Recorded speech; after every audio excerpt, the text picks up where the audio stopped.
All right, everybody, we'll be with you in just a second here live from Toronto.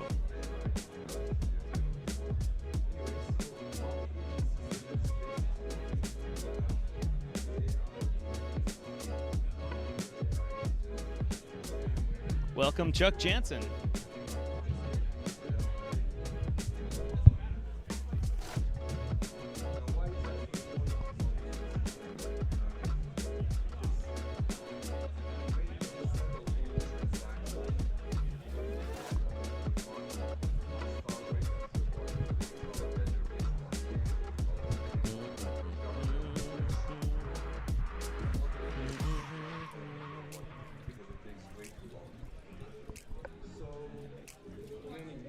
Good morning, good afternoon, good evening, everyone. Wherever in the world you're coming to us from, my name is Tom, otherwise known as Striking, here on DYOR Live. So glad to be hosting another episode here on the DYOR Media Network. But we got something special for you today. First of all, we have Pedro Garcia in person. Pedro, how you doing? Well, how you doing, Mr. Good Tom? to see ya. I am well. Things are really well. It's actually really fun being here at the Blockchain Futurist Conference, and honestly to be thankful for BitFi for taking care of all the details, the funding. We appreciate that tremendously, but also more importantly, man, I'm here face to face meeting the man right here, so it's actually pretty cool. It's the first time Pedro and I have met, even though we've worked together for 2 years. Dos años. Dos años. And we're so glad, but it's really good. It's a good working relationship. We met each other outside here, and we picked up right where our last conversation left off. Literally. And had a good time. But the chemistry between us is just going to help bring a better show to you. Absolutely. This week, today and tomorrow, here at the Blockchain Futurist Conference. There's a lot of things going on here, Pedro. There's a lot to talk about. Last year was a big year for AI. AI has been around, as we know, for 10 years or so, or longer, forever. But people in the AI industry say we've been around since you were a kid, but Yeah. really it hit the blockchain world by storm last year. And at this show, there was a lot of companies that in the past year have seen 10x, 100x in their prices. Absolutely. And not only that, but just in the adoption of ChatGPT, Copilot, Grok, etc. So we're going to see more about AI here this week. Also, another big thing coming up here is that since last year is DePIN. Decentralized everything seems to be taking the world by storm. Absolutely. And if it's centralized at all, they're like, let's DePIN it, decentralize it. And of course, we're going to have guests on here from some companies talking about new ways of lending using crypto and all that. We've all experienced the old Celsius debacles. Ixnay on that word, eh? Hey, but now there are new companies out that do it right, that are fully audited, have reserves, and are able to lend based on your crypto. So the industry is maturing greatly, as we say. And then, of course, the rise of the stablecoin era. USDT, USDC, there's European stables. There's all kinds of stable coins out now. Yes. And many of them have moved away from the algorithmic Yes, so it's more actually working person to person versus an automated market maker, where we know that there were a few other hedge funds that had a little bit of a situation, and we had a fall. That famous problem. Absolutely. With that. So we're going to be hearing a lot more about stable coins and the rise of them, and how even countries like Argentina are relying on stable coins. I shouldn't say maybe not the government, the people are. The people, to make sure. Their Inflation. income inflation resistant.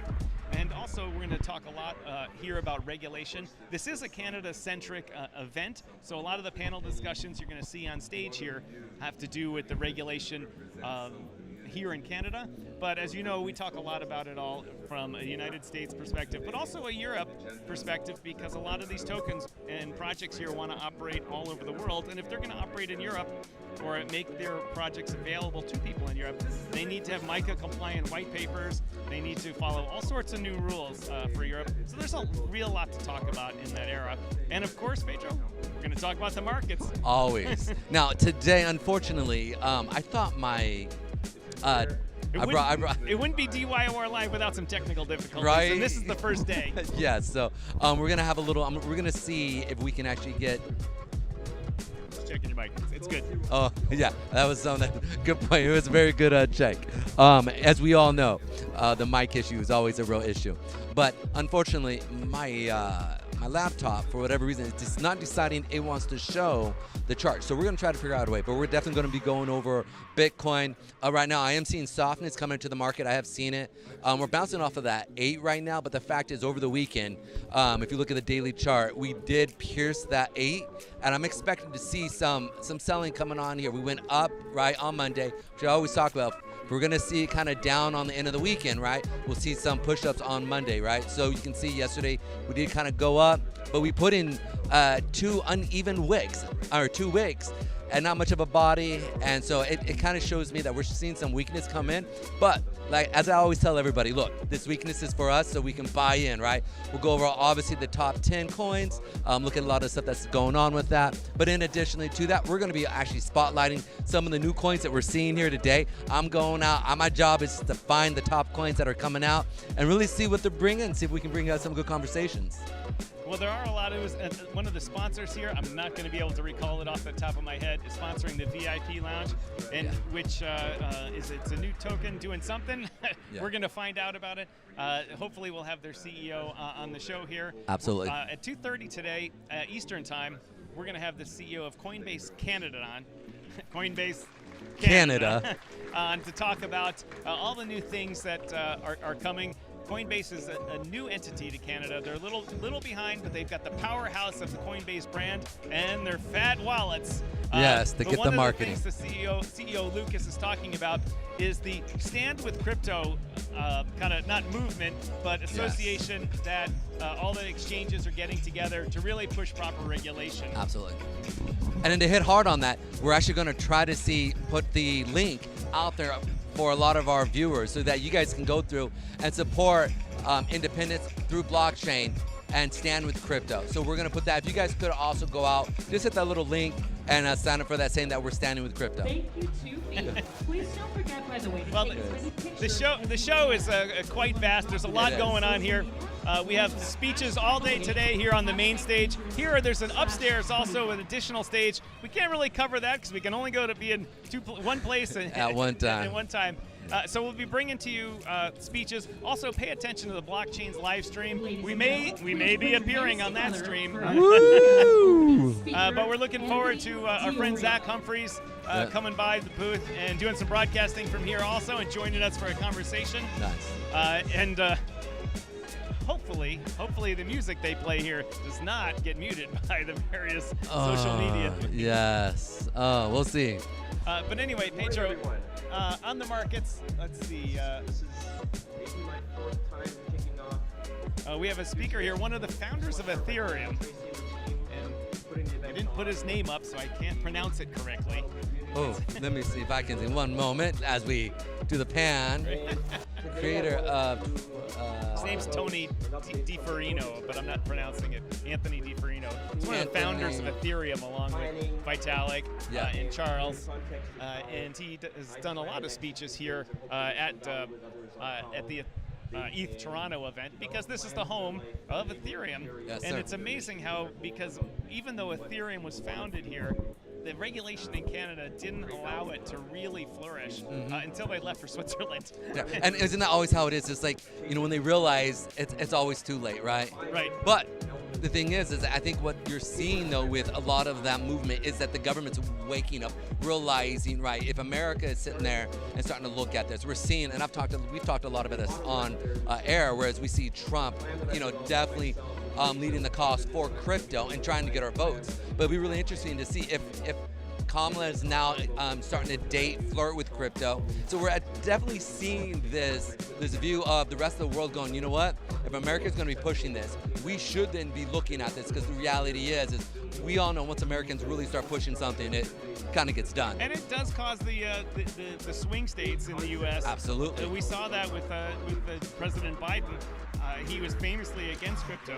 The Trump campaign made crypto a wedge issue, and the polls came out saying that 20% of the people in the swing states in Ohio, Pennsylvania, Michigan, Arizona, Florida were... By the way, good job. That was awesome, right? Were in favor of crypto and wanted a crypto-favorable president.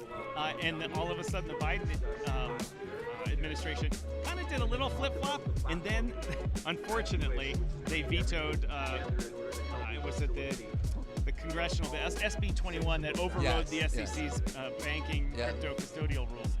And so the whole crypto crowd went, he was faking us out. And then, of course, Mr. Biden stepped out for various reasons. And Ms. Harris stepped in. Vice President Harris stepped in. And she has reinvigorated the crypto movement, because she has come out without saying anything bad about crypto, or anything good about it. She hasn't said anything bad about it yet. And this is key. This is absolutely key. And the crypto crowd, if you were to come to one of these events, it is not a one-party crowd here. Absolutely not. This is every view you could possibly imagine. You name it. A lot of libertarians too, just for you libertarians out and there. In Canada, a lot of NDPs. They're the ones in the middle. I like our NDPs. And so with a candidate now being able to properly divide the crypto vote, they may have eliminated that wedge issue from the voting altogether. They may have taken the crypto issue out of it. That would be nice. Actually, it would be really nice if they just said, we're just going to accept it because we know this is just a more efficient product, and it's just better for the populace at large, right? Me coming over here into Canada, I was actually shocked because my bank was not willing to work with me, and they're trying to charge me on both ends, and then in additionally to that, give me fees plus the craziness. And if I could just simply just use a bank that would be willing to work with crypto, it'd make things a lot easier and cheaper for me. Anyways, as a side note, go ahead. Well, good news on the front for the Futurist Conference here, and I'm bringing this up because this is DYOR's second year with the Futurist Conference. The Futurist Conference and Tracy and her sister Laura recently became part of the Emerald Convention and Exhibits group, and they're not crypto specific. They're all sorts of events from machinery to cannabis to beauty to whatever they can really draw in a large crowd. And even though this is a very large conference for us, it's their smallest conference. Oh, really? And so That's impressive. what they're going to be doing is taking this on the road. They're going to be taking this to On the road again. I think they might be taking this to Miami next year. Yep. Because Consensus 25 is coming to Toronto next year. So they're going to skip that year with the Futurist Convention, and they're going to go to the U.S. So we might be going to the U.S. next year on this. Looking forward to it. That's going to be fun. That's, Welcome to Miami. Right. Anyways, I'm being a goofball right now. Go ahead. So for those of you watching, we do have the comment screen go on. Today Yeah. we're live on YouTube all day, and we'll appear here and there on X. Absolutely. We'll be on Twitch and Kick, and hopefully a little bit later for our interviews, we'll be live on LinkedIn. So pay attention to us Absolutely. all day here as we bring you good content. Yes. And really Also- yes, sir. As I had to interrupt, forget me. And we're about to say, as we're about to go on, but also want to thank two people real quick. BitFi, again, I just want to shout them out. They're doing a good, thank you for the sponsor and everything like that. It's bitfi.com. If you guys are looking for trading and low cost, go check them out. Also, Blockchain Futurist Conference, we want to throw this out. Thank you for having us. Take care of all the small details as well. Now, I want to shout out to Chuck. What up, Chuck? How you doing? Chuck's in the house. What up, Doc? Spaceman also, tuned in. Or yeah. Space Cat. Space Cat. And now we're going to be seeing Space Cat out here, too. So we'll probably bring him on if he's willing to come out. Yep. We're going to be shouting him out and be like, whoop, whoop. So if you guys are in the area, come on out. We'll definitely house you guys and just kind of, if you don't mind being doxxed, I am now fully doxxed. So, Ladies and gentlemen, Pedro is now fully doxxed live Fully in the flesh. I was trying to get the bitfi.com logo up, but it's our first morning. As you guys you know, all the know. technology it gets a little out of whack. It would not be a DYOR Media show if we did not have that. Actually, what's going to happen when we finally work everything out and everything goes smooth? It's going to be crazy not to have little technical issues, right? Yes, I'll be thankful, but I'll be like, you remember the days when we had. Anyways, those will be fun times. So, looking forward to those moments. Hopefully they're quickly. We have the bitfi logo. There we go. Ladies and gentlemen, in our body of this, there is a link to join the bitfi exchange, and we encourage all of you to do so. We know the bitfi team very well. We have direct access to their management, so if you have any issues with that, let us know. You can get direct customer support without having to go through the crazy chat process. Yeah. So if you're interested in learning about spot market trading on an exchange or perpetuals trading futures, or we had one viewer say, I don't really know what going short means. Yeah, and I explained to him it's just selling something you don't have, and you can do borrowing something then selling it. Right, you can do that in crypto and perpetuals. You don't even need to use leverage and risk more things than you have. You can do it with zero leverage and just practice. And they also have a great demo trading platform. Yes, they Their do. demo trading platform works really well, and you can get the feel for it. Albeit, you always make money on the demo trading platform because there's no risk. Yes, You can take bets. It's an emotional thing. Once you put real money down, it kind of changes everything.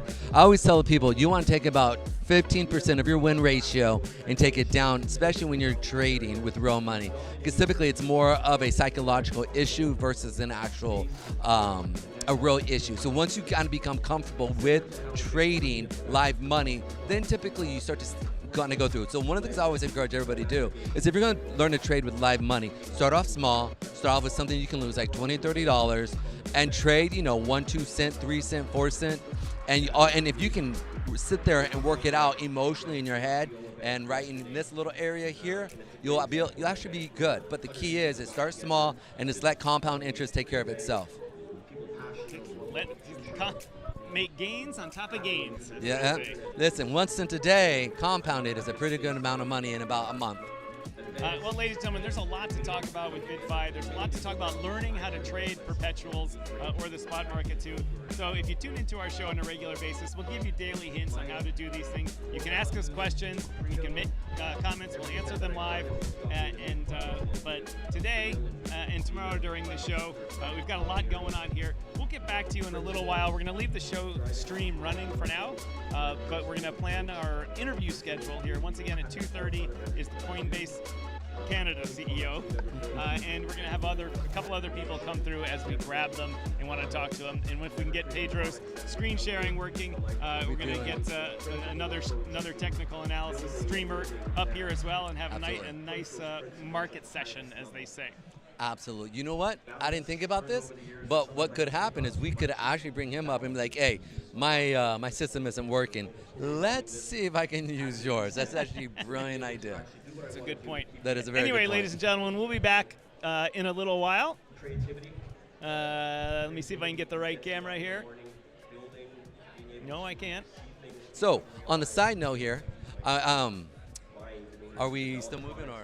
Sorry. No, we're still live here. All right, just as a side note, while we're moving and as we bring people on, if you guys go through the speaker list on the Blockchain Futurist Conference website. On their website, there's a full agenda, so go to Yeah. the Blockchain Futurist. Just Google it, you'll go to their website. Yeah, and if you would like them to come on, shoot us a text. You guys know about our Telegram. Shoot us a quick little text and, hey, I would love to see if you guys to speak with XYZ person. And we'll go and we'll see what we can do, right? As you guys know, we're very, very involved with our community. And so go through, let us know, and we'll see if we can bring them on. All right, guys?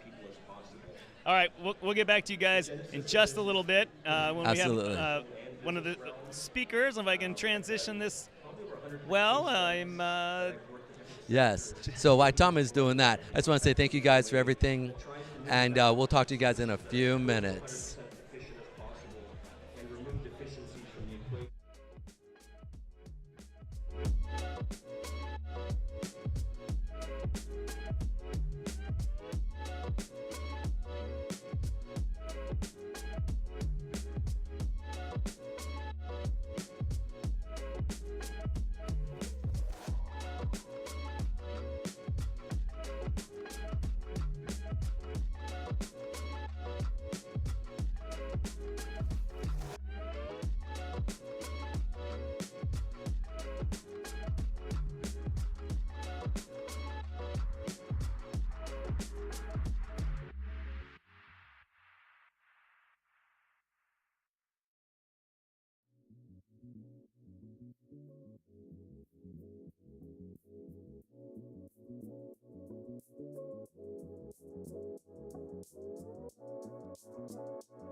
Generation of leaders and problem solvers, the tools that are emerging to help create that scalability and create that automation in order to carry that out is really a playground for someone like me who is on a mission that can use technology to help advance my goals.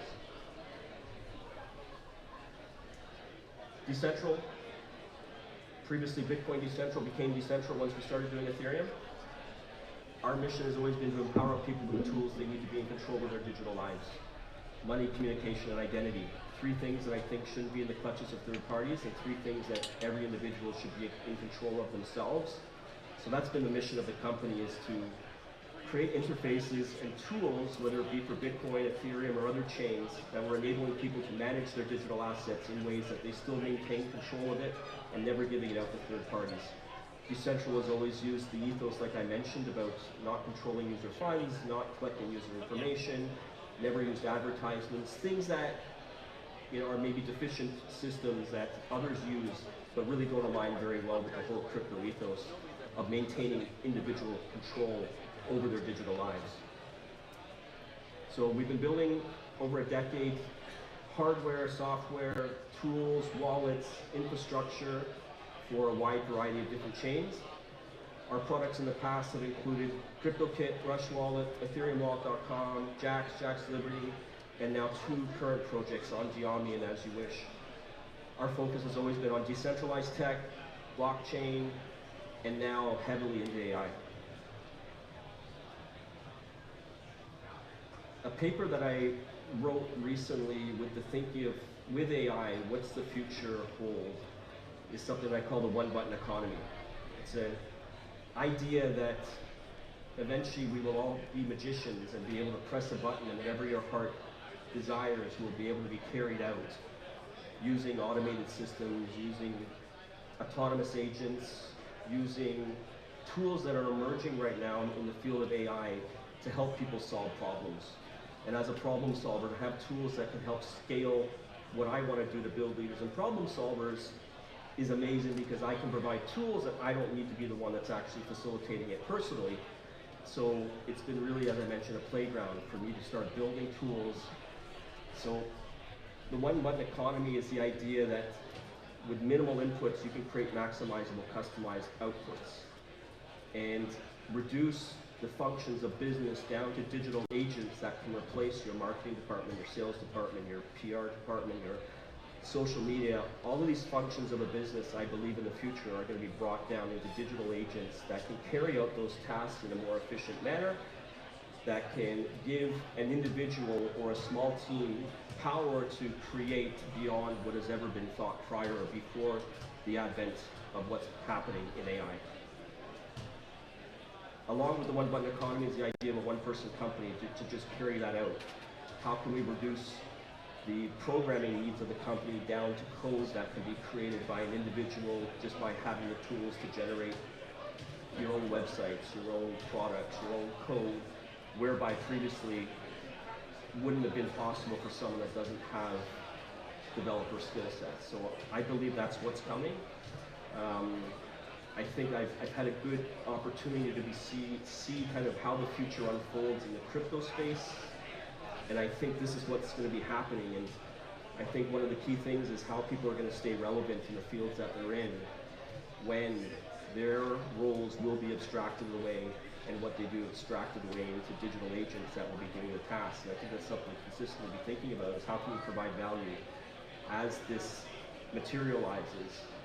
And there's a realization that if you're not providing that value, you will be replaced by something that actually could be more efficient and more effective. So it's, for some, maybe a scary thought, but it's on the horizon, and I think those that actually are able to explore where their field is going, get immersed in it, attend events, know and learn how their roles will change will be the ones that can actually still figure out how they can remain relevant as the future of tech advances with new tools and new systems that are coming out.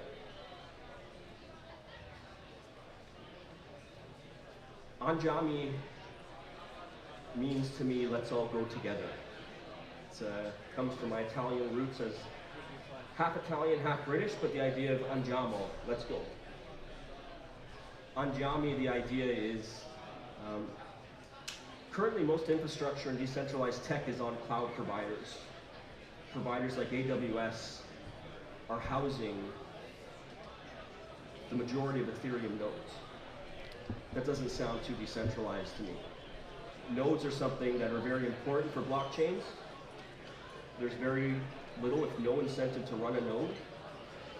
Unlike mining, it's not incentivized in a monetary way, but tried to figure out how can we create an expansion of nodes for many different valuable chains in a way that can also incentivize the average person to run them. So Anjami's goal is to provide an alternative to cloud compute, not just decentralized storage, but also cloud compute, and give individuals the ability to run a console akin to an Xbox or a PlayStation that's plug and play, and you can run your own Bitcoin nodes, your own Ethereum nodes, your own whatever chain you want in as easy as a fashion as you would be with a system that's made for gaming but made specifically to run nodes.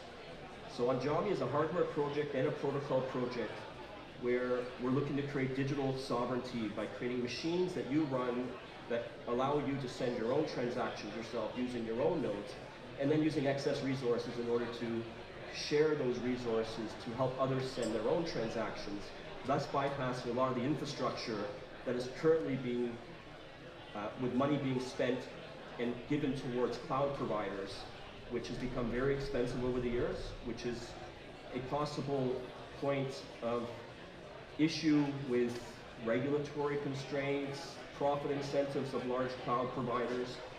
And I believe if a user's not running their own server, you're not going to have a user-controlled internet. It's that simple. If there's a third party like an Amazon that is controlling 90% of nodes or has 90% of nodes on a cloud provider, that's an intermediary there that could be cause for concern. So our goal is to provide an alternative, provide machines, hardware, physical devices. Those devices not only run blockchain nodes, but also can allow you to train private data for LLMs that you may want to be creating, focused on privacy, focused on user control, and focused on being able to take those resources and actually monetize it by running nodes and being rewarded for actually running nodes to help decentralize great blockchains that are out there that are struggling not having the amount of node infrastructures needed to maintain their security and their viability. You probably haven't heard much of Anjami. We had an announcement over a year ago. We wanted to put it out there, but we've been building. We're not in a funding mode. We want to build and prove it first before really putting it out for people to consider. So it's really been kind of stealth for about a year, but it is moving forward. There's a lot of manufacturing equipment as part of what it is we're doing. There's a game that's going to be released in order to actually distribute the tokens in a way that people need to solve puzzles in order to collect their tokens. And we're expecting over the next year we're going to be taking our about 90,000 people whitelist that we have right now and start focusing more on the initial distribution, releasing the protocol paper, releasing some new visuals of the computers themselves. They're really cool cubes, light up, looks really sexy, and they're super simple to run, and they'll come custom for whatever nodes you may want to run. We currently support about 20 different chains, and our goal is to provide a complementary project that helps other great chains to achieve decentralization. So we're very complementary. We're here to help Bitcoin, we're here to help Ethereum, we're here to help all the other chains that we think people have communities for and would benefit if more people were to run nodes.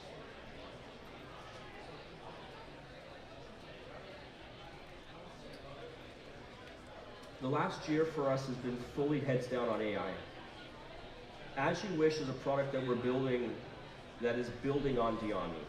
So As You Wish is a platform to build platforms.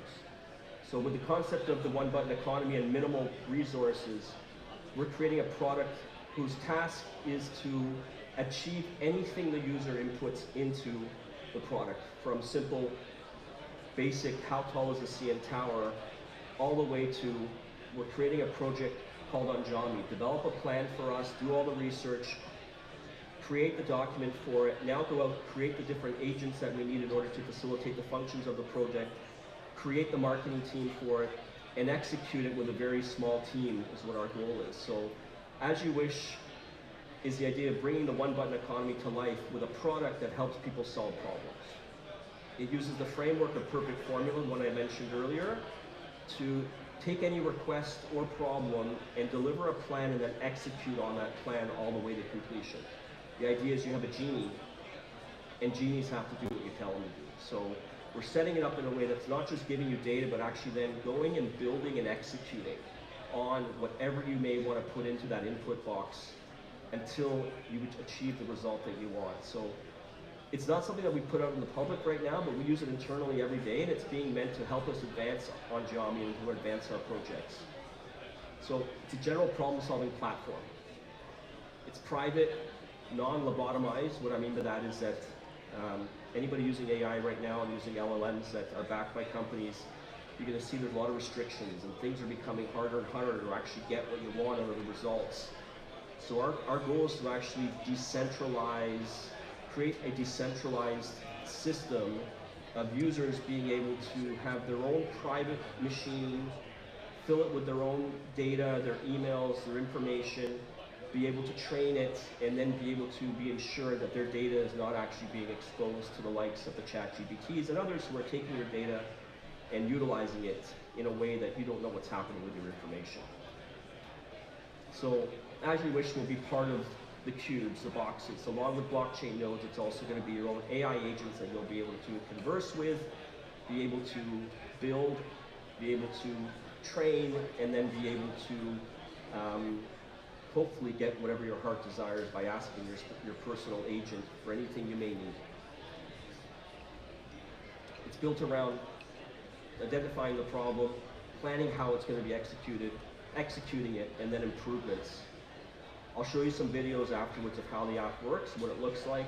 For those that know Perplexity, it's pretty similar in terms of the search capabilities, but the execution capabilities is something where we've stepped beyond, taking it from just a knowledge thing to actually a full-on how do you execute and carry out what you need through specialized agents that carry out tasks. So what makes it special is the AI integrations along with ontological intelligence, figuring out how to break apart problems and create relationships between all the entities and come up with solutions and mappings about how to do it. RAG systems, which can take elements of any data, your email, be able to make it very queryable in vector databases to make you be able to say, when was the last time I sent an email to this person that did this, and then give me a report on the last time. It's like having knowledge at your fingertips, using systems that are emerging in order to provide much better results than you would be with Google or searching your email, what traditionally exists. It's a platform to build platforms. So it's been built so we can build on JBee with that platform.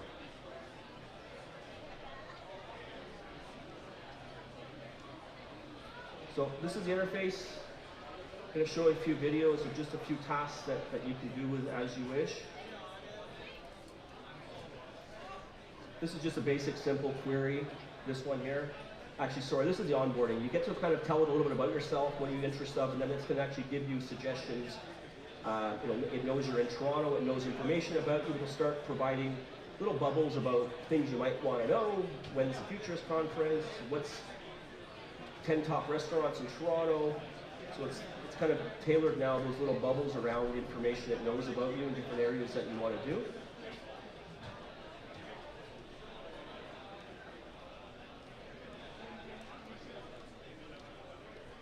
Simple query, this is like the most basic thing that you might need to do.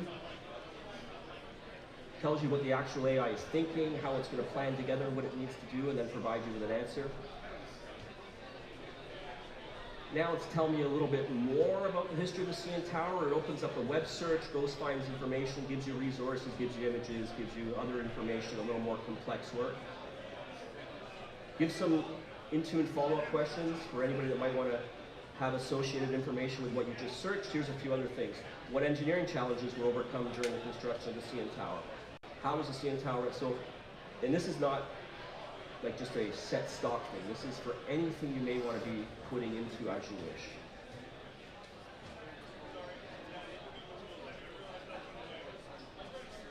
Give me the 10 top steakhouses in the vicinity of the CN Tower according to Yelp. So, gives you links, gives you the top 10 here, and then gives you a more concise answer on the left-hand side. You can even press the speaker there, and it's going to give you in voice. It will actually say out what it is that you want to do, so you can actually converse with the agent.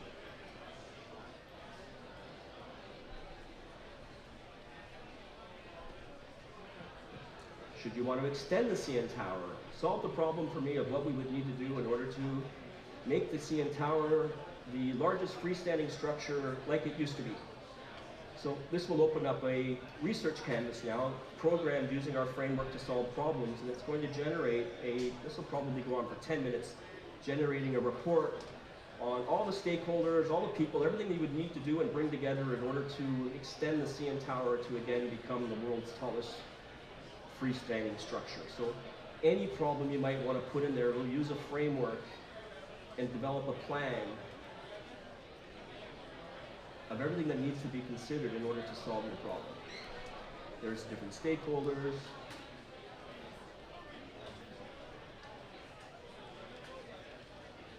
This would literally go on for about 10 minutes and give you an 80-page report that you could reference on how to plan to solve the problem that you're looking to solve. Generate 5 images of the CN Tower and what it might look like should you decide to extend the CN Tower. So it's got very, very good image generation capabilities, and then being able to take those images, put it in, and create its own website. So it develops code as well in order to develop websites. I'm going to get my artistic gear together and handle this one. So it tells you what it's doing and then starts generating images of what the CN Tower could look like should it be extended. Now generate a website to showcase the path to upgrading the CN Tower to become the world's tallest building.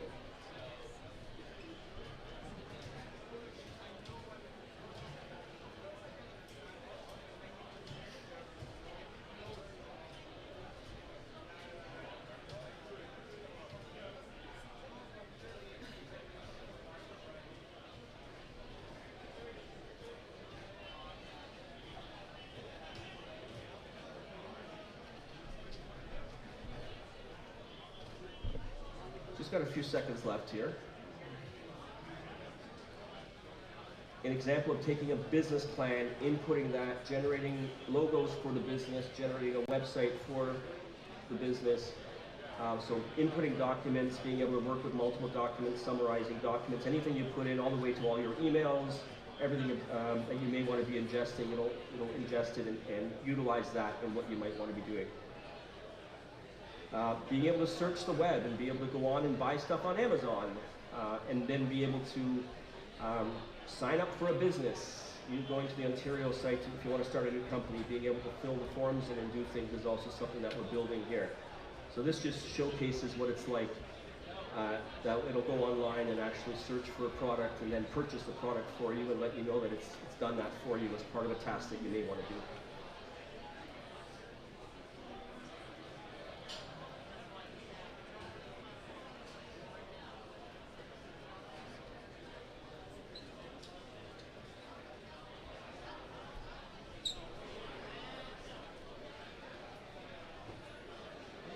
This does it all by recognizing what's on the page there and being able to navigate the cursor and be able to just block out the address it's sending to there. But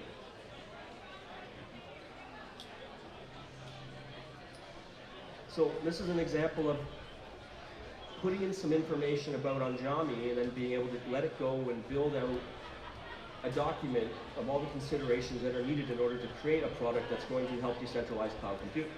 So we gave it some information on Anjami. It's now going to use the framework and develop a maybe 80-page document on what needs to be thought through and what needs to be done in order to build a project. And this is why I say it's a platform to build platforms. Whatever you may want to be creating or doing, the goal of this is to be able to carry it out and facilitate it.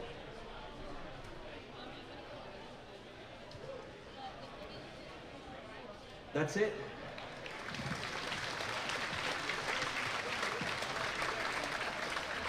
I think I want to just stress enough that the dawn of what we're seeing over the last couple of years is going to radically change everything.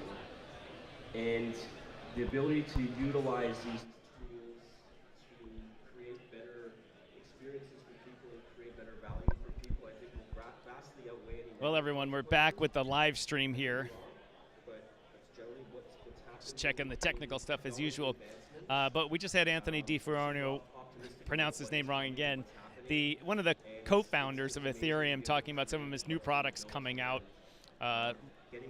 One of the main issues that he mentioned, which Pedro and I have kind of brought up on the stream a number of times, is the over-reliance of node providers and of the Web3 infrastructure on Amazon Web Services and Microsoft Azure, and a very few players in the market that actually provide the infrastructure for Web3.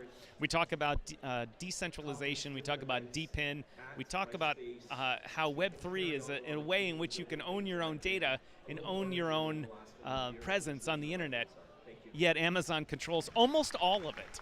Almost all of it.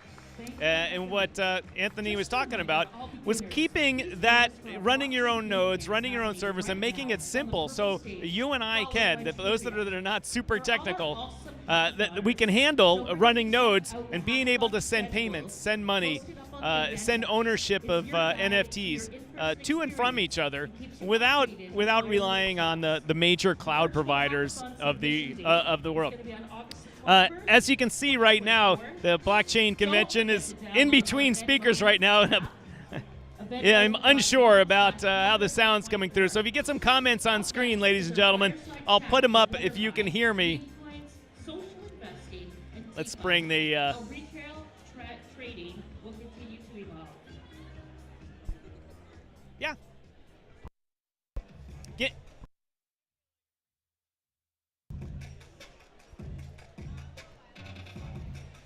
Good day, everybody. Good morning. Good afternoon. Welcome to the DYOR Live segment of the Blockchain Futurist Convention here in Toronto, Ontario. It is August 13th, day one of the conference here in Toronto, and I have to tell you, it's already exciting. We've got a packed house here, and we've had some good speeches and some good announcements and some good alpha dropped by the Futurist Convention management group in the first place. There's so much to talk about at this show, ladies and gentlemen, that Pedro and I won't have enough time to tell you about everything. Probably won't have enough electrons in the streaming box here to get it all out, but we're going to give it a try today. So, ladies and gentlemen, I just want to say welcome to the conference, and tune in here and there onto the Blockchain Futurist live stream, and also periodically the DYOR live stream. And so with that, we're going to move to our next speaker up here today in panel discussion. Thank you very much.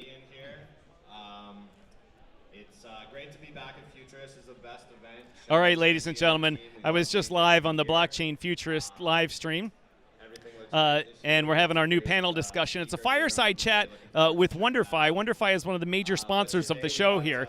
WonderFi does all kinds of things. They own BitBuy, CoinSquare, and another of other platforms, and they deal with meme coins, social investing, and of course DeFi and retail trading as well. It's a lot to go on here, but I'm listening to your comments here, ladies and gentlemen, for your viewers. If you want Pedro and I to track someone down to get them up here and talk about things, let us know and we'll find the person. We're looking for Space Cat here. He and his, apparently his sock puppet Florky is in town. He's pimping out his token the best he can.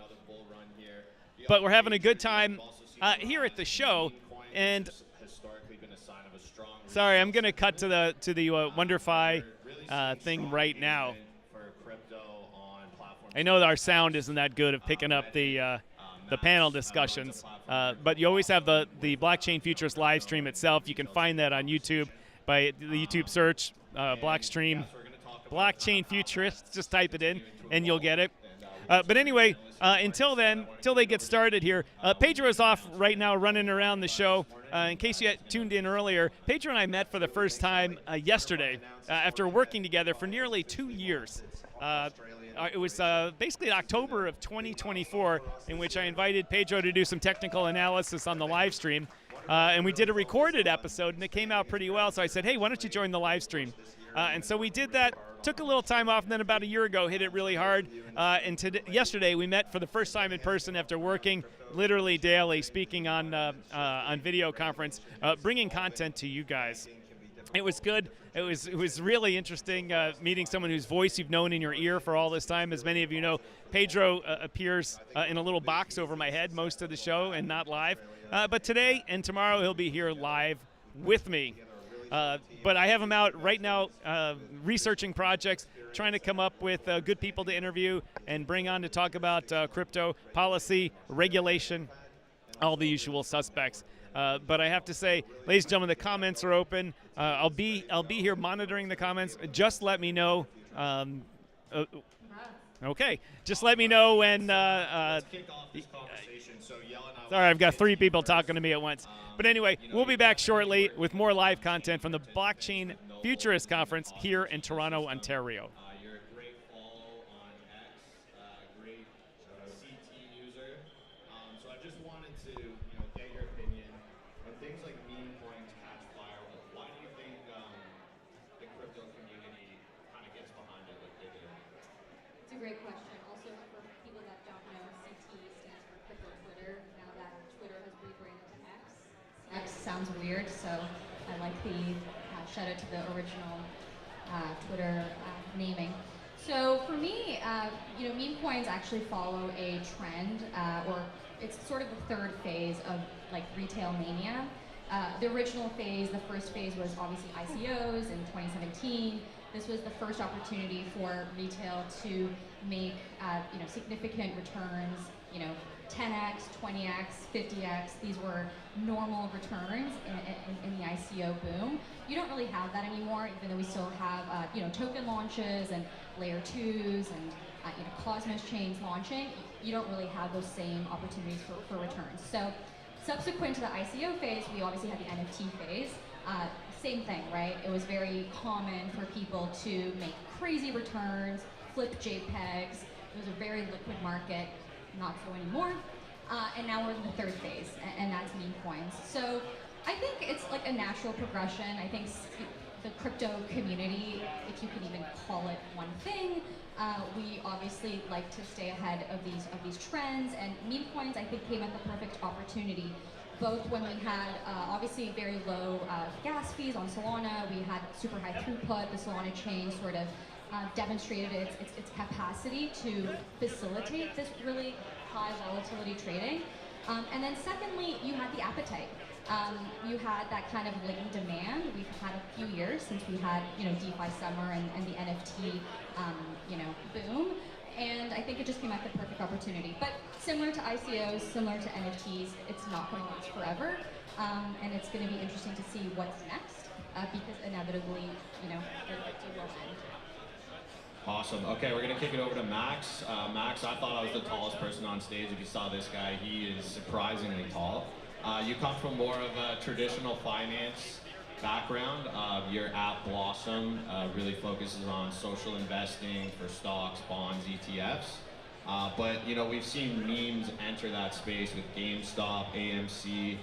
It continues to drive engagement. So how do you see social investing evolving over the next few years in equities? And if you want to speak on crypto as well, I know you have some thoughts on that. 100%, yeah. Don't worry, Charlie, you're still tall too. But yeah, to introduce myself quickly, or more so introduce Blossom. Blossom, as you said, social platform for retail investors. We have over 150,000 in the community now. But the real unique thing about it is people link their brokerages. So they link Robinhood, Wealthsimple, Charles Schwab, Vanguard. So you can see what people are actually investing in and see their trades. So that gives us a lot of insights, and we'll talk a little bit more about that data, I think, later on. But as far as I think the biggest trend that we've seen is really around the sophistication of the retail investor. So how many folks in the crowd have got burned on a meme coin or a meme stock by a show of hands? Like lost a few thousand. I definitely was one of those. Yeah, that was not enough hands. I think we can make money and lose money, right? So, but in 2021, it was such a bull market. You had Reddit, you had the GameStop craze, everything was going, up. And in 2022, of course, we saw the bear market. And so many of these investors, we had 3 times more brokerage accounts opened in 2021 across the world than we did the year prior. So many new folks entering the market. For some of them, it was their first bear market. So they got really burned.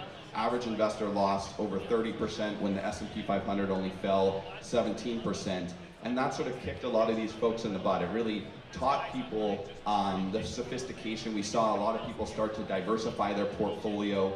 A lot of people really start buying more ETFs, buying more big blue chips, right? Both in crypto and in the stock market. And I think that was a very good thing, right? A lot of these people, they start, rather than betting the whole house on these speculative assets, they set aside a smaller portion of their portfolio, say 5 to 20% on the more speculative assets, while they leave the bulk of their portfolio in the more long-term investments. And that's a good thing for the markets, because when you have so much of your portfolio, so many new investors betting on these speculative assets, when they get burned like that, it turns people off to crypto, it turns people off to the stock market, and some of them may never return to the market. So I think that those long-term principles, both in crypto and investing, need to balance some of the more speculative, so you have more longevity in that investor base. Absolutely, yeah. So Dean, WonderFi's trading platforms have offered some meme coins. I know there's some social investing features that we're working on. We try to be very active on social and be part of the crypto conversation. So what steps do you think centralized, regulated crypto platforms like WonderFi need to do to keep up with the social investing?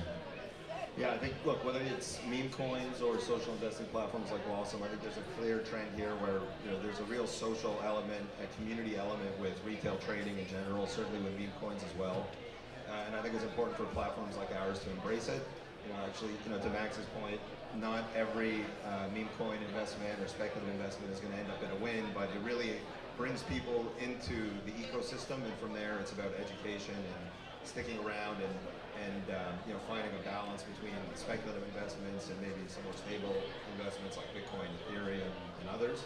And so for us, it's really important to embrace the sense of community, understand that these trends are happening, and how do we help facilitate them and to encourage this behavior to happen on platforms like ours.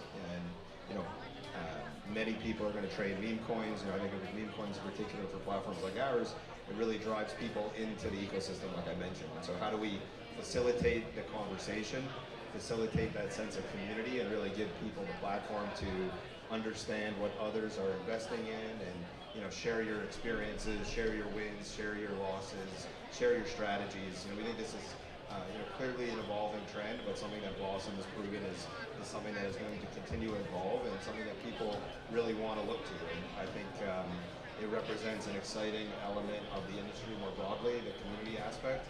And so for platforms like ours, it's all about embracing those trends and really finding a way to help facilitate the conversations, the discovery element, and everything in between, from investing in your first meme coin to getting burned on your first meme coin to eventually learning your lesson and buying maybe more stable assets like Bitcoin or Solana or Ethereum. See a compliance officer in the crowd there. I don't know if you like that one, but you said something really interesting. I'm just learning it with the Blossom platform now, but this idea that you can actually expose your brokerage account to a community of traders and share alpha and share in that process together actually reminds me of the whole point of blockchains. These are public databases with a whole ton of information, and once you start being able to dig into that data and actually participate with real money, that's where the social kind of elements come in. And we haven't had this until on a major scale, right? People have always shared the alpha and shared in that knowledge one-on-one or maybe in their small community, but on a global scale with millions of anonymous people all over the world being able to participate in that process. Yeah, my name is Emmanuel. We actually spoke really over email with Apex Lending. Let me come down. Social perspective, and so Blossom's pretty cool. Obviously, you're more focused on the traditional equities and the stock market, and naturally it will be smaller scale than what we have with Ethereum blockchain or Bitcoin or what have you. But it's a very similar premise, which is pretty cool. Good. Yeah, Max, I just wanted to ask you about that because I know with Blossom, people are linking their brokerage accounts, so you can see if people are actually putting their money where their mouth is, and are they trading the equities that they're talking most about, or are they more interested in talking about speculative assets and not actually investing in them? So I know you have some data or a few points maybe that you could tell us about that. Yeah, 100%. And just building off that point, I think that transparency is what's really interesting, and that's been, as mentioned, in crypto since the beginning, right? Because it's all on the blockchain. But you've never had really that transparency in investing and with the stock market, because you can't really see what other people are doing on Twitter or on platforms like Reddit. So yeah, we have 500 million in assets now linked to the platform. And people definitely put their money where their mouth is. I think one of the most interesting was with the market crash Monday, Tuesday, the second most bought security on Blossom was BND, the Vanguard Bond Index. And I've never seen that ever before. So it's such a big sign of the fear and extreme fear that's in the market. Yeah. Or is it also because Warren Buffett just bought a bunch of T-bills and everyone's now going to something more conservative? Exactly. Yeah. People were very scared with the Buffett. Well, I mean, that's with the big players, right? Like, thankfully, Nancy Pelosi and Buffett and all those, they have to report on those trades. But yeah, so that was one that was really interesting. Nvidia, Amazon were the number 1, number 3 most bought. A lot of people buying the dip, talking about buying the dip, ending up buying the dip. But I think one of the really interesting things is people think social investing is only really about speculative assets, because that's what you see on Reddit and like Wall Street Bets. But there's huge communities. Actually, ETFs are the most popular topic on Blossom, and there's a lot of folks who are just in that community trying to basically maximize their long-term portfolio while also, as I mentioned, putting some of that aside and talking about speculative. So I think social investing is so tied to speculative investing, but in reality, like even if you're just buying S&P 500, a lot of people are there wanting to talk about that, wanting to optimize that. And one sort of final tidbit is crypto in Canada. Obviously, we've had the ETFs, crypto ETFs in Canada for much longer than in the US, but we've definitely seen an uptick since all of the news and popularity in the US. And I think a lot of people were saying that's going to cause less people to buy crypto directly, but I think it's led to the opposite, right? Because there's just more institutional backing, more trust in it, and we've seen that on Blossom as well. It's people are saying, well, I'm just going to put a certain percentage of my portfolio in crypto as part of the long-term portfolio, not even part of their speculative portfolio. Yeah, I mean, we see a lot of people coming through the front door of a Bitcoin ETF, Ethereum ETF, but once they start learning about the space and alternative layer ones or layer twos or DeFi protocols, it really creates this demand for other assets and getting more investments along the spectrum of the digital asset industry. And so we look at it as an entry point for many individuals that are more comfortable today buying through an RRSP, TFSA, through an ETF product, through the brokerage that they already have an account with. But what that leads to is just an education process, checking the prices, being more interested in the asset class, and over time that's going to lead to demand for, like I said, other assets within the ecosystem. Maybe I want to stake my Ethereum, so now I understand what staking is a little bit more better, and I can't stake my Ethereum ETF. And so we look at it as a long-term tool that will drive a lot more adoption to the space. Good. Just want to ask something for Yelena. So you're primarily in the Cosmos ecosystem, and in that community, do you feel that attracting retail trading action, attracting social investing is something that community values? Like we've seen a lot of it on Solana and Base. Is that something that Cosmos is looking out for? Definitely. Maybe before I answer that question, just outline briefly what Cosmos is. So obviously, most people are familiar with Bitcoin. The first, example of blockchains working in the real world.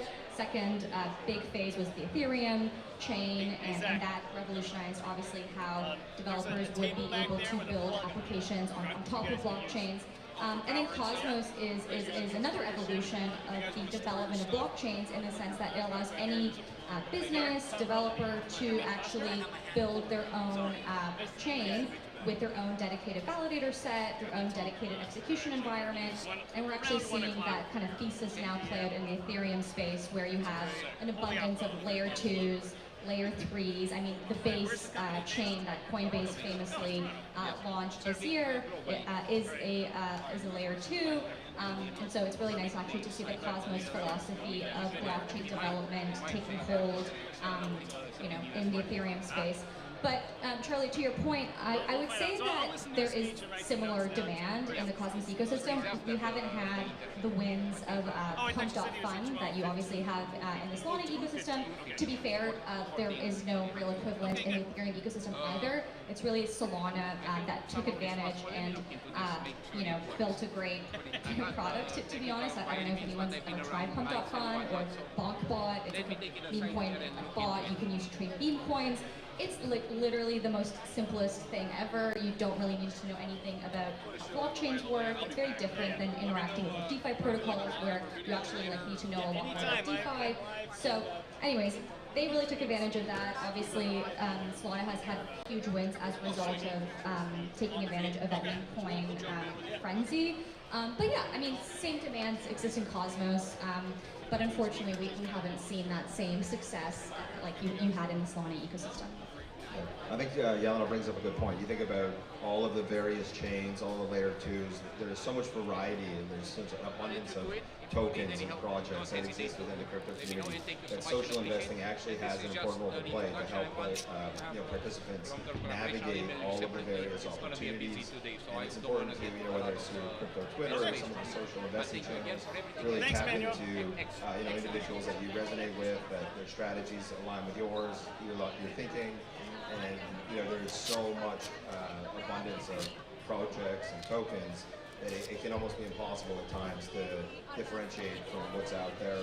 And so it's important to really utilize some of these social investing tools to find that community that you align with that the investing strategies seem to align with yours, and to really be able to follow certain channels that give you that information, because otherwise you can end up down the rabbit hole scrolling Twitter at 4 or 5 in the morning, and you don't know where you are or what you're looking at, and that may not end up so well for most people. All right, so I just wanted to touch on, regulation. I know people don't love talking about regulation, but it seems like the crypto and retail trading of equities is moving so fast, and these social communities are building out of nowhere. You see new projects launch with 500,000 followers overnight, and you can't possibly vet a project that's been made in the last 12 hours in order to launch it on a regulated exchange. So Dean, how do you see do you see that the regulators are going to have to get involved in this in some way, like when these projects are coming up like this? Philip. Yeah, it's interesting because I remember 2018, 2019, 2020, the early days, a platform like BitBuy or Coinsquare could launch a Dogecoin, Shiba Inu, and we would see a massive pop overnight, in the weeks and months ahead. People were rushing the doors down to buy these new speculative assets. When you think about where we are today in today's cycle with some of the variety on chain that exists, and a lot of this volatility or value capture really happens on chain. And so by the time these projects end up with custody support and market making support to be able to actually list on tier 1 exchanges, a lot of the value has been captured. And so there is this challenge, I guess, between platforms that are regulated like BitBuy and Coinsquare being able to move quickly enough with some of these newer exciting projects, and the balance between operating in a regulatory compliant manner. And so there is this challenge between moving fast and moving within the rules of the road, in effect. And so I think the industry is evolving very quickly, and I would say the user experience for on-chain wallets primarily has improved to a point where retail is clearly en masse on Solana, on Pomp.fun, and others. And so that represents a bit of a challenge for regulators, for regulated platforms like ours, in terms of how can we move quick enough. I don't think we'll ever be in a position where we'll be able to streamline Pump.fun releases and offer them to our clients, but there's got to be a middle ground where when some of these start to capture value and momentum, that platforms like ours are able to offer them, because for most of the retail audience out there, downloading a wallet, holding your keys, that represents a lot of risk and unknowns for most people, and they need to rely on regulated exchanges like BitBuy and Coinsquare to facilitate this activity. And so there's an element of trust and transparency that our platforms provide that don't exist necessarily on all on-chain offerings or protocols. And so there is a low element of risk that's put on retail participants by looking for further and further out along the risk curve. And so there's got to be some balance over time, and we're working with regulators, we're working with our product team in terms of how we can develop the right tools that will sort of meet in the middle between regulatory compliance and innovation and the demand of retail. Max, you want to maybe jump in on that, how it could apply to the equity space and the oversight that's happening with some of the stuff there? Yeah, I think we've actually seen a lot of evolution in the stock market space with respect to social investing. Like, for the longest time, regulators were very against social investing.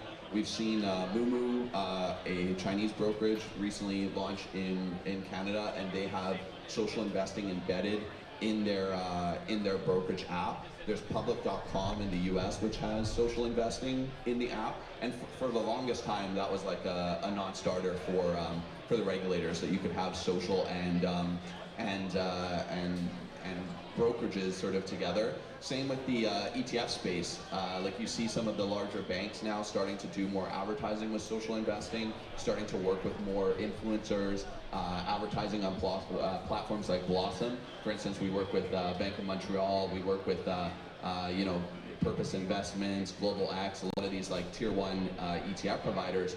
And for them, like, they've seen a huge evolution in what they've been allowed to do, and a huge increase in the importance of retail. Before, all of these regulated institutions would just focus on advisors, and now more and more folks are doing it themselves, taking control of their own assets. And also that's led to increase in crypto, right? Because advisors wouldn't really before put much into crypto, so the more people were shifting to DIY, the more of those who are wanting to put a percentage of their portfolio in crypto. So a lot of very interesting things in the regulation space, but I found it's moving more and more to more pro-social and more allowed across brokerages and the industry.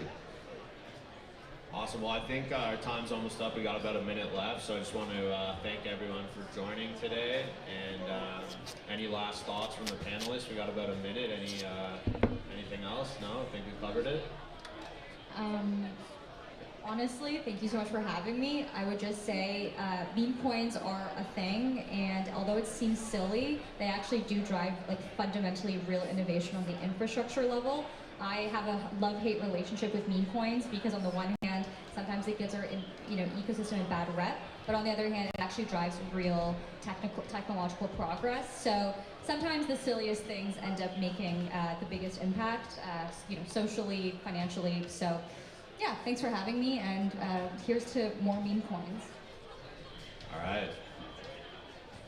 Thanks a lot, everybody. Thank you. Thanks, guys. All right, ladies and gentlemen, you just heard, just check 1 2 1 2. You just heard a panel of WonderFi, a fireside chat about meme coins, social investing, and DeFi. It's interesting to note how Dean Skirka from WonderFi talked about how the social investing part of any platform that came out was looked down upon by the regulators. Typically, regulators want to control the communication between retail clients and the entities doing the trading for court purposes to establish that chain of communications to ensure that there's no malfeasance on behalf of the platform while keeping an eye out for the retail investor. But as you know, the web and Web 3 and Web 2 and even Web 1 has changed the entire situation in which the world kind of looks at investing. And the social aspect part of it is very important. I mean, the whole GameStop and AMC,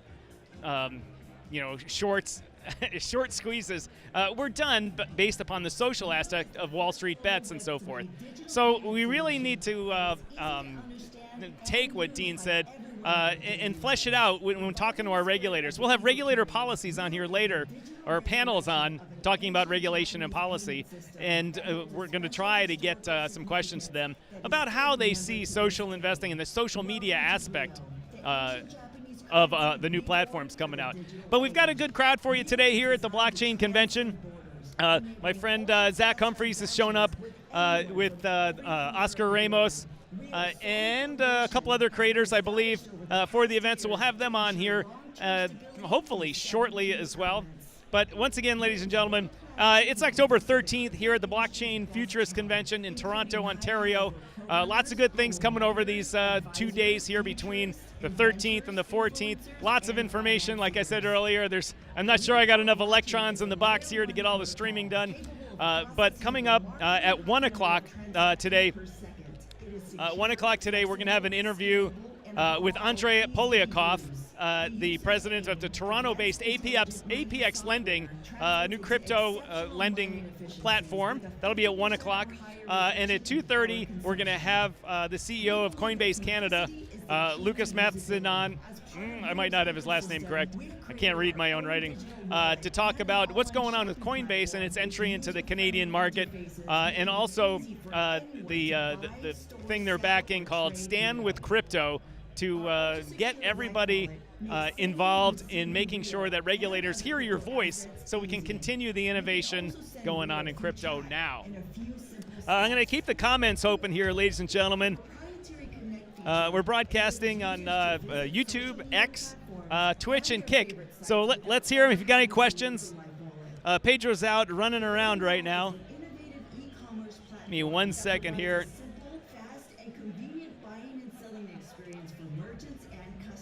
Welcome Chuck Jansen to the stream. Welcome Space Cat. Space Cat's running around the show here somewhere. Not exactly sure where, but we've got a good time, good show. See if I can find Pedro anywhere. To operate a nationwide crypto ATM network. Our key to success is forging partnerships. We've already run into some good people here. In fact, I just came across Emily from the Crypto Recruiters based out of Chicago. She's up here as a guest of WonderFi. And Oh, there's a lot going on here right now, ladies and gentlemen. I'm going to turn it over to the stream here for just a moment and see if we can get some other appointments going on. I'll be back in about 10 minutes.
For example, they think crypto is riskier than traditional banking, but they don't realize, we all don't realize, for example, in 2019, $15.4 billion was paid by consumers for just bank overdraft fees and non-sufficient fund fees.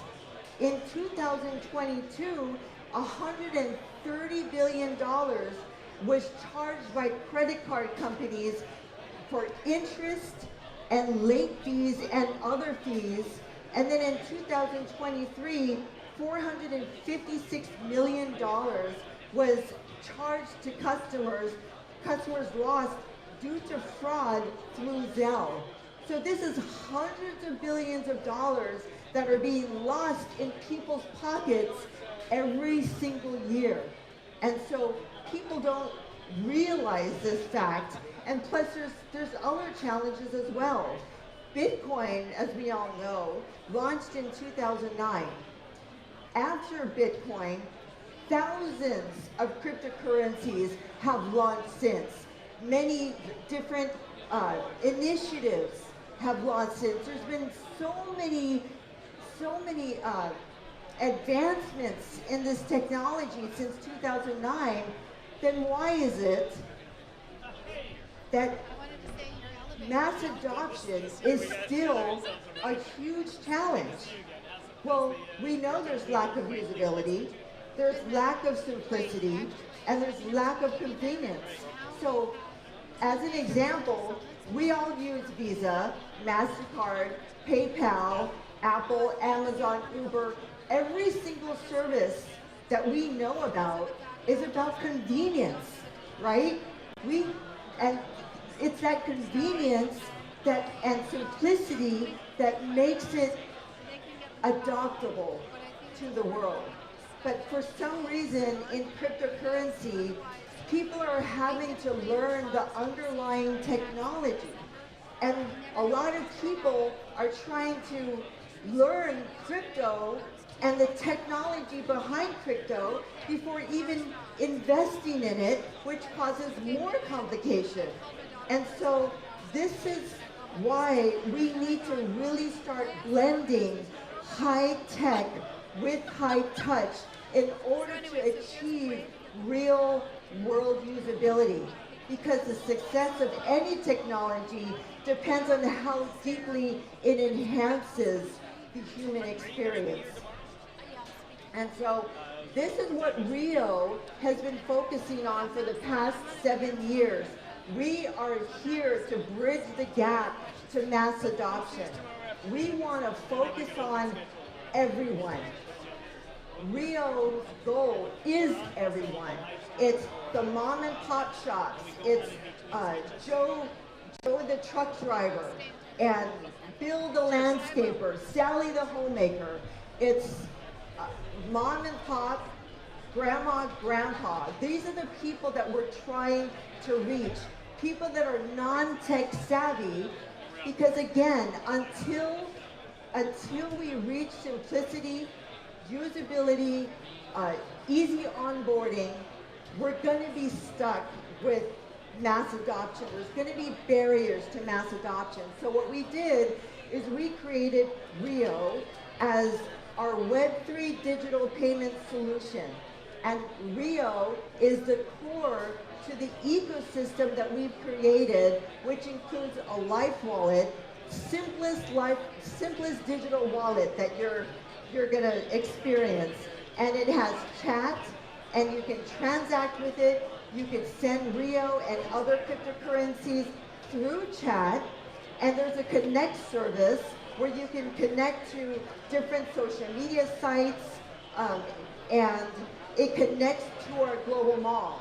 And the global mall has so many different services and merchants that are already in Japan to start selling. So we unite these merchants and services, and then we're the first ones to have the license to create a crypto ATM network in Japan. We already have 2 that have been in beta testing in Japan. We're going to be launching a couple hundred more this year and then 1,500 next year. And so why is that important? Because this is a form factor that people already understand. And so what we're doing is we're creating this ecosystem of ease of use. Everything that we do is about customer experience, allowing people to be able to use these devices so that the learning curve is almost minimal. And so our goal is to make it easy for everyone. And so Japan, we built this from Japan. Why? It's because for over the past 30 years, we have been building companies in Japan. We have self-funded this through our companies in Japan. And Japan has the highest standards and most rigorous regulations in the world. So, but Japan also aims to be the leader in Web3, but they're so strict when it comes to quality, security, and consumer protection.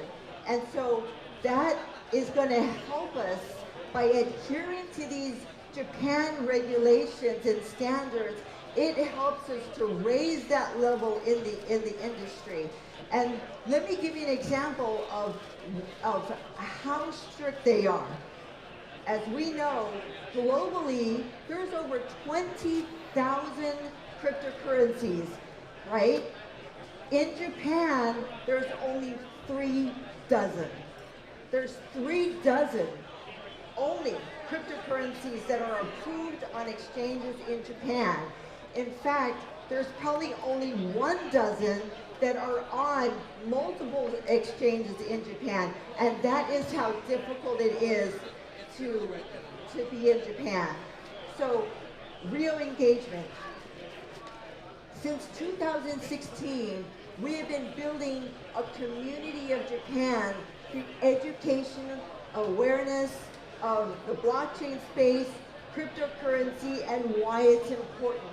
So, like I mentioned earlier, we have hundreds of thousands of affiliates, consumers, through our health and wellness companies, where we've helped people, a lot of people with health, wealth, and personal development.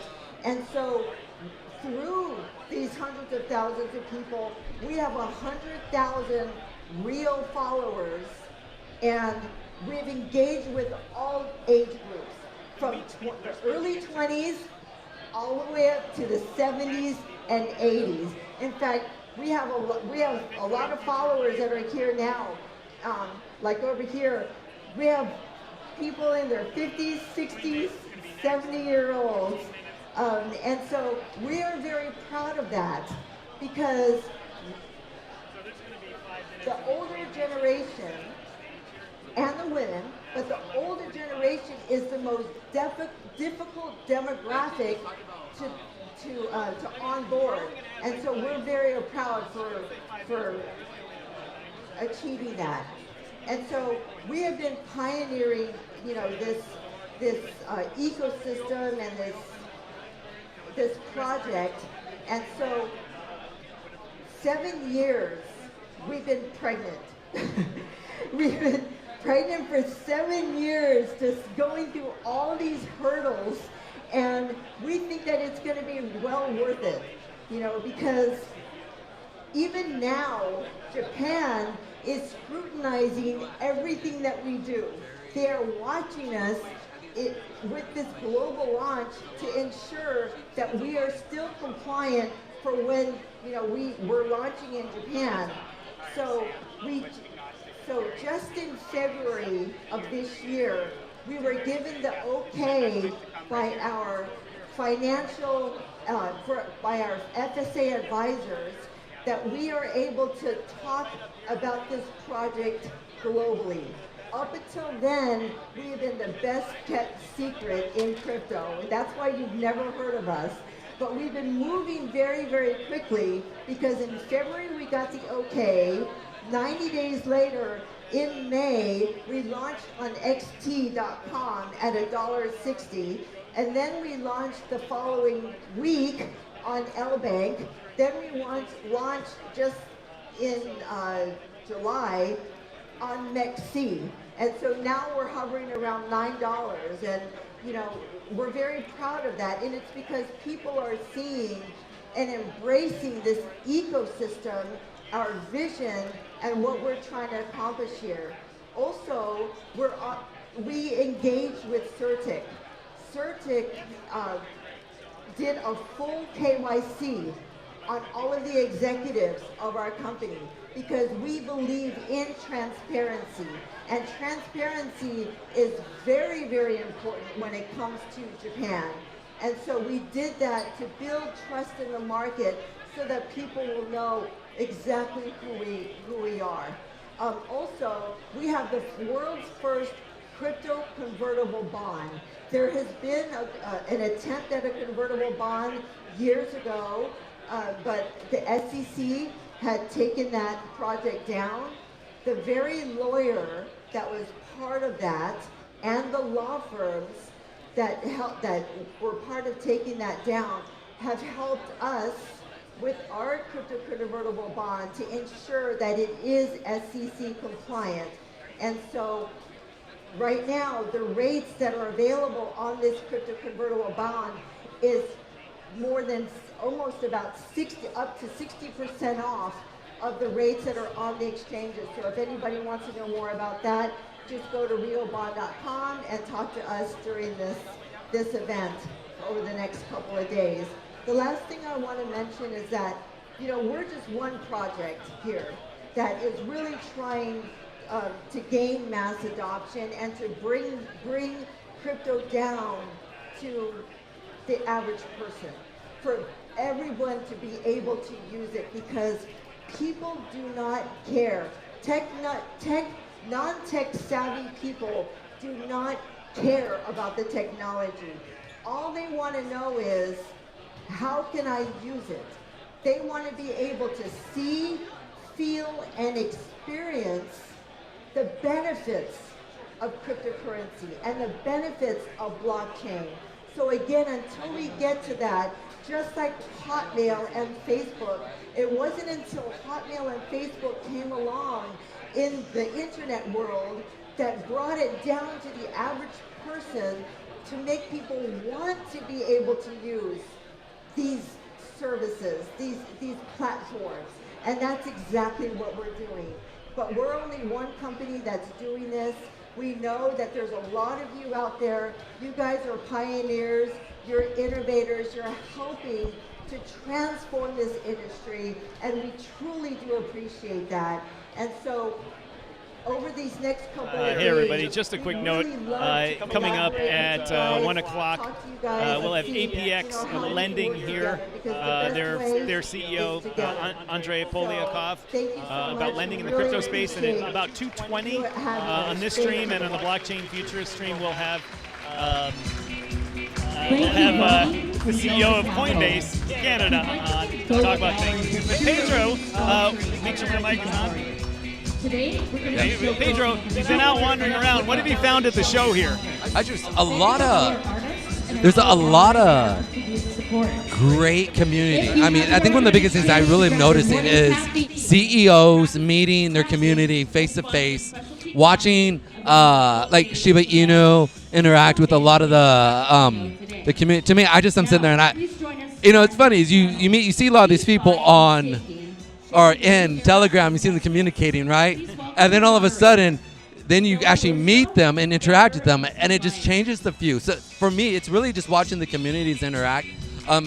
Also, there's a few nice coins out there that I'm kind of checking out. One thing that kind of blew me away, and I'm like, no joke, was that Crypto.com just launched their coin, and it's sitting at 3 million as a market cap. And just being here, I got $5 worth. So I was like, okay, thank you. Maybe you'll 10x that into $50. So. Oh yeah. Or 500. We're all degens at the heart here. Yeah. So that was. But anyway, our next panel here is called DeFi and Staking: Shaping the New Era Investments, and the kind of the thesis of it is talking about how investing is moving into the DeFi area, including staking, which frankly isn't too legal here in Canada right now. but they're working through the mechanisms to make it a proper thing, kind of just like in the U.S. that the government still looks at staking as an investment, right? In which you need to have a full securities registration. And it's silly because that shows that they really just don't understand crypto. Right. Just it. They don't. But fortunately, we're in a building here. Lots of people that understand crypto, and sorry, I'm distracted by the panel here. Yeah, so we're gonna. I think we're gonna cut to the panel for right now, and we'll be back live here in a few moments. Absolutely.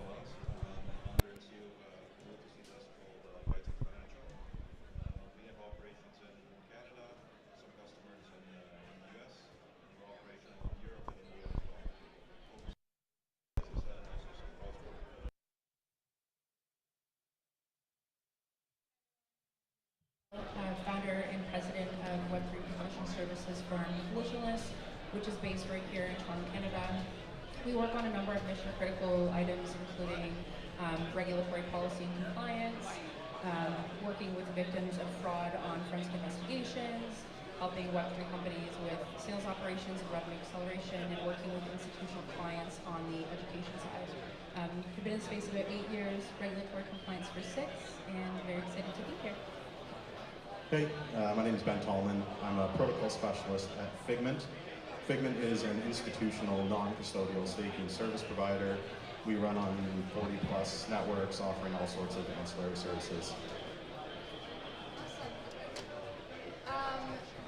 Just to lay the ground for the conversation, staking is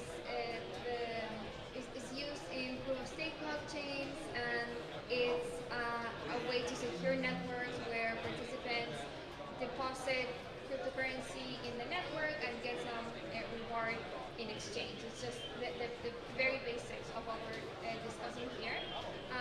And because of how this is structured, staking is sometimes explained as analogous to a risk-free rate when compared to traditional finance. So I was curious to know the panelists' thoughts on this. Is that a fair comparison? What do you think? Sure. Let me say this. I think a lot of people at the Ethereum Foundation would actually very strongly object to this representation that that staking yield is the risk-free rate of Ethereum, because that's not actually what staking was meant to be. Staking was meant to be putting your ETH at stake, meaning taking a risk, in order to secure the Ethereum blockchain. But I think it probably is fair to say that it's as close as you can get to the risk-free rate, even though it's not truly risk-free. And I would say further, because the staking yield, the reward rate that you get from staking your ETH on the Ethereum network does relate to the amount of activity that happens on the network, because effectively, as the more activity there is on the network, the more yield you get from staking. So there is kind of this natural feedback loop from economic activity that goes back into staking, but probably like calling it risk-free is in a sense a misnomer. Yeah, I would maybe add to that and say that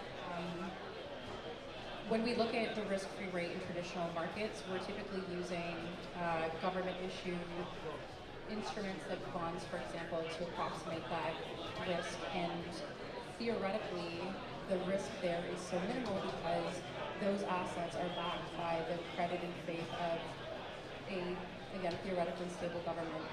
When we're talking about comparison of risk-free rate and DeFi staking, I think it's important for us to understand that it gives us a good sort of proxy, but it's very different because we are not dealing with counterparties that we have the same level of scrutiny over maybe, and also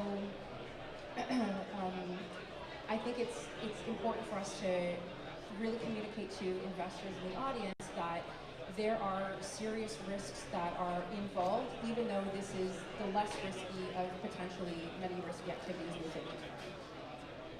Yeah, I guess just adding on to what Mike and Dina said. I mean, personally, I hate the term risk-free rate. For some of the reasons mentioned, there are risks and people need to be aware of them. I mean, I say that not just within crypto, there are risks in terms of staking or anything else you can do with your tokens, but I mean, anywhere. Like the so-called risk-free rate is an academic theoretical concept. It does not exist. If you hold government debt, if you're in TradFi and you hold government debt, there's risk. There's obviously risk. So I hate the idea of risk-free rate. And just generally speaking, I like using TradFi concepts to help explain things, as kind of mentioned already.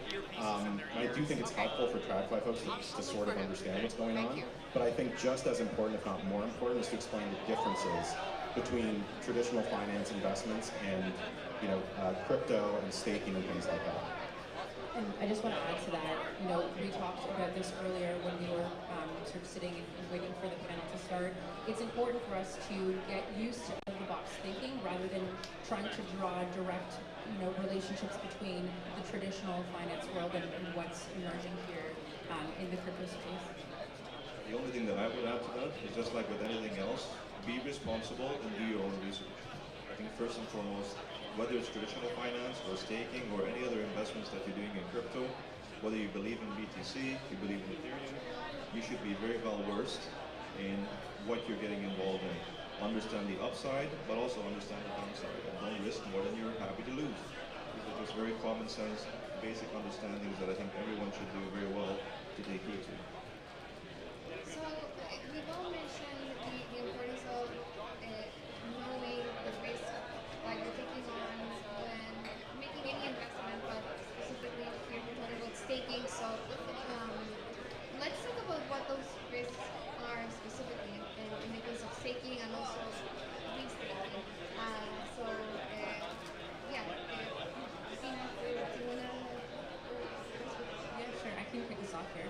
So I think there are a variety of risks that we need to think about when we are talking about staking. Those include, for example, lockup periods. So, you're essentially putting your assets into a place where you're not able to touch those assets for a defined period of time.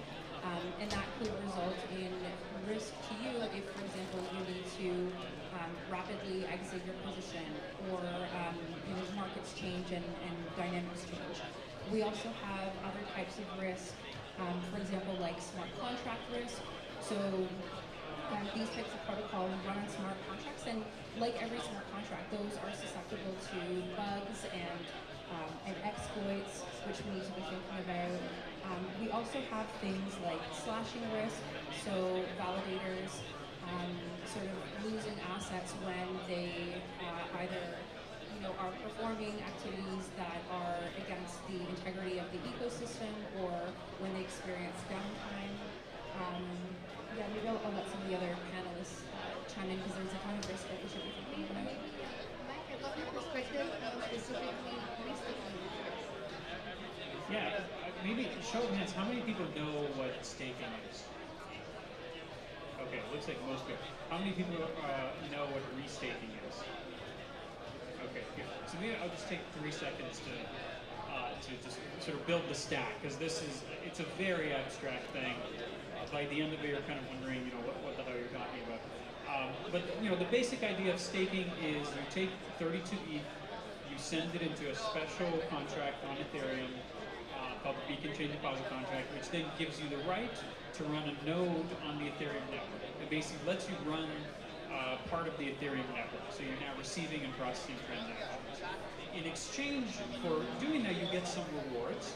But if you screw up, if you make certain kinds of mistakes, like double signing being the biggest one, or even just being offline, if you run that node poorly, you get slashed. So that's what's meant by putting your ETH at stake. You're putting it at stake, you're getting rewarded, but if you screw up, you're going to get punished. So that's staking. Now the idea is that this is, at this point, empirically like a pretty low risk thing. You can, for example, buy insurance on staking, slashing risk for a few basis points now. It's a pretty objectively low risk activity. You really have to try hard to screw up and get slashed. So in any proof of stake system, a very natural extension is, well, you've locked up all this ETH for purposes of running part of the network. Wouldn't it be nice to be able to use that ETH for something else? And that's where things like liquid staking and restaking emerge, Where restaking simply means taking that same ETH, which right now is like $70,000 or $80,000, is what you need to lock up in order to run a validator. You take that same ETH and you use that same pool of assets to secure other networks, other crypto-economic networks, which could be other blockchains. So if another blockchain is launching and it's challenging for them to bootstrap their network, they can just reuse the same security that exists within Ethereum. It could be Oracle networks, could be bridges, could be all kinds of other things that you can secure. So that's the basic idea of restaking. It's simply taking that same pool of security assets and using it to secure other networks and then getting rewarded from those other networks. So the benefit is you're getting more rewards. The risk is smart contract risk, and now you could potentially be slashed by 5 different networks instead of just one. The last thing I'll say is the risk of restaking, has not been characterized yet. I think there's lots of reasons to think that it's probably going to be fairly low. That's a broad statement, but it has not been characterized yet because no restaking is actually live right now. It's not a real thing yet, but it will be in probably a couple months. Okay, so I think from an operator's perspective, whether we're talking about staking, whether we're talking about restaking, slashing's already been mentioned. That's one of the key concerns, key risks that staking service providers think about. The other one, though, of course, is key security. When you think about Ethereum and from a staking service provider's perspective, our concerns are a little bit different than token holders. So token holders, of course, the safety of your EOA, your externally owned account, or your wallet, is very important. From the staking service provider's perspective, it's your operator keys. So on Ethereum, it's your validator keys. How are those maintained? What are the policies around that? When you think about the risks that a validator staking service provider faces, they are different, but it's not the same thing. I don't know of a way, and I don't know that anyone else does, where you could directly steal someone's stake, okay, because it always goes back to your EOA. Okay, so it's a different set of risks. Key security, though, is very important, and it doesn't matter if we're talking about staking, for instance, on Ethereum, we're talking about restaking. So as a staking service provider, when we look at these things, again, whether it's AVSs, operating AVSs, actively validated services, these protocols built on EigenLayer, these restaking protocols, we're looking at the same thing. Each protocol, what are we being asked to do with our keys? How are we going to operate this? Does this put our stakers at risk? I think that the high level here is that from a staker's perspective, especially from Figment's perspective, we don't do customers any service. Like, if we can earn a great reward rate, that's awesome. But if we put stakers' stake at significant risk, it's no good to anyone. Okay, it's no good. Whatever reward rate you can earn, it's irrelevant if you put your stake at any kind of significant risk. And so that's kind of the thinking when we look at all these different things to operate. What's the key security? That's a really big one from an operator's perspective. I think there's also, we can talk about rehypothecation risk, which is not necessarily inherent in staking and restaking, but it's definitely part of some protocols. I think, so for anyone that's not familiar with the concept, rehypothecation is basically when one entity reuses collateral that they do not own as though it were their own.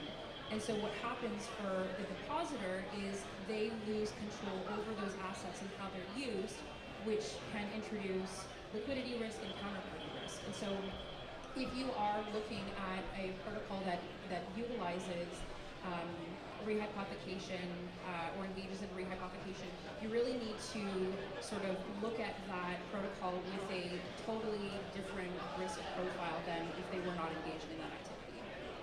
I completely agree with that, because I think that's where one of the things that we have witnessed, throughout the last few years, anyways, is counterparty risk, depending on what type of activity they're involved in. So for me, it's been very, very simple. What is the underlying product that's actually generating?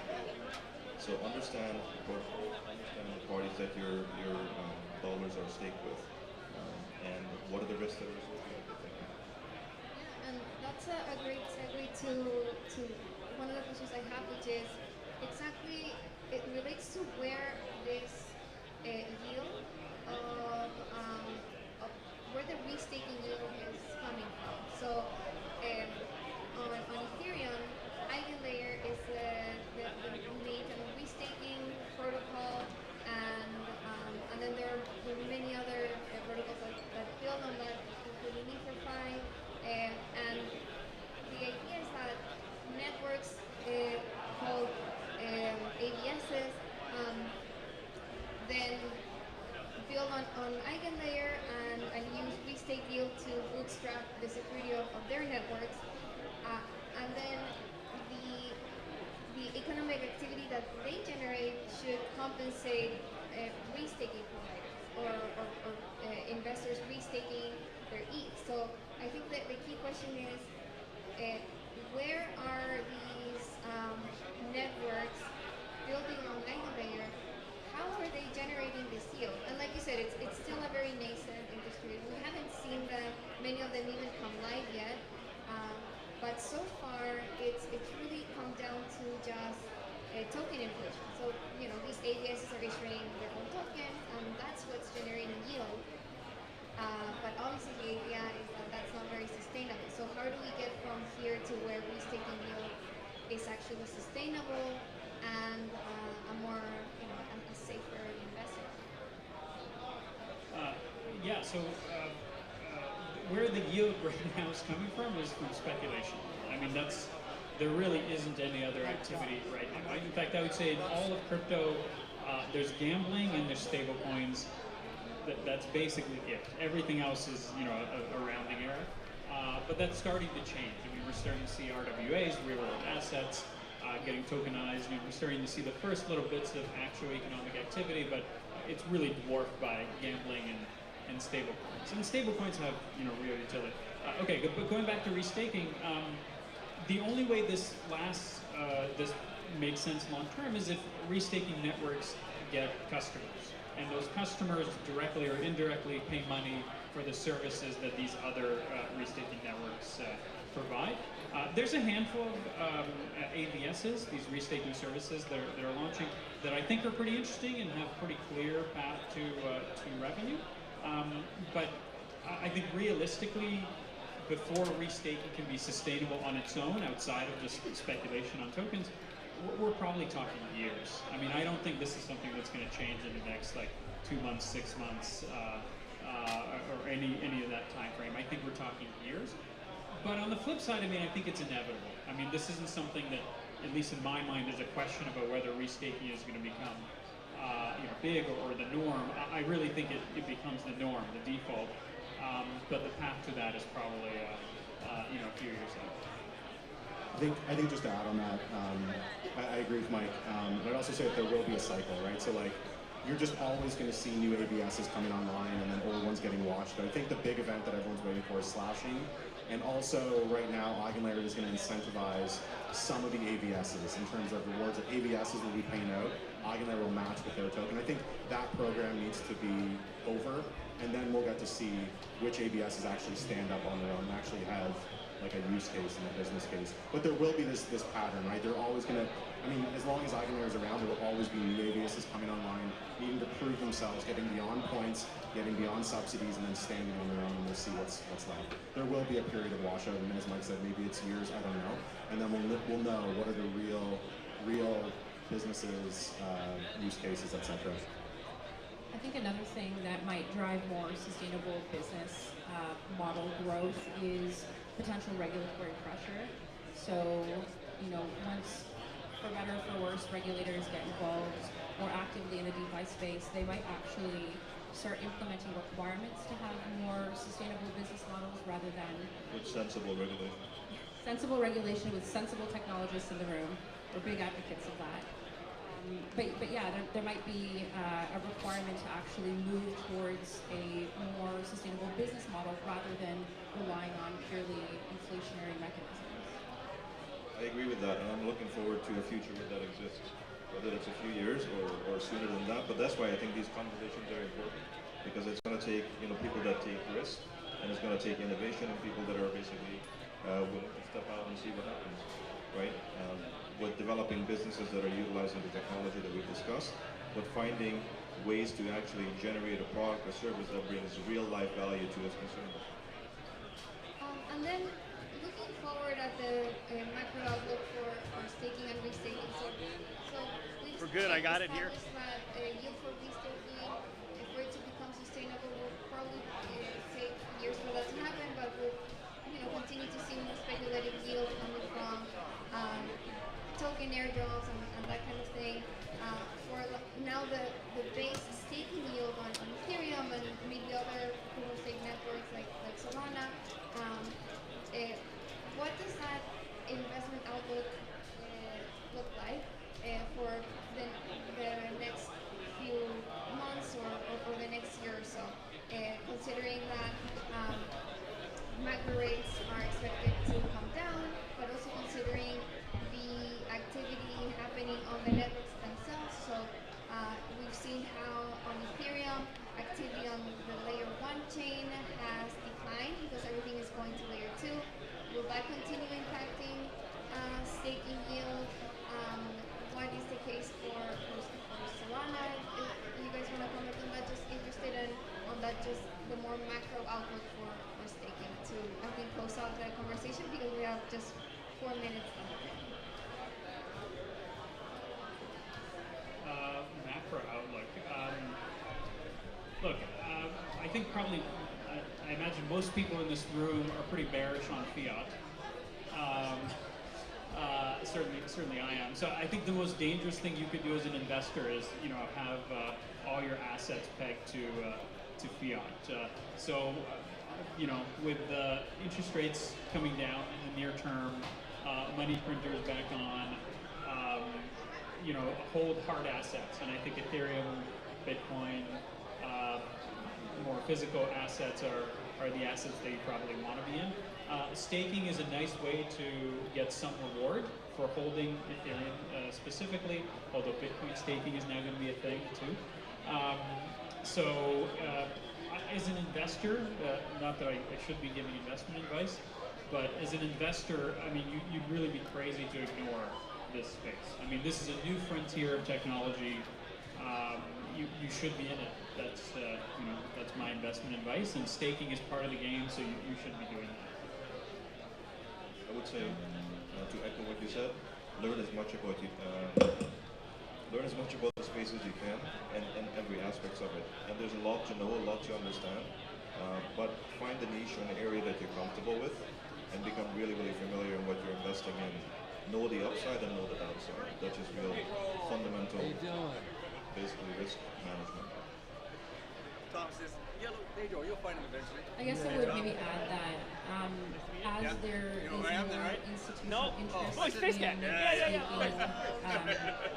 part of the space is also going to mature, infrastructure will get better, network services will become available, and that will in turn make this part of the space look more attractive. So I agree. I think that we're going to see much more interest in the coming months, years.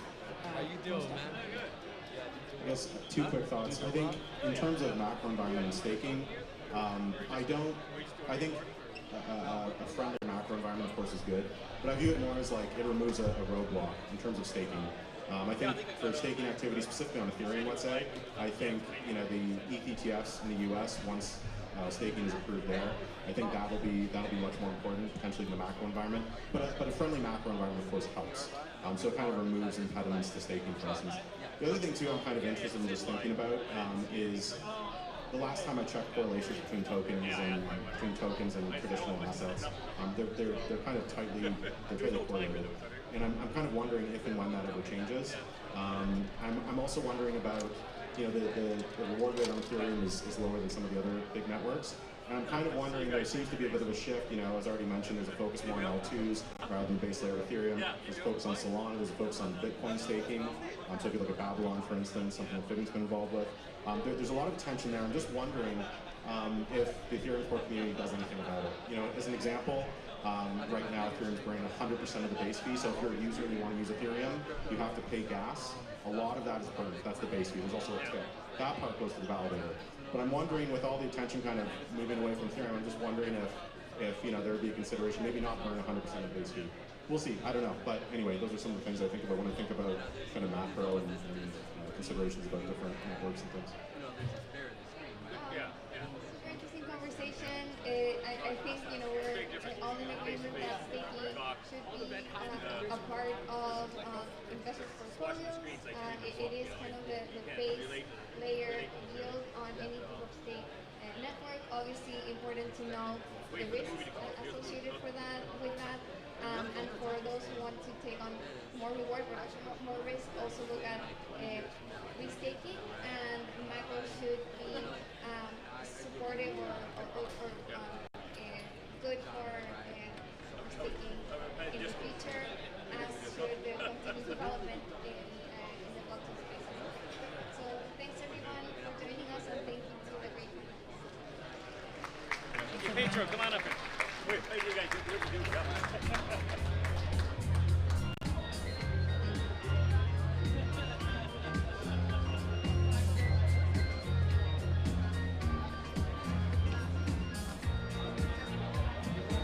Thank you, panel. Don't forget to visit our upstairs expo booths. We have ETH Toronto and ETH Women happening right now on our upper stage. And a friendly reminder that our Bitcoin and crypto ATMs are all available around the venue, sponsored by Local Coin.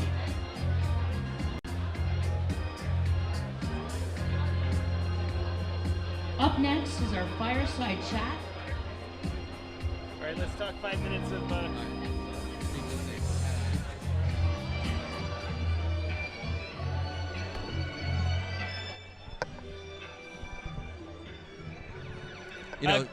Good afternoon, everybody. My name is Tom, otherwise known as Striking, here in the digital media world. Got Pedro Garcia, the crypto chart analyst here. We're going to do 5 minutes of BTC and crypto analyst. Pedro, what's going on in the market right now? That's a great question. Right now, we're actually seeing, like I already talked about this, we started seeing some weakness step into the market here. So it was real interesting as we started to see the sell-off today at the open, right?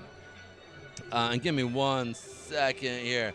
As we started to see the market sell off today, it was real interesting to see it kind of come back, but we're really kind of staying below these basically the moving averages, and right now we're just playing around here. Like I said, I think what they're really doing here is playing with people's emotions here.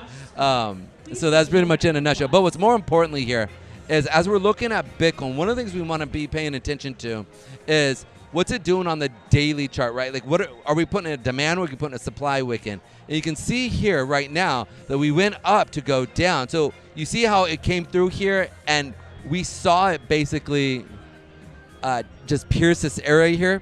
That shows weakness here. So for me, I want to see some volume. If we're going to see it move up, I need to see volume step in as we move up, because without it, it's like running without eating, right? Sooner or later, you're going to fall out. So I want to see that volume step in.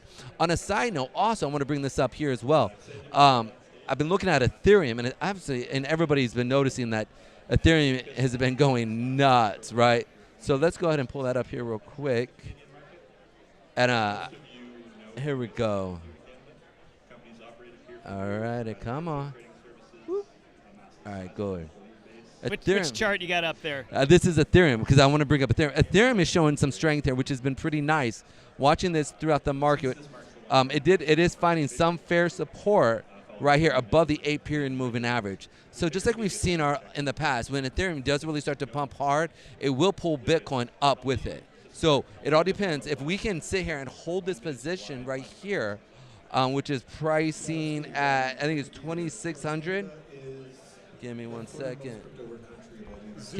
Oh, there we go.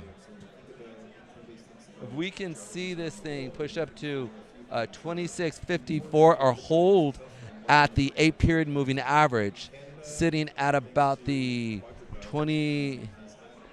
Oh, there we go. Woo.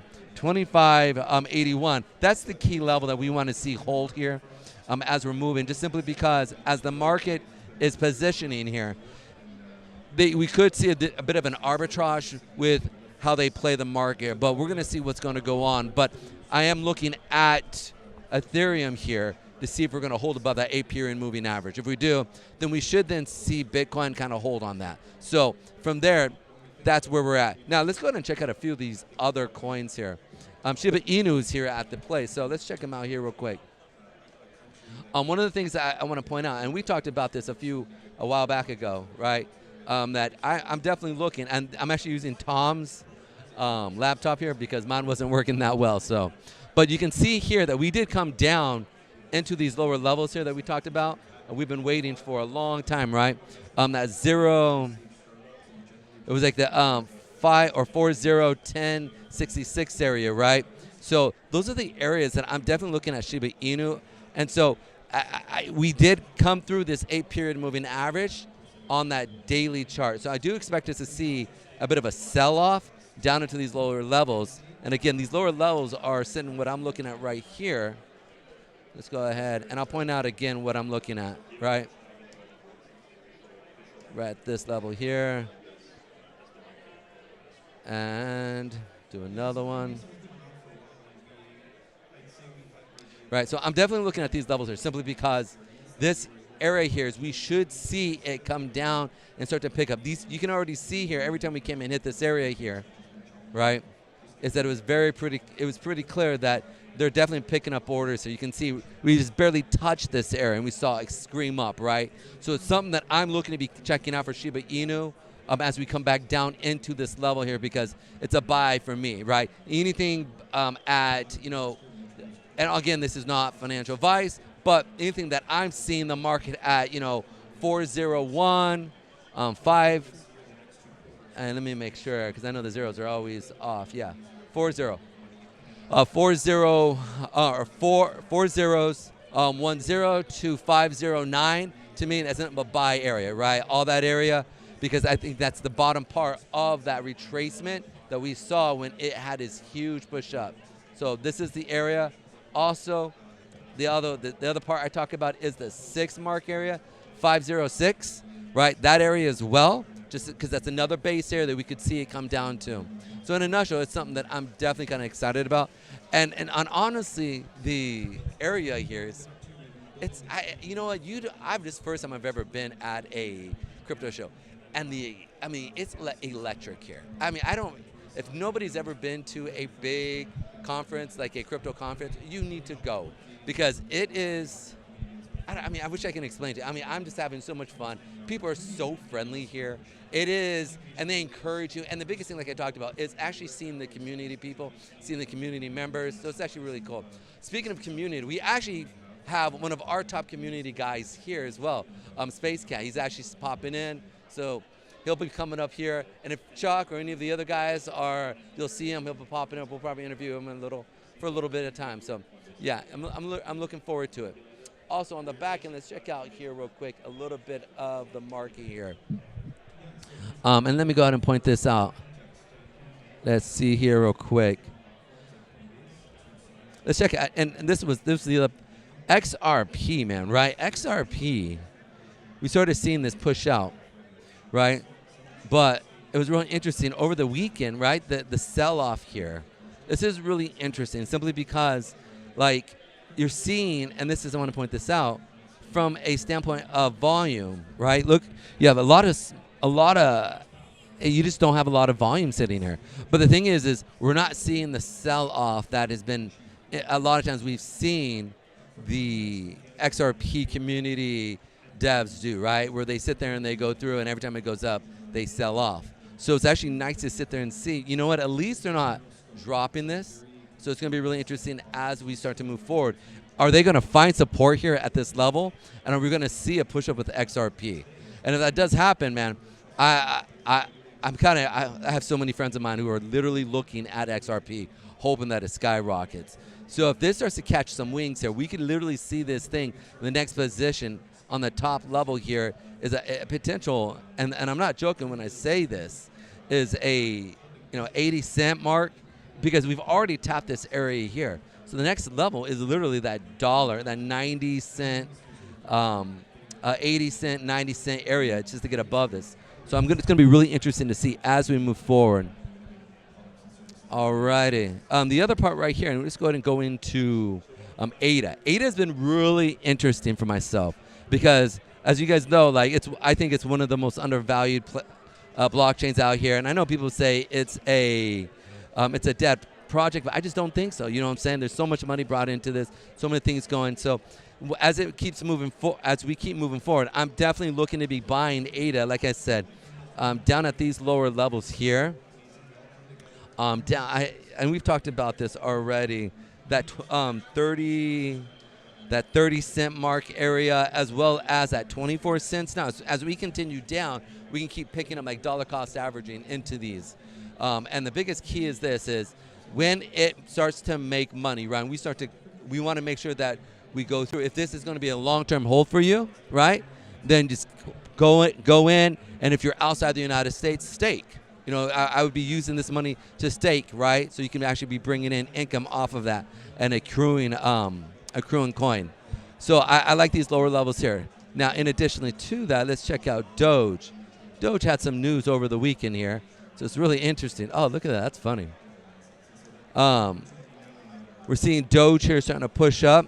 Again, it is finding support on the 8-period moving average here.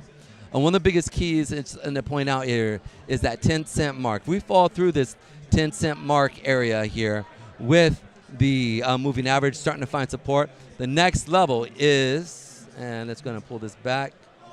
The next level here is, and you hear the guy screaming in the back. It's actually really cool.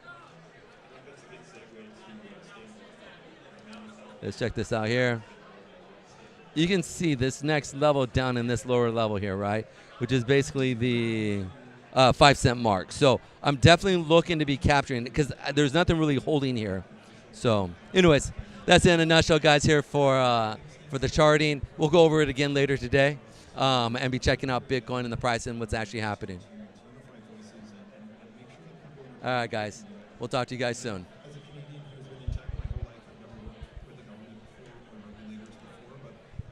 All right, ladies and gentlemen, that was Pedro's update.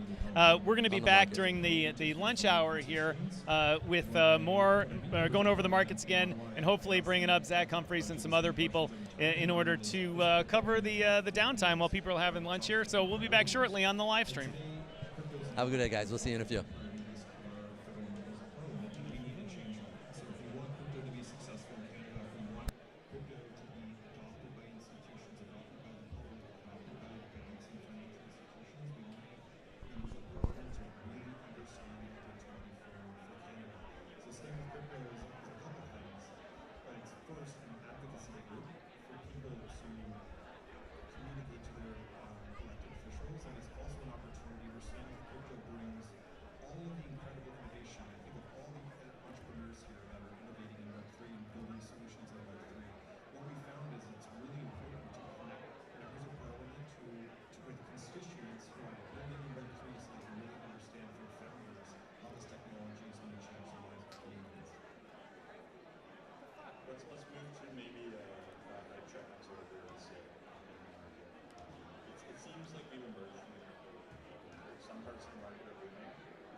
crypto in Canada is an opportunity for us to be innovative and for us to bring products and services all over the world. And of course, we know that innovating in Canada has been challenged for many companies that have struggled with regulation here. And they've been forced to leave and set up business overseas, and that's not something we want to see in Canada. We want to see more businesses being built here. We want to see more Web3 companies being built here.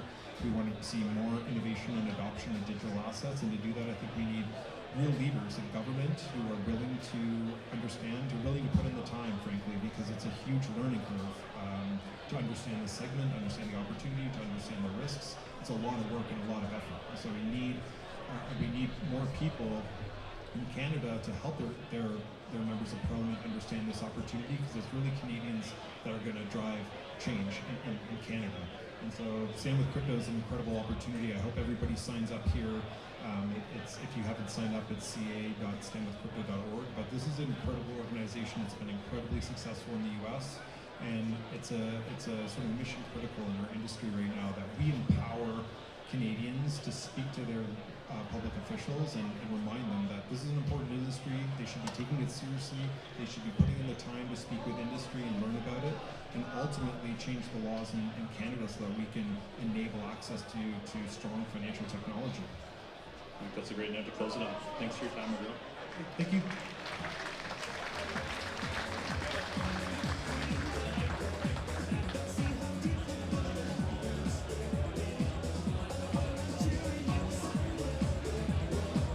Thank you to Noble for sponsoring. Thank you for Noble for sponsoring Alex.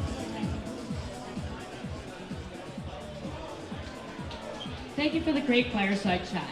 Thank you to Noble for sponsoring Alex Tapscott's upcoming book signing. Noble is supercharging the modular ecosystem, one native asset at a time. Go to noble.xyz to learn more. And don't forget to grab yourself an awesome copy of his new book. Following the presentation, you're going to be able to meet him personally and have a copy signed in the main expo hall.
Now, could you please put your hands together and welcome the best-selling author, Alex Tapscott.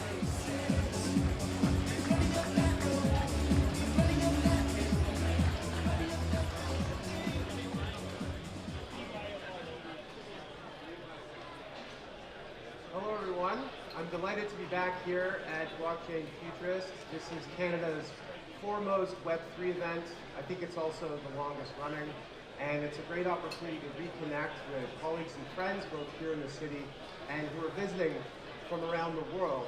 And it's also a very interesting time for this event to be taking place. And that's because we're in this interesting period.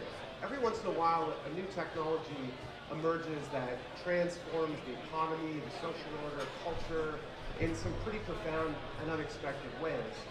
And we've seen that play out time and again, most recently with the rise of the web, the internet, but before that it was, TV, radio, steam, all the way back to the printing press. And now we're in a period where several new technologies are all emerging at once, each of which has the potential, in my view, to be as disruptive as any that have come before. The first of these, of course, is blockchain, the technology behind cryptocurrencies like Bitcoin. Blockchains are the first digital medium for value, a way for individuals, businesses, and so forth to be able to use the web as a way to move and store assets peer-to-peer without the need for an intermediary. The second of these technologies is AI. AI is an overnight success story that's many decades in the making, but recently has hit a key inflection point, and I think is going to transform the world of business and also create a lot of disruptions that we're not really prepared for. The third of these technologies is extended reality. For 30 years, we've accessed the web in a two-dimensional way. First it was with PCs, then it was with smartphones. And every so often you get a hardware upgrade. So the question is extended reality, virtual reality, and augmented reality going to be a part of that equation? And the fourth of these is IoT. Not just smart home sensors or devices that measure your glucose, but devices that can think, thanks to AI, and do transactions, autonomous economic agents. And I'm here today basically to tell you that these technologies are not separate. They are related. I think there's a lot of discussion, especially within the crypto community, that, oh, well, interest in crypto is waned and it's picked up in AI. I think that is a pretty minimalist way of looking at this. These technologies are, I think, on a convergence course. In the same way that the term internet began really just by describing a narrow set of networking technologies, but now when we use the term, we're talking about many technologies, new business models, new social behaviors, new cultural phenomena. It is an all-encompassing term. In the same way that internet has moved from describing one set of technologies to describing an era, I believe the term Web3 is also going to describe the next era. So the internet is entering a new era. So the first era of the internet was the internet of information, right?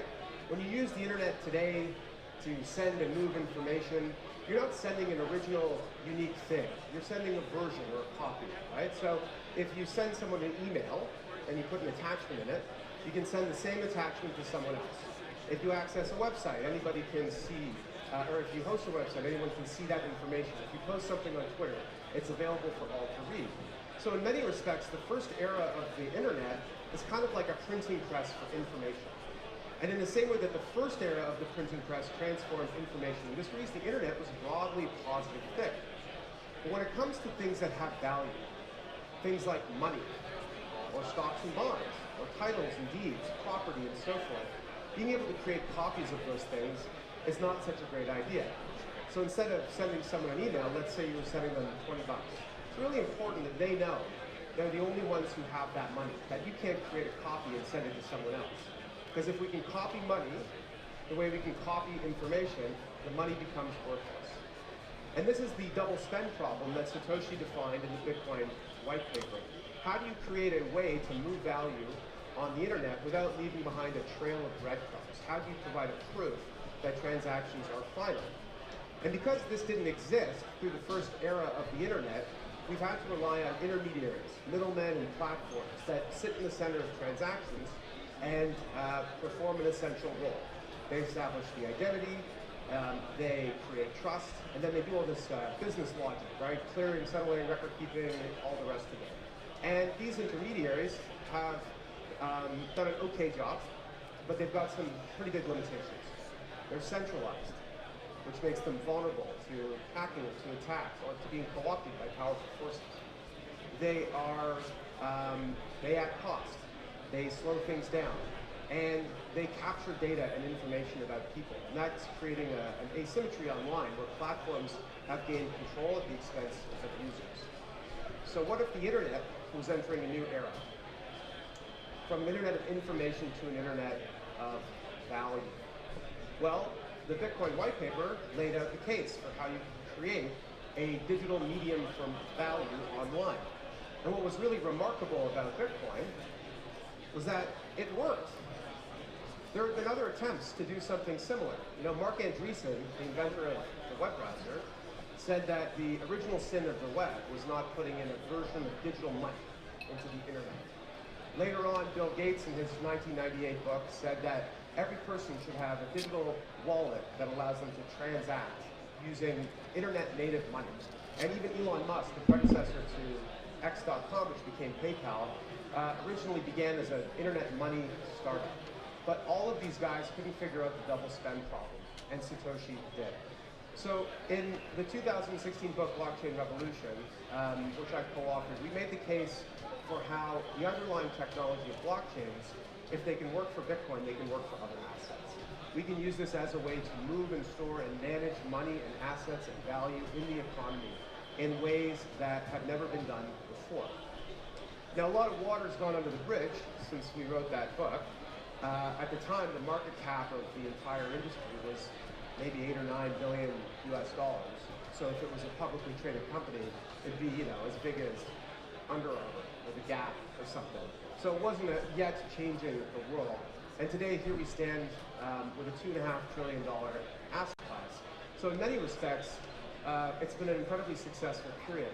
But at the same time, there have been a lot of setbacks. And I think that there's been a lot of mud that's been thrown on the windshield that has kind of obscured people's point of view and made it very difficult for them to understand and appreciate the way in which this technology is changing the world. So I set it upon myself to basically try and, set the record straight. And last year released this book, Web3, which became a bestseller in Canada and the United States, and it's being translated into 6 languages. The book lays out the case for how blockchain and related technologies are changing different parts of the world, right? So the book begins by looking at assets. What does this mean for value? And I've mentioned how this is the first medium for value, so that's where we should begin. But then it looks at what does it mean for individuals, internet users? How does it impact organizations? How will it transform different industries? There's a lot of time spent thinking about, moving money, finance, and so forth. But as we well know, these technologies are impacting many industries. How is it going to impact how we access technology, our experience as human beings? And finally, what does it mean for civilization? So the word cryptocurrency, it's not a bad word, but it's a bit confusing, I think, because when people use it, they're talking about every single token and digital asset. Sometimes people call those all cryptocurrencies. And a currency is actually a very particular thing, right? The classical definition is that it's a store of value, it's a medium of exchange, it's a unit of account. The US dollar is a currency. Bitcoin is trying to be a currency. It's mostly there, but maybe not quite all the way there. But a lot of other tokens are trying to do something entirely different. So the way that I think about it is simply that tokens are like containers for value. In the same way that a shipping container can contain computer parts, furniture, food, clothing, and so forth, a token is a standard economic unit, digital unit, that you can use to program anything of value, right? So it can contain money, like, a US dollar stablecoin. It can also contain a share of a common enterprise, security token, or RWA. It can contain art or a collectible. It can contain data or attributes of people's identities, credentials that we might use to access a community. A token is an infinitely programmable tabula rasa, right? You can think of a website sort of as a container for information. A website can be programmed to represent anything of information. A token can be programmed to represent anything of value. In the book, I also talk a lot about individuals. The way things kind of work today as an internet user is that you interact with all these different services. It could be your bank, social media company, government, you name it. And you create all this data, which they then use and monetize. But you don't get to control or keep that data, and you don't get to participate in the economic upside. So in a way, this is sort of like digital feudalism. Now, in my view, the last 10 years, sort of the era of wild and crazy innovation in Web3 has really been focused on digital assets, right, tokens. But I actually think that the next era will be based on digital personhood, especially with the rise of AI. If there are tens of billions of autonomous AI agents trying to replicate what humans do, we need different ways to show our proof of humanness. And I think that Web3 tools are really the only way to get there. This is Clay Christensen, who wrote a really great book that I encourage everyone to read if you haven't, called The Innovator's Dilemma. And if you've heard of this book, you might know a little bit about the thesis. Basically, his book asks this sort of simple question. Why do great companies fail? Oftentimes, it's the best run firms in any given industry that have a hard time embracing a new technology. And he said, if you look at it, the reason is that when new technologies emerge, oftentimes they're not useful for the core market, but they might be really, really useful for a new market. And as the technology scales, the new market begins to assume the old. So here are a couple of examples. In the 1960s, Japanese motorcycle manufacturers brought small engine motorcycles to the United States. Big Harley driving Americans didn't want those, but off-roaders did. And eventually the off-road motorcycle market came to be 20 times as large as the market for highway motorbikes. Another example is computing. During the 1960s and 70s, the big trend was towards a thing called a mini computer, which is basically a dumb terminal hooked up to a mainframe. And these mini computers, people thought were going to be the future of computing. But the PC came along. The PC, by every metric, was an inferior device, but it was different in that it opened up a new market. Computers weren't things that researchers and programmers used. They became household appliances. So what Christensen says is it's hard to gauge how big a market is going to be. What is the market for AI? Well, a lot of people talk about it in terms of cutting costs. We can use AI to reduce call center operators, and that'll save your company X hundreds of millions of dollars. That may be true, but probably the innovation from AI is going to be way stranger than that, and it's going to be hard for us to anticipate. When it comes to blockchains, it's often, the global remittance market is $600 billion, and the average fees are about 9%. So $50 to $60 billion in fees. As Jeff Bezos said, your margin is my opportunity. So people look at stablecoins and they think, this is going to eat that market. That also might be true, but we know that the innovation that's going to happen from this technology is going to be much stranger. So in the book I talk about several industries. I want to just drill down on one, which is close to me, because it's where I've worked my whole life, which is financial services. So this is a photo of a thing called a Rube Goldberg machine. And a Rube Goldberg machine is basically a device, a very convoluted device, that performs a whole bunch of silly steps and then it solves a simple problem, like it cracks an egg or closes a door. In many respects, and I know it because I work in it, this is kind of how the financial industry operates, right? Everyone thinks it's digital and everything moves at the speed of light, but actually, what you're really seeing is sort of the front end of the industry. Behind the scenes, there's technology that's been layered on other technology that in many respects requires 80 or 90-year-old programmers to debug. So you can think of a lot of innovation in financial services, what's known as fintech, not as some overarching category that crypto is within. You can think of fintech as just digital wallpaper. It is a fresh coat of paint. It is a new user interface that makes it a little bit easier to access finance. But whether you're using a robo-advisor or an online trading app or you're using a payment processor like Stripe or any of these other companies, and they're all innovative companies, you're still, in the end, interacting with banks, brokers, and custodians, and clearinghouses, and all these old traditional companies. So what crypto and DeFi as a subcategory is trying to do is kind of reimagine the industry from the ground up. Now, Wall Street loves Bitcoin, and now apparently Ethereum, with the launch of ETFs in the United States. And by almost every respect, this has been the most successful ETF launch in history. These assets have gathered net over $16.5 billion US. Bitcoin ETFs are responsible for 25% of BlackRock's ETF business in terms of their growth this year, 25% of the growth, and in Fidelity's case, it's half of the growth in their entire ETF business. So that's kind of cool. It would be amazing, like if you had stood on the Futurist stage 10 years ago and said that this was going to happen. Not many people would believe it. But there's something more interesting happening than that, which is that Bitcoin is programmable money. It's basically software. And the concept here is simply that we can take that concept and apply it to every single function of the industry. What does the financial services industry really do? Well, it gives us a way to store value, move value, access credit, trade and invest, to connect investors with entrepreneurs, to organize financial information, to insure against risk, and so forth. Every one of these functions can be replaced with Web3 technologies. So, ensuring value. Prediction markets, which harness the wisdom of the crowds and put basically meat on the table, right? Money on the line to accurately price risk.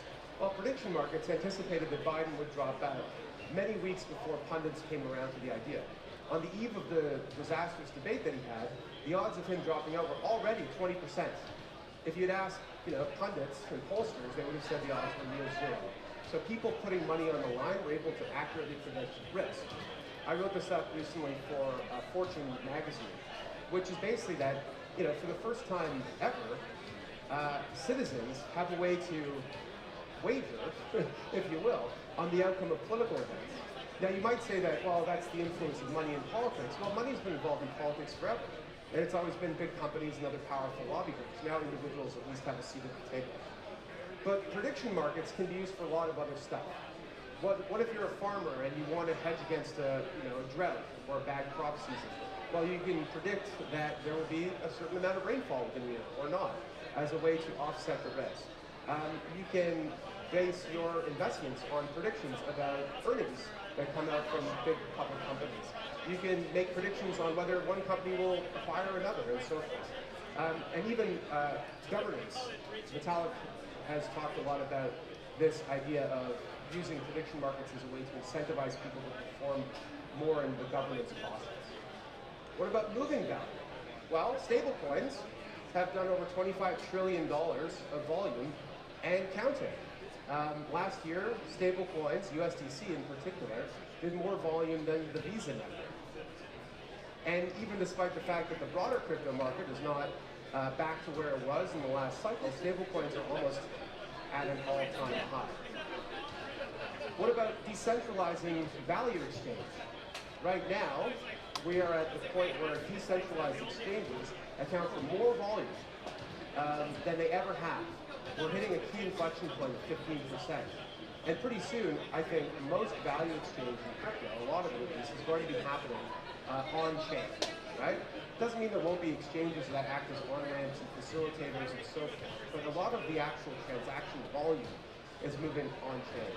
And if it can work for crypto, it can work for every other asset. This is a good opportunity for me to talk briefly about a company that's based in Toronto.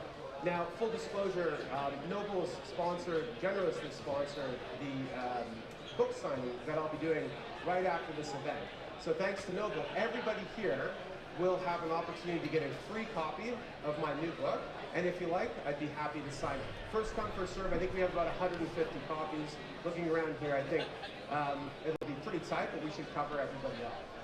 So Noble is an organization based in Toronto that is helping to onboard US dollar stable coins and other real-world assets onto the Cosmos blockchain.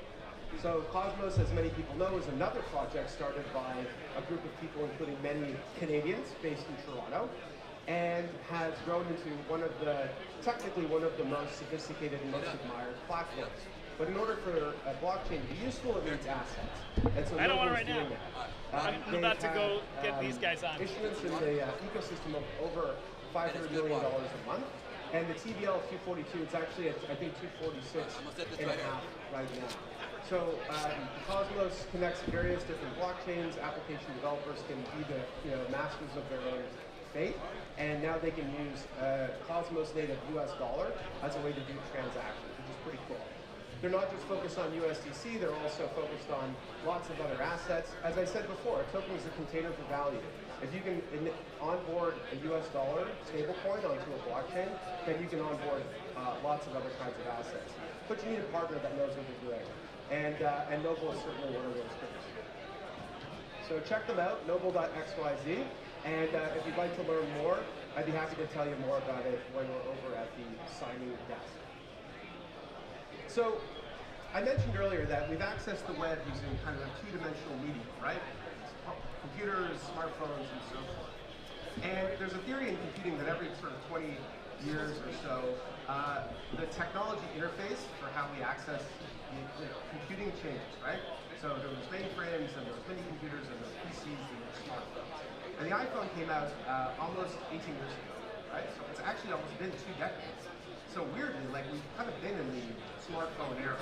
And a lot of people have high hopes for what that next era is going to look like. I don't know whether or not VR or XR is going to take off, but I do know that we are entering this new era. The mobile app, the Web 2 world, runs a smartphone device with applications. The Web 3 world, whether or not it's a PC or a smartphone, the software interface is the wallet, right? If you think of wallets as like web browsers, basically, for the internet of value. I'm going to actually skip over this, just so I have some time for my concluding remarks. So, Silicon Valley was once called a tech Galapagos because of the very unique blend of talent, capital, government R&D, universities, other institutions, tech firms, manufacturers, and so forth, that created this very unique environment that led to a special species of company, the internet giants, that survived there and thrived there. And those companies ultimately came to dominate the first era of the internet, but also really came to dominate the economy. So a lot of people ask, where's the Silicon Valley of the future going to be built? Well, probably it's going to be built in Silicon Valley, but also a lot of other places too. It's probably not going to be one single place. I think we found that technology tools allow people to work from anywhere, and I think that Web3 tools accelerate that process. But place is still important. Where you live, where you work, where you make your life still matters. So I think people don't really realize this, not entirely. But Ethereum is basically the most successful thing that's ever come out of Canada, except for maybe like Wayne Gretzky or something like that. No, the most successful business, certainly. And it's not a business, it's a blockchain network with a native token and so forth. But this thing is worth $500 billion.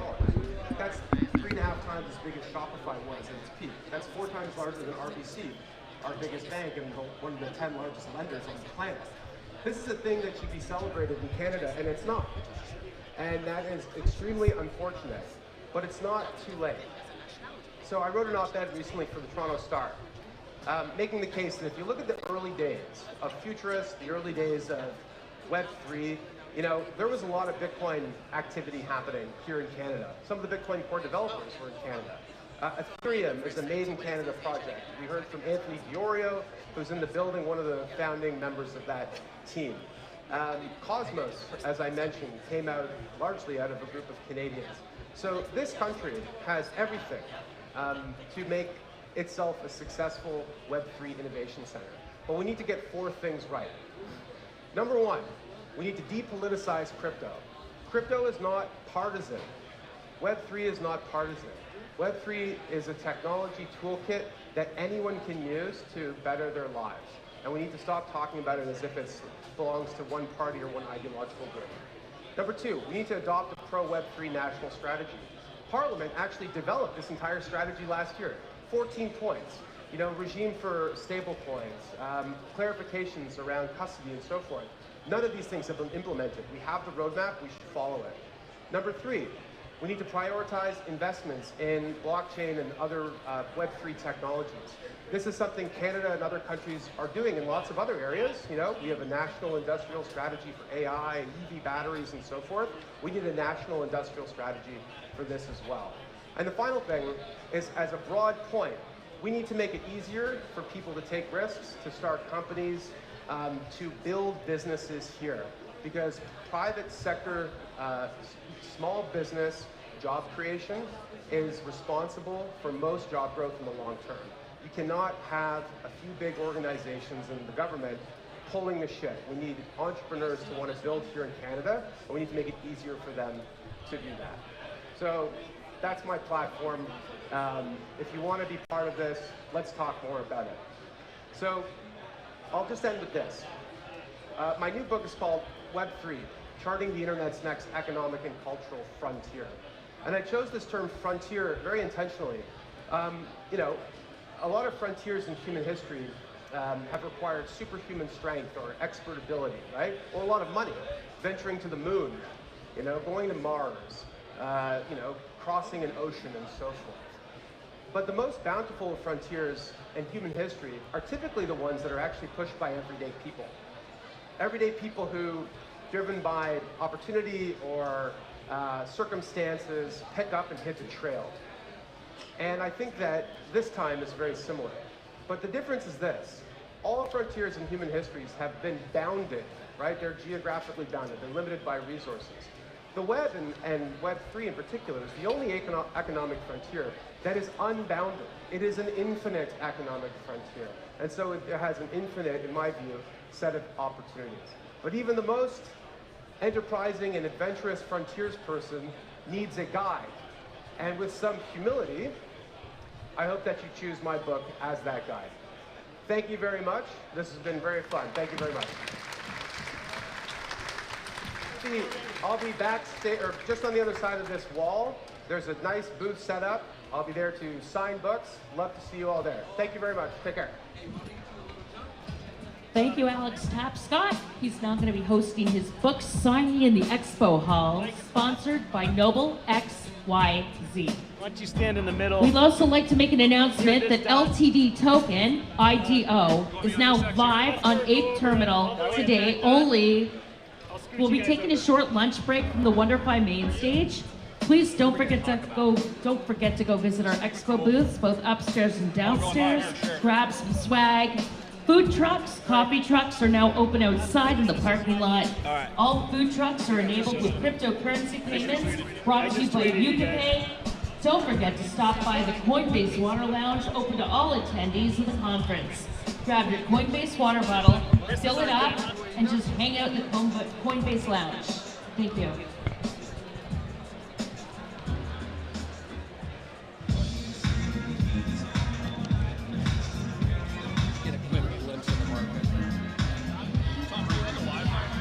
No, I'm not.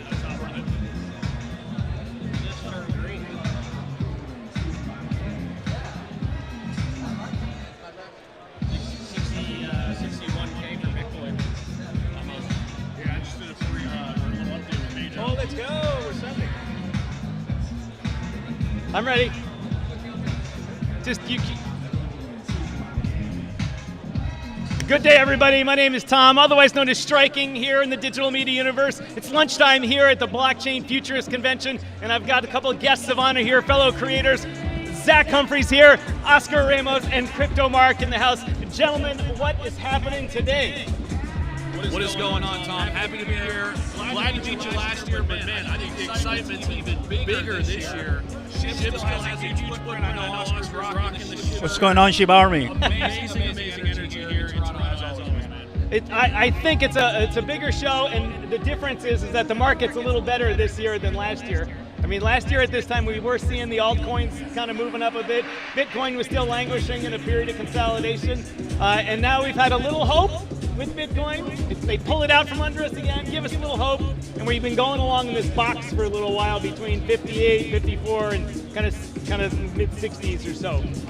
Does coming to a conference like this, Oscar, give you ideas about price predictions? Does it give optimism and say, let's go? Absolutely. Thank you so much. Yeah, this is my first conference, and what I'm looking right now is community. I'm looking at community, people who really want to learn this space, DeFi, Web3. I mean, everybody's just welcome to learn and receive. And obviously in 2024, we're going to be seeing what we most expect, investors, a nice recovery in the price because of what's coming up right now, not only from the investment institutional side, but also retail. We know it's not here yet, but I think big things are coming for us. And for Shiba Inu, personally, we're going to be crushing that zero. All right, let's pass the mics back and forth because we're getting an echo on these. Oh, 100%. I didn't have it which set up. one? This one? Yeah, just take that. So, well, Mark, this is another show. In the past year, you've seen your own YouTube channel grow by leaps and bounds in what you're doing. I've really enjoyed watching it. Zach brought me into it. When you come to a show like this, do people start to see, hey, that's Crypto Mark, or have you met some viewers or anything like that?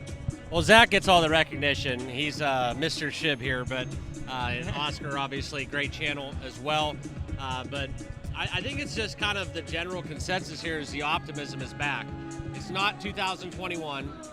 It's not levels that we were back in March for Shib, but I think across the board, it's definitely a happier crowd. Yeah, and for me, I can see the optimism. So it's not so much just the talking with people, but the expression, the nonverbal stuff. People are just back into crypto, whether even not invested, just the narrative's just way different than it was last year. Well, Zach, there's a couple of things different this year than last year. One of is Ethereum. The ETFs are out. How's that been affecting the market? 100%. And a lot of people wondering, Tom, why it really hasn't taken off. but I just think it's a positive thing. That's how early we are. I know here in Canada, you guys have had Bitcoin and Ethereum ETFs for a while, but in the United States, people are still learning, what is Ethereum? What are smart contracts? Why should we care? Whereas Bitcoin has been around really long, they kind of see it as a store of value, they understand it, but the institutions are soon going to find out once more utility in the real world, which it's happening right now with BlackRock, using Ethereum as their main source. Amazing, for yeah. RWA. That is going to be a jumping off point, and we're going to see, I think, Ethereum ETFs take off, but it's going to take a little bit of time. So another big thing going on at this show, though, is the whole Shiba footprint. Apparently, Oscar's into the Shiba footprint. He's wearing it on the shirt. So tell us about what you see going on. Last year Shibarium launched here. This year Shib's got a big presence and stuff. What's going on in the Shib universe this year? Absolutely, Tom. So everybody, I think after just walking around for a couple of minutes, you can easily notice that it's all flooded with Shiba Inu logos and Shiba Inu love and Shiba Inu passion. That means because there's a community who bought years ago and who is not only bullish, but is building. And I think that's what matters at the end of the day. We don't see the prices where we all want it to be to cash out or maybe say we're financially free, but we are not wasting our time by building. Now, 365 days or so ago, Shibarium. I was watching from Texas that podium, that stage, and yes, we watched the video. It was decent, it was nice, a lot of yes or a lot of no. And there's a lot of expectations, right? How about Shiba Inu burns? How about the DeFi, the chain? Who's going to be coming in? Users, deposits. At the end of the day, we have room for improvement. I'm really down to see what the major news Shytoshi is going to tell us, and all different kinds of partners like K9, which I've seen their boot is phenomenal. But as someone who is a content creator for Shiba Inu, like Zach, like Crypto Mark, we're not only ready to see our portfolio explode and say, okay, we're not wasting our time buying crypto, this is actually working and we're making money, but the friendships, the relationships, the networks, I see people that recognize me, I see them, I talk to them, it's like, man, all those years is paying off, and I'm so happy you're here with us, guys. No, it's amazing, Oscar. Here last year, as Tom mentioned, Shibarium launched. So we're a year in now with Shibarium, and now all eyes are, building on top of the chain. We're waiting for Treat Token to launch. Treat Token, literally right on the other side of this wall, has a huge booth. So maybe we get the launch of Treat. Just speculating a little bit. Speculation is live. You mentioned K9 Finance, liquid staking on Shibarium. Big news. They got listed on Gate.io. There could be more news to come. Shytoshi's going to talk later tonight at 5:30 before the big yacht party, so it's going to be a ton of fun. Mark, I know you're here. You see the Shib footprint. What do you think? Well, we just talked with Shytoshi, right? He's just hanging out right back there. No, just kidding. You're watching this. Come hang out. Jokes aside, yeah, Treat. Everybody's been waiting for that, and Shibarium, whether or not good reviews for good, better, or worse, it's still positive for Shiba Inu. So whether you're not a believer, whether or not you're all on board, it's still renewing the optimism. And we just listened to one of the speakers talking about the crypto winter, kind of just coming to a conclusion. It's, he used a really positive way of describing it, saying it's cooler. It's not winter, but it's cooler. And that's just still a better place than we were back in 2023. So still a better time period, I think. And it's a way better conference. It's a better event, and I think we're just renewed optimism across the board. 100%. Yes, let's go, Shib. Gentlemen, I'd like to address that about optimism here. Always at a conference, it breeds optimism, and everyone leaves pumped up, like ready to go. Obviously, everything's going to the moon because everyone's happy about it. And then everyone gets into the real world, and the market maker said, we toyed with you a little bit. We're going to pull out the rug from under you. Pedro and I talk on the show about the effect of the market makers and the larger institutions getting into crypto a lot. And we compare the price wanting to rise to 100,000 of Bitcoin to 150,000 versus the bigger institutions wanting it to go down on the concept that it's easier to make 2x going from 15,000 to 30 than 60 to 120. The money that needs to come in is not. How do you guys, from your roles in the crypto sphere, feel about that? Do you think that the institutions have that much power to push it down so they can 2 and 3x up later, or are we going to skip that and go up higher directly? I mean, I'm just going to start by saying MicroStrategy and Michael Saylor, they're not making a mistake by buying it anytime they have a chance, Absolutely because the guy is always borrowing money to buy more Bitcoin. And we're not talking $100,000, $50,000, talking billions of dollars in Bitcoin. So, I mean, we all know that whales, they already control the market. Like, take a look at the top 10 Bitcoin holders, and you're going to see BlackRock ETF right there. That means that they obviously have an edge. Wealthy people are going to get richer, but, I mean, ETF already launched, beautiful. We still haven't seen, I believe, guys, that we still haven't seen that effect in the price. So it's going to come eventually. There's a lot of macro issues that obviously are putting the price down for a lot of different optimism, right? Geopolitical unrest, inflation, the election year, whatever. So I know institutional investors, VCs, asset managers, they're all eyes on BTC. They're all eyes on the next ETF, maybe Solana, Ripple. So it's going to be fun. You know, there's no doubt that the institutions want lower prices, but more than that, I think they want to keep prices somewhat stable so they have time to accumulate, right? Because the thing is now with ETFs, this isn't like a one-off catalyst, right? We're seeing a lot of institutions slowly but surely come into Bitcoin, come into Ethereum. I was just talking about this on my Crypto Breakfast Club X Space. If you guys haven't checked it out, definitely do so. We were talking about this morning, and here's the thing. We're looking at Bitcoin with pension funds in the United States. There's 4 states now that have added Bitcoin in their pension funds. Imagine what happens to the price of Bitcoin when all 50 states do this. Imagine what happens when large corporations, the Apples, the Microsoft, start putting 1-2% Bitcoin on their balance sheet. We are super, super early, and it's hard to believe, but there's no doubt, Tom. I mean, institutions want that price somewhat stable, and I think they're manipulating it, but they can't hold it down forever. Because once these big players come in, it's going to be so much capital. I don't even think we realize how early we are still. Well, sorry. I always like to talk about the total market cap in crypto. And even though it's 1 trillion, 2 trillion, 3 trillion, what a small number that is in the over, well, I'd like to have that problem of a small, but I always tell people the value of real estate in Manhattan is about $2 trillion right now. Yeah. So if you think of our crypto market in the size of only the size of Manhattan, when there's cities all over the world, you know, thinking about how much money could come into the Bitcoin or crypto universe, it really is amazing. We just gotta get over that next hump and acceptance. Even though so many of us, and you've seen the popularity grow, and even to the point where it's a pain point in the U.S. presidential elections now, it's crypto. Yet it's still not the market cap of, you know, Fidelity has 93 different funds that are $1 trillion, you know, and that type of stuff. So what are you guys' thoughts on that? Yeah, I mean, just to piggyback off of that, you know, we watched the X Space in brief with Donald Trump and Elon Musk, and you can really just feel the presence of the crypto conversation, not just in the United States, but abroad. And I think that, you know, if you would make a list of the top 10 things that could drag a crypto market into ruins, destroy projects, ruin, you know, projects launching, just drag the market caps through the mud. We've went through all the hell. We've went through geopolitical conflicts, inflation at all-time highs. And, you know, here we are today, and it's really unfazed. So the only way to go up from here is up. So that's kind of where I'm at.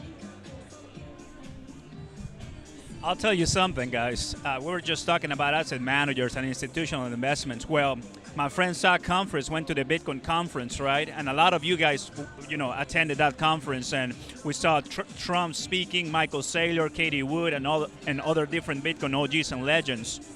You remember what was that base, bear, and bull price prediction they gave us?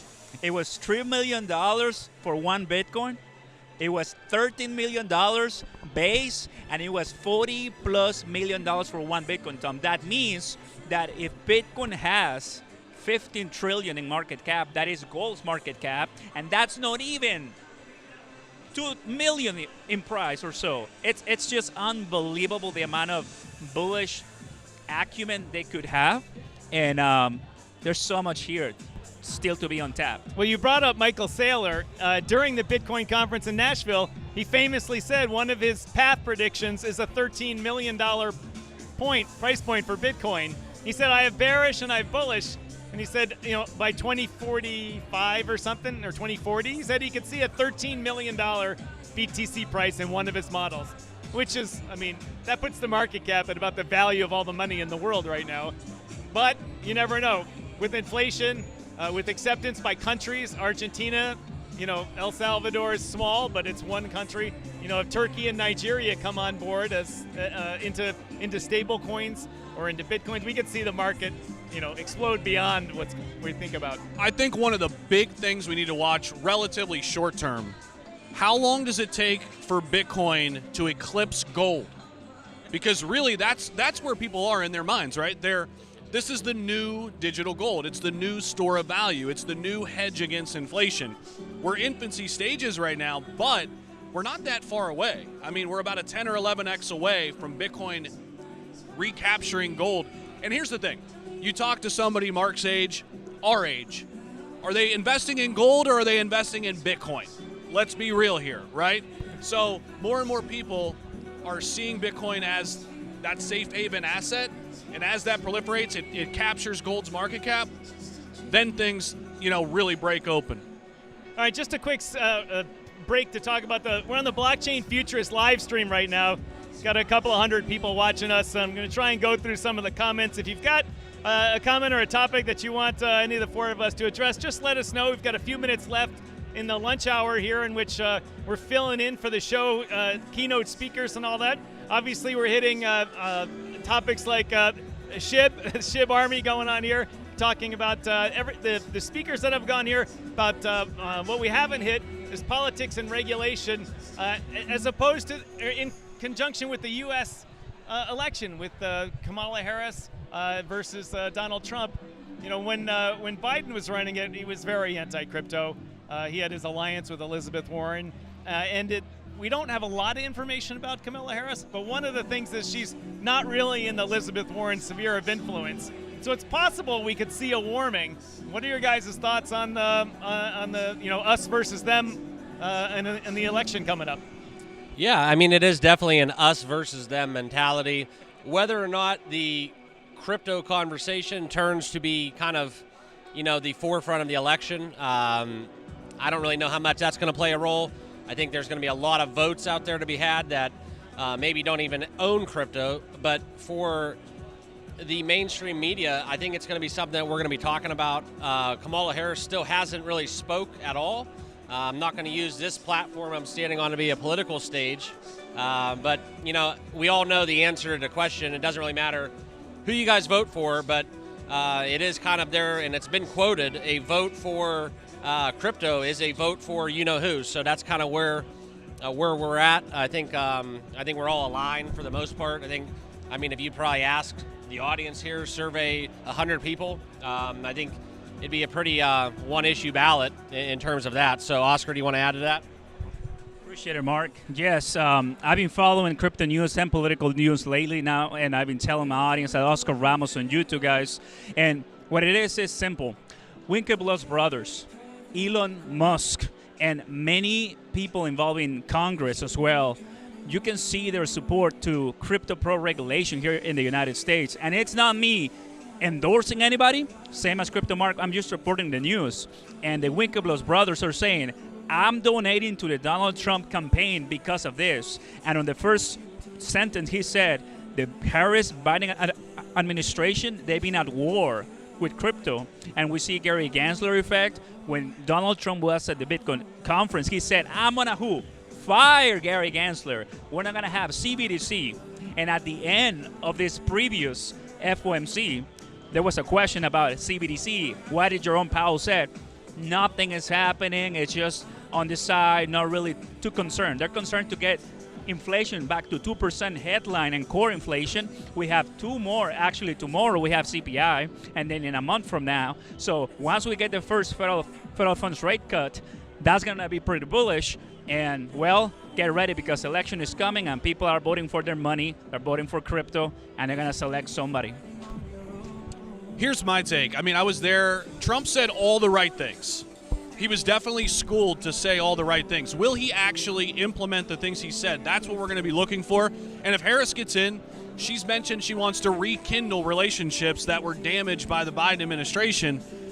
Does that really happen? I mean, here's my take, guys. It's real simple. Whoever gets in needs to act, and needs to act fast, because the United States right now is losing ground on the rest of the world. I was in Dubai recently. You can go and buy things with Bitcoin and Ethereum and USDT. They make it super easy. They've fully adopted crypto already. The biggest innovation has always come out of the United States. The biggest internet companies, which was the last thing that changed our world drastically, they all came out of the United States. We've got a company right now in Ripple that's based in the United States. It's been a 4-year lawsuit, right? We need guidelines, we need guardrails, and we need it now in order for companies in the United States to flourish. That's it. Simple as that. So whichever candidate is going to help proliferate that, I'm on board with.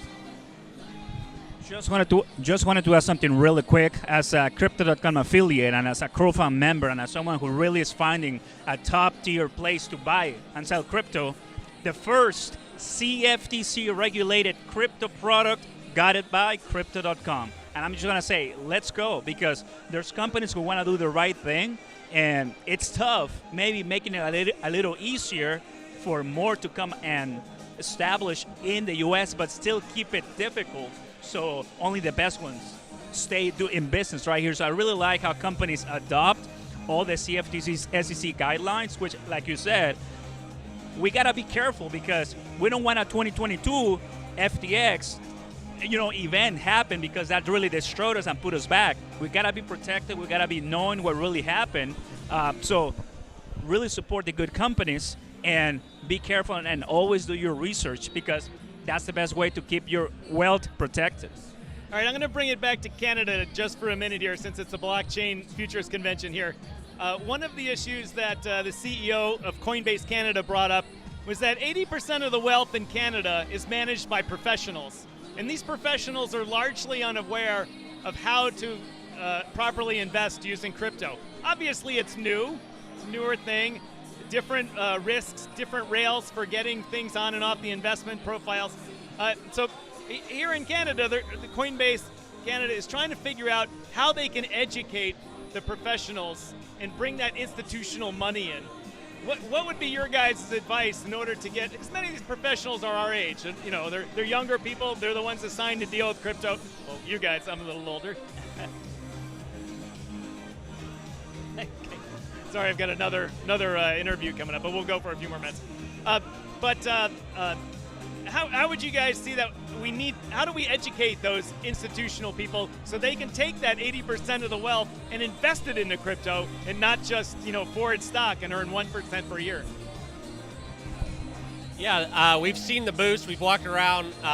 Definitely a lot of enterprise-related businesses here on the crypto front, and they're all looking for the same thing. They're looking to get in. People are having trouble with taking currencies across borders. It makes it hard with regulation. A lot of the companies deal specifically with taking care of those regulation hurdles. But in terms of the money, I think it's just plain and simple. Regulation has to go down, and that's kind of where the politics come in. You have differences of beliefs. It depends on what side of the argument you are, but if everybody's not aligned politically, it's going to make it very hard, and especially in this market when everybody's kind of hesitant to put their own money into crypto. An institutional side of that money is going to be even more of a larger scale and really added that difficulty, no matter really how old you are, if you're trying to start a crypto business. I think the big thing, I'll keep it short and simple, it's data. We have to show the institutions the data, because they're data-driven businesses. What's the best performing asset in the last 13 years? Bitcoin. It's not even close, okay? So show that. Show them where this is going. Give them an idea. If you look at the bell curve between how the internet was adopted and how crypto's being adopted, it's on that same trajectory. It's on that same path. Why wouldn't you want to be early? I mean, that's where I would start. Show them the data, get them interested, and then get them really intrigued. And it doesn't have to be a lot. It doesn't have to be a lot of money. You know, just a little bit on the balance sheet is going to go a long way. 100%, I agree. One of the things that I always like to see and calculate is how Congress here in the U.S., in the U.S. and in Canada, it all starts by making the right policies and making the right regulations, right? I do agree with crypto market ideas, because at the end of the day, you can have a company and give them all different venues to succeed. Just mentioning some like Celsius, right? That they say banks are our enemies, banks are not your friends, and a lot of new investors are going to come in. Maybe institutions want to partner up with them.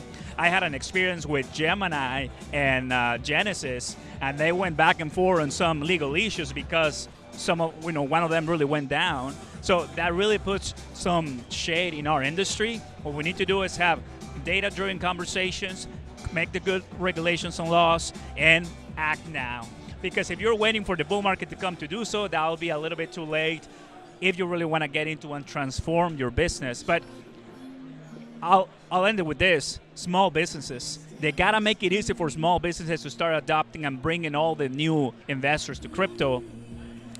We're getting there. And just to piggyback off that, I think I don't have a PhD in business, but something I'll add is I think the volatility with Bitcoin is kind of the issue as well. When that people get scared. When that volatility lessens, let's say the supply of Bitcoin, gets fully exhausted, businesses but to are that going to see point, less risk. To that point, Mark, we have ETFs now, right? So like that needs to be part of the conversation with these institutional investors. Hey, look, we have ETFs in place. Diminishing returns is going to happen because there's so much volume, inflows and outflows. We're not going to see that volatility forever. So why not be early? Right? I mean, I think it's just too much present risk for these startups, and I think once the supply starts leveling off, like when Bitcoin becomes, stable almost with that supply, that's when I think the businesses really flock in. Hey, we're getting the 1 minute mark, so I just want to plug our channels. Is that cool, Tom? Yep. All right. So the Crypto Mark on YouTube. I'm Zach Humphreys, and this is my good friend Oscar Ramos. We're all three on YouTube, on X. Find us, and Tom, thanks, man. Appreciate it. Thank you, gentlemen. Thank you for coming by. Awesome, brother. We're here for 2 more days. Let's talk. Let's talk shop. Let's do it. Other times too. There's lunch tomorrow as well. Awesome. And the YouTube viewer Shabansky said, "Looks like Ramos is ready for a fight." Oh wow! All right, ladies and gentlemen, we'll be back with APX lending in 30 seconds.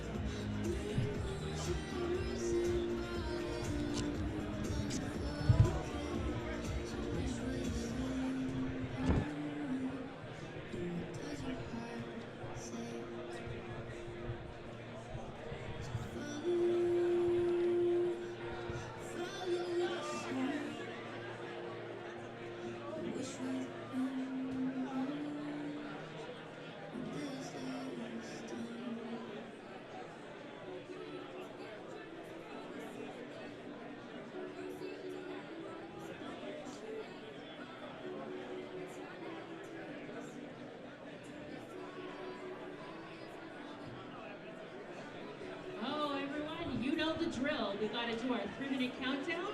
Once again, we're going to do 3 minutes, and then we're going to be back up on stage. Thank you. Yeah, at this line like this. Yeah.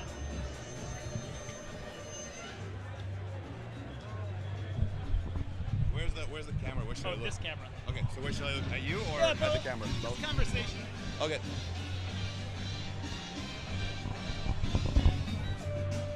All right, ladies and gentlemen, we're here with Andrei Polyakov of APX Lending at the Blockchain Futurist Conference in 2024 here in Toronto, Ontario. Andrei, welcome to the show. Thank you, thank you. Our show is called DYOR Live. For you new viewers out there, what we do is we bring good projects and good information to everybody to learn about the markets and learn about investing in crypto. One of the areas we have not really covered is the lending in crypto. That's right. APX does lending via the crypto industry. Tell us, what is the history of APX? Where'd you come from? Absolutely. And pleasure, and thank you for having me. So Apex Lending is a crypto-backed lending platform focused on compliance, safety, and security. So what we provide as a service is the ability to borrow either fiat currencies like the Canadian dollar or the US dollar, or stable coins like the USDC, using Bitcoin or Ethereum as collateral. What we focus on is a very safe, secure, and compliant experience. So, Andre, tell us, the lending industry in crypto took a beating a few years ago with a couple of unnamed companies. That's right, it did. How is the market different now for lending, and how does APX address those concerns? So I think that's a great question, and I think the industry has matured a lot over the last several years. The way that Apex is going about this is with a very strong focus on regulatory adhesion. So we are registered with FinTrack in Canada, with FinCEN in the US. We have an application for registration with the OSC in Canada. We're going through a SOC audit right now. So that very strong and sort of approach to regulation. Right, the SOC audit is very thorough. It is. A SOC 2 audit is nothing to joke around with. Now, do you have exposure to the Bank of Canada's PSP program, the payment service providers? No, we do not. Because you're registered with FinTrack? Exactly, with FinTrack, exactly. As the American here, I'm starting to figure out the Canadian marketplace. That's right. It's a little bit different, but it's similar. So in the past, we'll say bad actors in the industry took people's cryptos that was supposed to be custodied, supposed to be in custody for them. That's right. And then rehypothecated it and relent it out. That process seems to an end. Tell us, what is APX's strategy to dealing with clients' funds? Right. So the way we approach that is by design eliminating that entire possibility.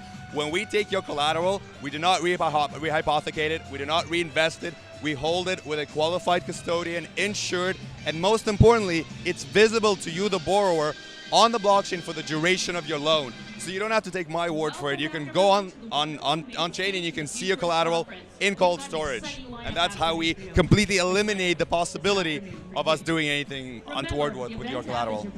All right, so you have that stuff. It's on the blockchain. How is it stored? How can you keep the bad actors from getting a hold of that? So I have a very long experience and history in the crypto industry. I previously ran a company called Coinberry, which was one of the largest licensed crypto exchanges in Canada. So I ran that company from 2017 to 2022. And a plethora of experience, obviously, dealing with with penetration tests, hacking tests, all those things, to make sure that the technology that I build and I bring to the market is safe and secure. Most importantly, we hold your collateral with qualified custodians that are insured. So we work with one of the top-tier qualified custodians in the world to custody that collateral. Well, that brings a good sense of safety and security to everybody. So you have many products. Are these? Is the lending available to individuals or businesses or corporations? What are you? Who's your target market? Yes, absolutely. So we have a lending platform available at apxlending.com where borrowers in Canada and the US can apply and get loans. We also have a white label solution that we offer to banks, credit unions, financial institutions, or the fintechs that are looking to offer crypto-backed lending services to their end clients, and we've been seeing a lot of demand for that solution globally. So there's, to your point about how's the industry changed, there's a lot of interest from institutional players, banks, credit unions that are looking to get into the space and start offering these services to their end clients, and that's where our white label solution comes into play. Earlier we heard Lucas Matheson, the CEO of Coinbase Canada, talk about how the wealth in Canada is 80% managed by, or 80% of the wealth in Canada is managed by professionals. So obviously those people, that's a great target market for all types of crypto products, and maybe not just in lending, but in derivative products and counterparty agreements and that type of stuff. How does APX see themselves getting into the institutional markets? Well, we offer our services to both retail borrowers and institutional borrowers. So we have two sort of tracks there. So we offer white glove service, obviously, to our commercial institutional borrowers, and we offer loans up to $10 million in value. So they're quite large for our commercial clients. All right.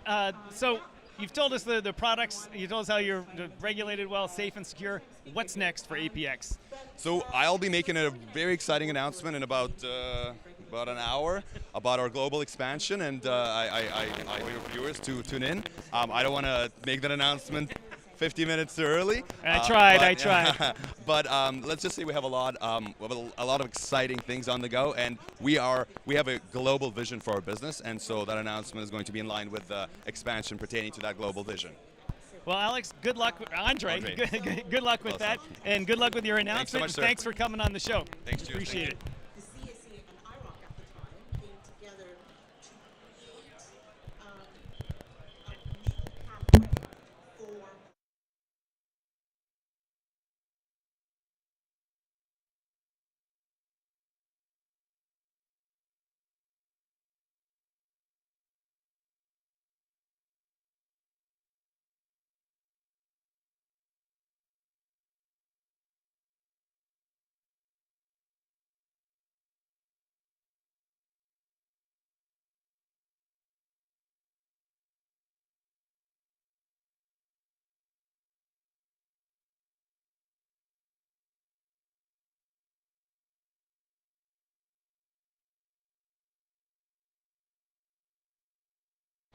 what we've done really well. And I'm not just saying that because I'm biased, but I think what Canada, the CSA and CIRO has done really well is essentially demonstrated how regulators can effectively support innovation and change while not compromising or sticking true to core investor protection and market integrity principles. Right. Thank you for sharing that context, Suzanne. Now that we've set the stage, I'd love to hear from our other panelists about what they think is working about Canada's current approach to regulating Web3. Kamala, software? Sure. Hi everyone, my name is Carmen Crypto, partner with JBee. I lead our crypto asset and blockchain center of excellence. So in terms of the regulation, what's going well, I can definitely say from an investment fund standpoint, when we talk about crypto ETFs, the Bitcoin ETFs, Ethereum ETFs, or staked Ether ETF as well, I think the regulators have done a fantastic job of providing that platform and a regulated pathway for institutions to be able to get exposure to this asset class in a much more meaningful way than just directly allocating to crypto. So certainly on that front, I think it's been really good. The interim approach for CTPs, I think that worked really well because that gave a pathway for CTPs to be able to eventually become zero regulated. And Crypto trading platforms. Yes, all the crypto trading platforms. So yeah, I think those key things are going well so far. Of course, there are more opportunities, but I'm sure we'll be talking about those as well. We'll get to those shortly for sure. Dan, any thoughts as someone working with a crypto exchange that's navigating this process? What do you think is working about Canada's approach? Sure. Hi everyone, I'm Dan Munoz-Cohen, Vice President of Policy and Regulatory Affairs at Crypto.com. If you can't tell from my accent, I'm an American, and that really shades my view of things. What I love about Canada is that there's a very clear pathway to regulation for exchanges like Crypto.com. You know exactly what you're supposed to do, who you apply with. All the provincial securities regulators work together for one system, so you don't have a patchwork framework. And there's actually staff there ready to answer your questions, work with you.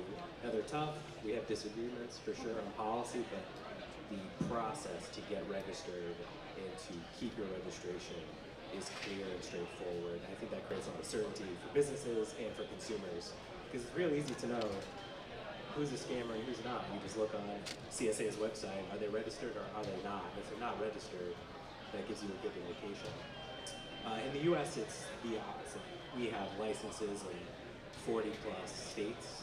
At the federal level, there's multiple regulators, some of whom have a process for certain products, some of whom do not have any process, prefer to fight things in the courts. So it's refreshing to come and operate in Canada for the certainty. Certainly there are things that could be made stronger and as we kind of move through the market. I think things around stable coins and how they're used in the economy, how they're used on platforms. I think iteration on the process and the rules will be helpful, but the fact that there is a process to register is incredible, and again gives clarity and certainty.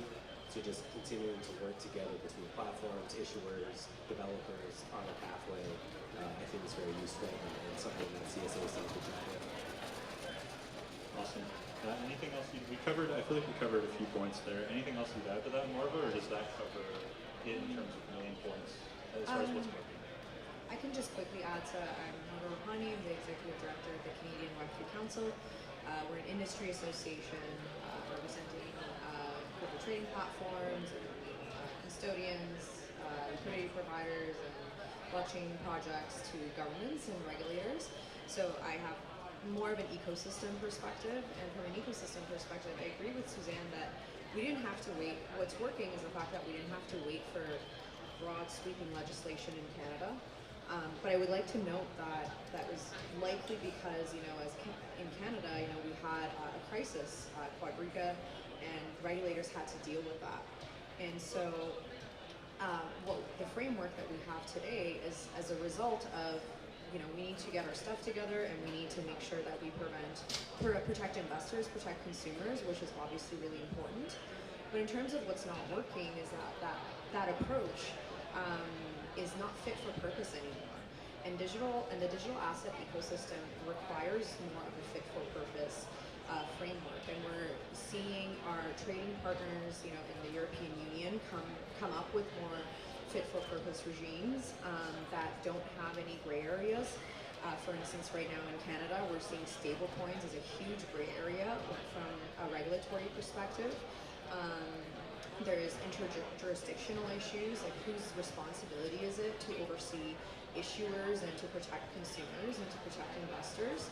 And so there are a ton of other areas in this area in our industry that I think will continue to pop up, whether it's DeFi or other things. And so until we have a mentality that this ecosystem is different, these assets are different, and they do require a more thoughtful approach, then we're going to continue to come up with other gray areas that we're not addressing that are going to cause issues, not just for businesses, but also for Canadians from an investor and consumer protection perspective. Does that, Kunal, does that line up with what you're seeing? Where are you seeing gaps or limitations in terms of our current approach to regulating Web3? Yeah, of course. So I think stablecoin definitely, I feel there's a lot more room for opportunity for improvement. So even if you look at what's happening in some of the other jurisdictions, and I know we're talking about catching up and staying ahead, what's happening with Singapore, Hong Kong, and even in Europe with MiCA, especially as it relates to stablecoin, we're seeing a lot of their central banks and those kind of authorities coming in and regulating stablecoins similar to how they would regulate PayPal or other service providers. And we're not seeing that similar approach work here in Canada. But I do feel like that's the right approach, like just regulate stablecoins, add those stablecoin issuance management and reserve management activities as payment activities under RPAA, and let the Bank of Canada sort of step in and go on these stablecoin issuers the way they go on other payment service providers as well. So certainly I feel, you can, generally, in my personal views, you can't really expect like a stablecoin issuer to come in and register with us. They don't expect to come in and register with a securities regulator because they don't see stablecoins as securities. And again, we can have a whole conversation about whether or not they're securities, but similar to how other jurisdictions have taken an approach of regulating stablecoins as a means of payment and let that ecosystem flourish, I still think there's a lot more room for improvement there. Dan, I'd be interested to hear from you. I know a couple other points that were brought up to me previously include custody and DeFi, which is something that regulators on both sides of the border haven't really grappled with yet. Where are you seeing anything you'd add in terms of where you're seeing gaps in our current structure? I think to the CSA's credit, custody is becoming a big hot button issue globally. And I think unfortunately what you're seeing is every country is getting a bit nervous and they're saying, okay, custody has to be localized, right? So if you want to serve Koreans in Japan and the US US, your custodian needs to be here. The problem with that is crypto is a global 24/7, 365 marketplace, and the technology that we've developed actually makes custody much more resilient when you use geographical diversity, when you can have access devices in multiple jurisdictions, multiple servers. So requiring everything to be in one physical locale as if we're holding physical gold actually, I think, introduces more risk and makes global operations more difficult, which ultimately raises costs in urban and less effective services to customers if you have to have 50 different custodians. I think CSA is really exploring not just Canadian custodians, but American custodians, and hopefully in the future, MiCA-regulated custodians or other jurisdictions. It can help kind of pioneer a global, cross-border system where as long as custodians all meet certain shared standards, they can all be used rather than just saying, look, it has to be Canadian, it has to be local. That's the main thing I see on DeFi. I think the right approach is kind of what we're seeing now, which is let's start with the CeFi framework, let's get that in place, because that's where most customers are. But then on DeFi, let's have a different approach. It shouldn't have the same characteristics of regulating a financial intermediary. We should be focusing on things like code security, free speech, IP rights, public goods, and licensing of open source code. So it's a very different framework that's complementary. But I think it's wise to put that second while we get the CeFi part done first. Right. I appreciate you speaking to that. So we've just hit you with a few gaps and limitations. Suzanne, can you maybe tell us a bit more about how regulators are grappling with some of these issues right now and how they're thinking about them? Yeah, I mean, I don't know where to start, but we could, I don't know, let's unpack sort of the fragmentation issue, right? Again, regulatory fragmentation, it's not just a Canadian reality, right? We've got many countries that set up different regulators to look at different types of financial products and services because they believe that leads to a more effective, focused regime, right? And we all know crypto doesn't fall neatly into any one of those buckets. And so now when we're dealing with regulation for this new and novel asset class, it becomes an issue in trying to fill in the patchwork within an existing regulatory system. So fragmentation by itself is not a bad thing, but there are solutions available in which we're able to try and, I want to say, work within that construct of fragmentation to get to the right outcome. So I'll give you an example. CIRO, our organization, we're a solution to fragmentation, right? Securities regulation in Canada is owned by each individual of the 13 provinces. That's who owns regulation. We have been given oversight by each of these 13 provinces to regulate across Canada consistently. So it doesn't matter where you run your investment firm, we have the same requirements and rules for each firm here. We're a solution. It works, right?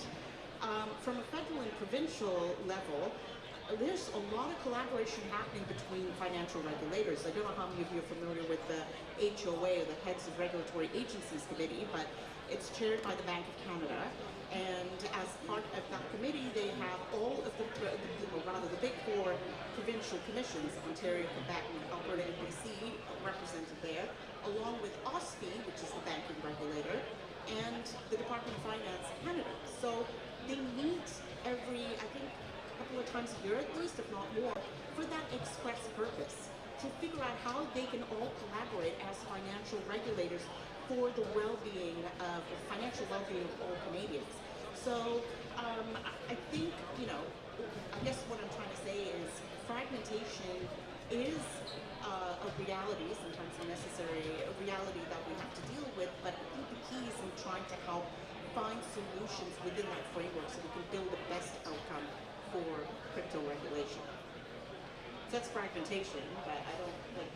That's fragmentation. Obviously, we talked about a few other things. I mean, anything else you'd add? Obviously, stable coins are something regulators are thinking through right now. I'm sure custody is on the agenda somewhere down the road. Okay, yeah. I mean, I have to caveat stable coins. Okay, so again, CIRO, we do not own the Securities Act or enforce securities legislation in Canada.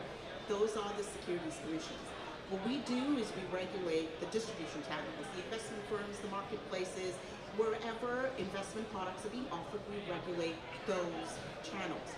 So we're not allowed to, but we do not interpret securities legislation to determine whether a particular product or service is a security, a commodity, derivative, investment contract. We don't. That's not our job. Having said that, though, I mean, personally speaking, as a regulator who's been doing this for a while, I always encourage people, and I'm not saying that's not happening, but I always encourage people to look a little bit to the substance of what the requirements are as opposed to the form, right? Instead of sort of focusing on payment instrument and sort of security, if you look at the actual substance of what the CSA is imposing as conditions on firms offering stablecoins or value reference crypto assets, as they're calling it, they are grounded in core investor protection and fair disclosure principles. And it is what is held investor protection from a security standpoint in good stead in Canada. And so I'm sure that was what the CSA was thinking about when they put a lot of those conditions in place. So that's stablecoins. I don't know if we're going to dive right into custody now, or while I'm on a roll, I don't know. I appreciate that context. I know there's so much more there we could unpack. Maybe since, given the title of this panel, I'd love us to chat a little bit more. We've touched on this already a little bit, but just about how Canada's approach to Web3 regulation stacks up globally. Dan, I'd love to hear from you first, given that Crypto.com has an international presence. From your perspective, how does Canada compare to, say, on the one hand, the US and then other countries around the world? Sure. Yeah, so we operate in 90 countries, so we have a lot of familiarity with the different regimes. I would say Canada looks a lot to the US, UK, Europe for ideas, and I would probably put it in the middle between Europe and the US. Right, the US is a state-by-state approach, and then there is a jurisdictional fight over if something's a security or a derivatives. We have two separate regulators, two separate processes, not as much clarity. So the US is very patchwork, not as clear, not as easy, and doesn't make a real distinction between stablecoins and non-stablecoins. Europe, I think, is a little more cohesive and a little bit more harmonized within itself and a little more clear on stablecoins. But MiCA also goes into effect, in a few months, so we'll see how it all plays out in practice. The UK is the one caveat. The UK has kind of done it backwards. The UK has started with marketing rules, but doesn't have market regulation. So in the UK, what they say is, all right, we're going to tell you what you can say about the product, but we're not going to tell you how the product should be regulated or operate. But they're getting there, so hopefully that will come soon. And then other jurisdictions, I mean, the UAE with VARA has a new, relatively comprehensive approach. We'll see, it's kind of a basic market integrity. And that's the other kind of major quarterly focus regime. Right, appreciate that. And more of from your perspective, how do you think today Canada's approach stacks up globally? Yeah, of course. So I think I definitely appreciate the approach and the tone that's been set by regulators in Canada in terms of their willingness to have something in place and to comment on some of the nuances that Suzanne spoke to. I think while the intention is appreciated, we have to look at practically how are things working. Practically, how many Canadian companies are staying in Canada versus going to other countries. Practically, how many things are how much can the Web3 ecosystem do in Canada? And again, from a practical, another thing from a practical perspective is the fact that we are realistically a smaller economy. We're not the United States. We're not all of the European Union. And so to stack up against our trading partners is one thing, but to be competitive with them, I think takes a lot more effort than that. We have to be able to go above and beyond what some of our trading partners are doing in order to be able to keep talent here, keep the capital here, keep the innovation here, encourage people to stay here. And I do think that the regulatory framework and taking a very realistic stance of like how is this actually evolving from the perspective of incubating businesses to not just launch here, but to also grow and scale. How does our regulatory framework support that? I don't think we're there yet from that perspective. Like realistically, right now, when it comes to stablecoins, for instance, by the end of October, I think we're going to see a lot of those, a lot of stablecoins delisted in Canada. And that means that, you know, if you're in Canada and you want to be a stablecoin issuer, you do have mountains and mountains to climb. And so if you're a business person and you find another country where it's easier to do that, you're probably going to do that. So as a smaller economy, we do have to be more realistic with ourselves in terms of, you know, we can't, like Dan mentioned, I think, you know, we do compare ourselves to the US a lot. Like, are we on the same track? Are we taking the same approach? Great. But they are a massive economy. And, you know, they kind of set the rules of the game, and people play by the rules because they want to play in that economy, and they want to have access to that market. We have to go 2, 3, 4, 5 steps above that, and right now we're not doing that. So in that sense, I do worry about what the future of, you know, the Web3 innovation in Canada could look like. Kunal, I'm going to ask you a big one to close this out here. Can you help me maybe tie together some of the threads we've been talking about? Like, what do you think Canada needs from a Web3 regulation standpoint to either catch up or stay ahead globally? What's on your wish list? I think in Canada, we're still not seeing a lot of the federal and like even politicians and setting the tone from the top about making this industry and this ecosystem a priority. Again, I understand there's tons of different things that can be a priority, but this ecosystem is flourishing in Canada. There is a lot of innovation happening in this ecosystem. We've got some of the smartest people, and a lot of innovation was happening in Canada, but then it didn't move out. So really, I feel like in the US now with the presidential elections, like we are seeing nominees come out and talk to this industry and engage with this industry in a meaningful way. We're still not seeing that from Canadian government yet. So I think they need to set the tone from the top that this industry needs to be a priority. We want to keep the innovation here, we want to keep the builders here, and we will do sort of, you know, while keeping Canadians safe and secure, we will do what it takes to make sure that Canada is at the forefront of this industry. Like, if you think about what's happening in Dubai, like, they're actually coming out and saying, we want to be at the forefront of this industry. All of GCC region is doing that. We're seeing that same thing play out in, of course, some of the islands, though are smaller in nature, like Bermuda and Bahamas. But again, they are coming out and saying that this is an industry that we want to flourish within our own borders. And now you're seeing that from some of the US candidates as well. So I really feel that, yes, AI is always going to be there. And there's a lot of conversation about AI happening, and all of that is going to continue to happen. But I still feel the actual benefits to Canadians in how they interact with money, how they interact with each other, how they interact with capital markets, all of that needs a lot of improvement, and all of those operational efficiencies can be brought together by this technology, and so the tone really needs to be set from the top. Awesome. Well, we've covered a lot of ground. I know there's so much more we could all say on this, but I think that's a good place for us to wrap. Thanks, folks. Thank you. Thank you. All right, thank you so much to our panel. All right, ladies and gentlemen, that was the first panel of the afternoon session here at the Blockchain Futurist Convention in 2024 here in Toronto, Ontario. My name is Tom, otherwise known as Striking, here in the digital media world, and I'm so glad to be hosting this trade show on behalf of the group at the Blockchain Futurist and Untraceable, and now of Emerald groups.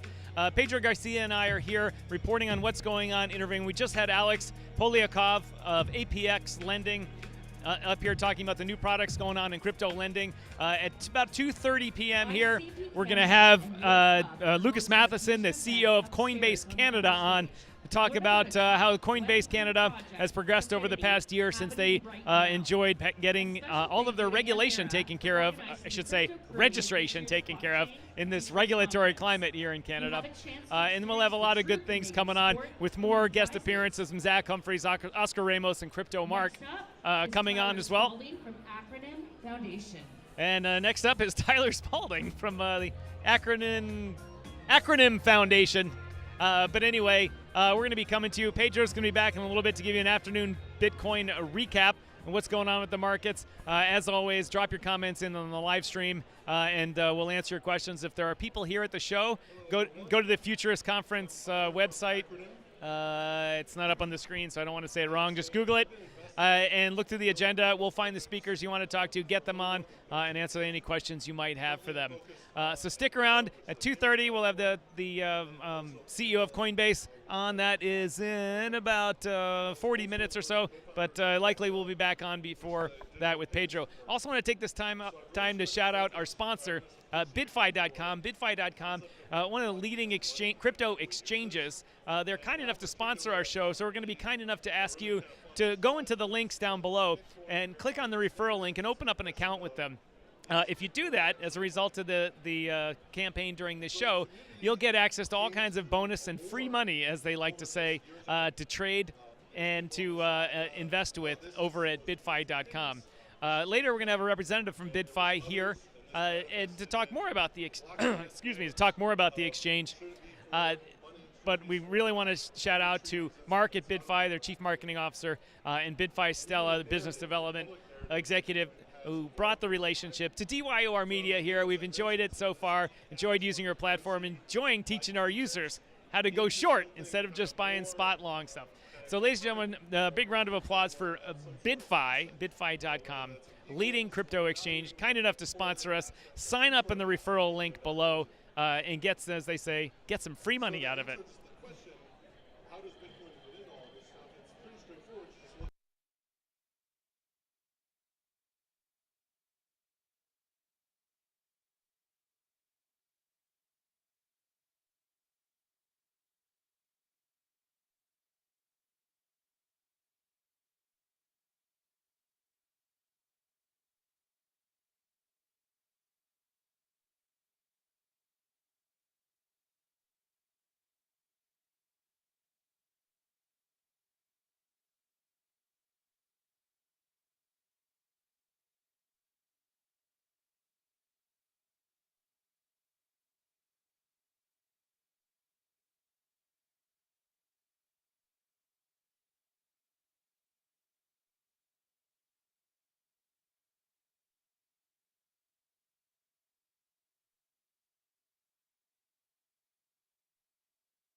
Good afternoon, everybody. This is Tom with DYOR live here on the DYOR Media channel. I've got another important guest today of the show here today. Scott Johnson, CEO and president of Digital Shovel. By the way, great name, Digital Shovel. I really appreciate that.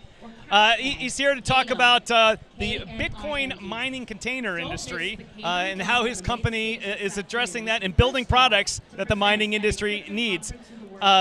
The Bitcoin economy, people that don't understand Bitcoin say, well, it's just a token, a coin, has no value. And I try to explain to people, actually, there's a massive physical economy behind Bitcoin now. Tell us, how does Bitcoin mining infrastructure, fit into this? What are you building for them?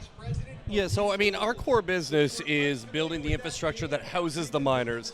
We don't get into the actual miner side of it, but we build everything that goes around it to allow the miners to do as much hash as they can, take as much power as possible, put it in there, and exhaust that heat out in an efficient way. And what you were talking about earlier in terms of how there's nothing behind Bitcoin or nothing holding it up, but that's the difference between Bitcoin and a lot of other coins is the proof of work element of it and needing to spend money on infrastructure, spend money on electricity, and that's your real world tangible asset that's a contribution that keeps the Bitcoin network secure and stable. Well, it seems like in most industries as they grow, companies try to do everything, and then they suddenly realize they're not an expert in everything, and mining Bitcoin is a lot different than cooling it or locating it or providing electricity. They're different ideas, and people have to specialize in that. How did you become a specialist in the infrastructure behind mining? Well, through 2015, 2016, I started as an Ethereum miner, went down the rabbit hole, converted a room in my house, converted another room in my house, did an industrial unit, and then I started cutting apart shipping containers. And in 2017, there wasn't a lot of people doing that. And people started coming to me and say, hey, will you do that for me? I want to expand my operation. And one thing led to another. In 2018, we formed Digital Shovel and started providing the infrastructure side, not the mining side, not the hosting side, but just providing a home for people to put their miners in and all the guts that go into that. So it probably took a little while, but I imagine the light bulb went on in a lot of miners' brains saying, oh, I can just buy this product instead of having to do it myself. Yeah, it's a huge challenge. There's a lot that goes into it. A lot of people think it's super easy. They'll throw a couple miners in their basement, 10 or 20, and they realize very quickly that the infrastructure from a power side and a ventilation side, it takes a lot more than what they think it is. It's not just plug them in and go, or where can I throw this and plug it in? And as you scale and as you try to get larger, those challenges increase exponentially. And what we bring to the table is a value add. Because of the economies of scale, we're taking a whole bunch of people's operations, using that economies of scale to bring a really good value proposition to the market and to our customers. Now, correct me if I'm wrong, but my limited knowledge about your part of the industry, what your products can also do is help manage those clusters of miners as far as temperature, who's online, who's not online, whether things are performing well, the air temperature and everything. What things do you guys also monitor to help the miners? So we do everything that you just said. We try to make our data centers as autonomous as possible. But one thing I really like to try to hit home is how we help the grid and how we help the energy grid. There's this big negative narrative of how Bitcoin mining is bad for the electrical grid. And the reality is if you have a managed solution that can curtail on and off, and you just use the excess power, the cheap power, and when we reach the top of that bell curve at the peak, we turn off, we actually help the grid because we generate power for wind energy and solar when there's nobody else to take that energy, and they would have been losing money or costing money to go into the grid, and we actually help those projects become more economically viable. And you can turn your load on and off. It's not like a giant motor spinning down. Exactly. It's on and off. There's not a single load in the world that can be 200 megawatts that is a regular customer that you can turn off in 30 seconds. Aluminum smelting plant is not going to pause their melt. A giant forming line is not going to pause Right. 1,500 people from running because energy price went high and you're about to have a blackout in ERCOT in Texas.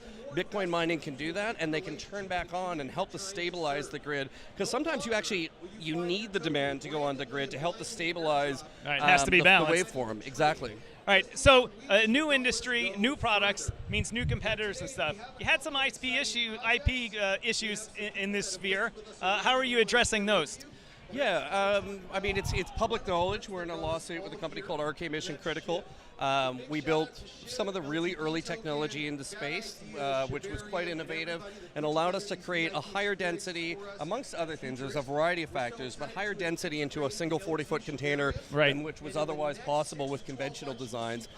We've got 3 full patents on that and more that are in the pipe right now, and we're in the process of trying to enforce that. I mean, we attempted numerous times to engage in meaningful settlement negotiation and licensing. Unfortunately, that didn't happen, and we've had to go the litigation route, which is playing out right now. Never fun to do that. Never fun at all. Well, I wish you luck in that for sure. Well, what also is not fun is learning your chops in the fabrication industry. What's your background in the fabrication industry, and how did you learn to build these things? So I didn't have an extreme knowledge in this side. I mean, slowly but surely we became more and more vertically integrated. We were Right. subbing stuff out, but I grew up on a marina out in the country, and we didn't have access to a lot of things. And when you needed something, you built it yourself, which was very ingrained in me from an early age. We are now one of the most vertically integrated mining manufacturing companies in the world. We have a full sheet metal shop. We have pick and place for assembly for PCBs. Yep. We make our own panel boards. We make our own switch gear. The only thing we don't make in-house is the motors for our fans and the actual circuit breakers. Everything we make in-house, and we're proud to say we make that right here in Toronto, Canada. Which means you can offer an exceptional warranty with great customer service. Yeah, and not only that, we have the ability to pivot quickly. When you have form factors changing, which unfortunately the Bitcoin industry has not evolved to a point where we've got a standardized form factor. These manufacturers change their form factor and the shape of their miners, the type of power plugs they use, and without being as vertically integrated as we are, you wouldn't be able to pivot, change, and adapt to the market as quickly as we can. All right, well, since you talk about pivoting and adapting, what's next? I think that the evolution is going to be moving a lot to some of the liquid-cooled solutions. Air-cooled is still very much going to be very predominant in the market, but having the ability to reuse heat and use heat for other purposes that comes out of Bitcoin mining is really, really exciting. More advanced solutions for power curtailment and grid integration. Right. And then trying to work to make data centers a little more adaptable to AI and cloud compute is very exciting, and I think that's going to be a very interesting thing that the industry is moving to. All right, ladies and gentlemen, Scott Johnson, CEO and President of Digital Shovel. Thanks for joining the show. Really appreciate it. Thanks, guys. All right, ladies and gentlemen, we'll be back shortly with more with the CEO of Coinbase Canada. Oh, one second.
These mics are against real close-up mics. Okay.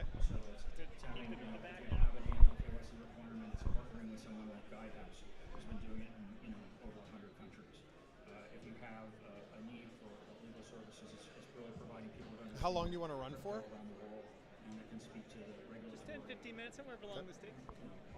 You may have to navigate and keep you on the right side of things, because at the end of the day, we don't have a lot of technical problems really left in this business.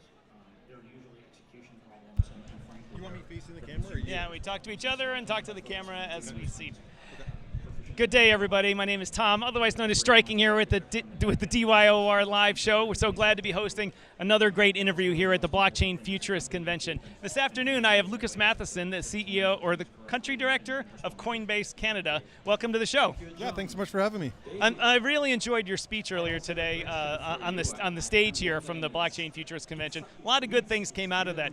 But first, let's talk about not just Coinbase, but crypto at large. And you're advocating for the crypto industry in Canada via the Stand with Crypto group here. Tell me about that. Yeah, absolutely. Today we are working with our industry to launch Stand with Crypto across the country. Stand with Crypto is an advocacy group that is organized to help raise the voices of Canadians, to help our public officials understand the opportunity in Canada, and to connect founders in Web3, right? So our public officials can learn from constituents in their ridings about all the great things that are being built in Web3 directly from founders. So we're really excited. It's been a huge success in the United States. We have over 1.2 million people have signed up. We recently launched in the UK, and today and last week in Alberta, we're excited to launch Stand with Crypto Canada.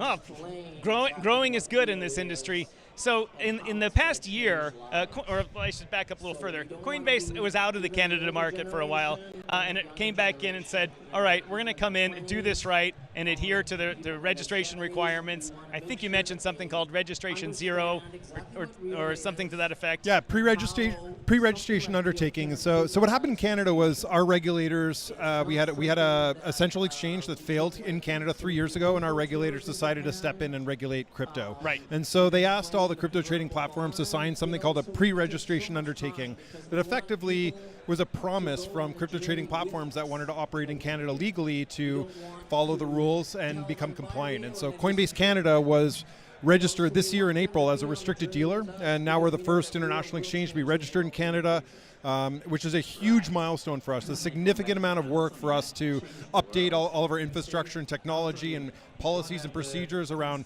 keeping Canadians' assets safe. And now that we're registered, it's really time for us to start building and growing in the ecosystem, which is why Stand with Crypto and advocacy is really important right now, because the opportunity is for us to find champions in government, find people who can advocate for change, and ultimately, we want the laws to change in Canada. If we want to increase economic freedom in the world, and we want to increase economic freedom in Canada, we need rules to change, and for rules to change, we need public officials to understand the opportunity better. Well, we saw that some regulators had an idea about crypto coming up with the pre-registration, but other ones out there are seemingly still lacking the knowledge of it, and thus are not those champions that you need. How do you identify those champions and really teach them about what Coinbase can do and what crypto can do for the Canadian economy?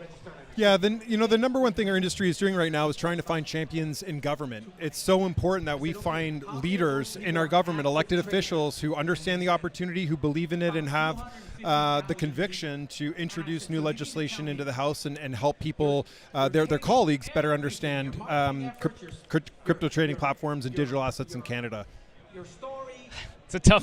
It's a tough road to climb there with teaching politicians about new topics, but it can be done, especially as new ones come into the market, into the House with new elections, or just people getting educated, maybe even by their children.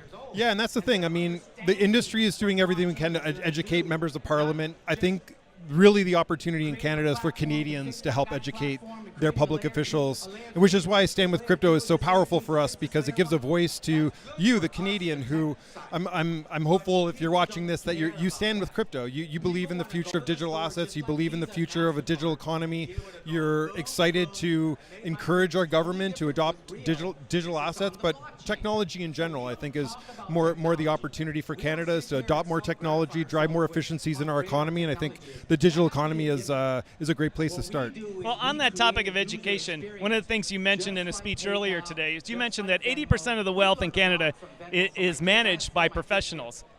Many of those professionals don't really understand crypto. How is Coinbase going about helping educate those professionals so we can get more institutional money into crypto? Yeah, it's a great question. So advice in Canada is regulated. When you think of advisors meet certain requirements in Canada to be able to provide financial advice to Canadians and help them learn about their long-term strategy. And I hope everyone watching is saving for their retirement and saving for the long term. But most Canadians use advisors to manage their wealth. And right now in Canada, the advisors that operate in Canada are not soliciting advice around digital assets because of a few things. One is the education required to ensure that an investment advisor feels confident actually giving advice to their clients about digital assets, and that requires them to understand that asset class in the context of all the other asset classes, which is complicated and takes a lot of work. But they're also missing the tooling to actually execute those trades or investments on behalf of their clients. And so Coinbase is working on both of those opportunities. We're trying to better understand how can we educate investment advisors in Canada so that they can confidently speak about the asset class and understand the opportunity, and then how can we give them the technology to actually help diversify their clients' assets into the digital economy. So it seems like Coinbase is making a significant investment into the country of Canada, both financially, people-wise, and relations with politicians. That means you're looking for it to grow your market share. How are you going about that? Yeah, we very much think about growing the pie in Canada. Our industry is very close. We're working together as a team to try to help increase economic freedom in Canada and get our members of parliament aligned on the opportunity. And our business is really growing beyond just wealth and retail. We're looking at institutional clients, helping institutional clients access our Coinbase Prime APIs, which is a set of staking, exchange, and custody solutions for institutions and banks in Canada. And so, yeah, we're really excited about the opportunity. Canada is the third most crypto-aware country of all the international geos that we operate in. Canadians understand the opportunity. 86% of Canadians want an updated financial system, and we're excited to help more Canadians get access to the digital economy. Ladies and gentlemen, you heard it here first. Well, not first, but you heard it here on the DYOR live show. Lucas Matheson, Coinbase Country Director for Canada. Lucas, thank you for coming on. I really appreciate it. Have a great day. Thank you so much. Thank you.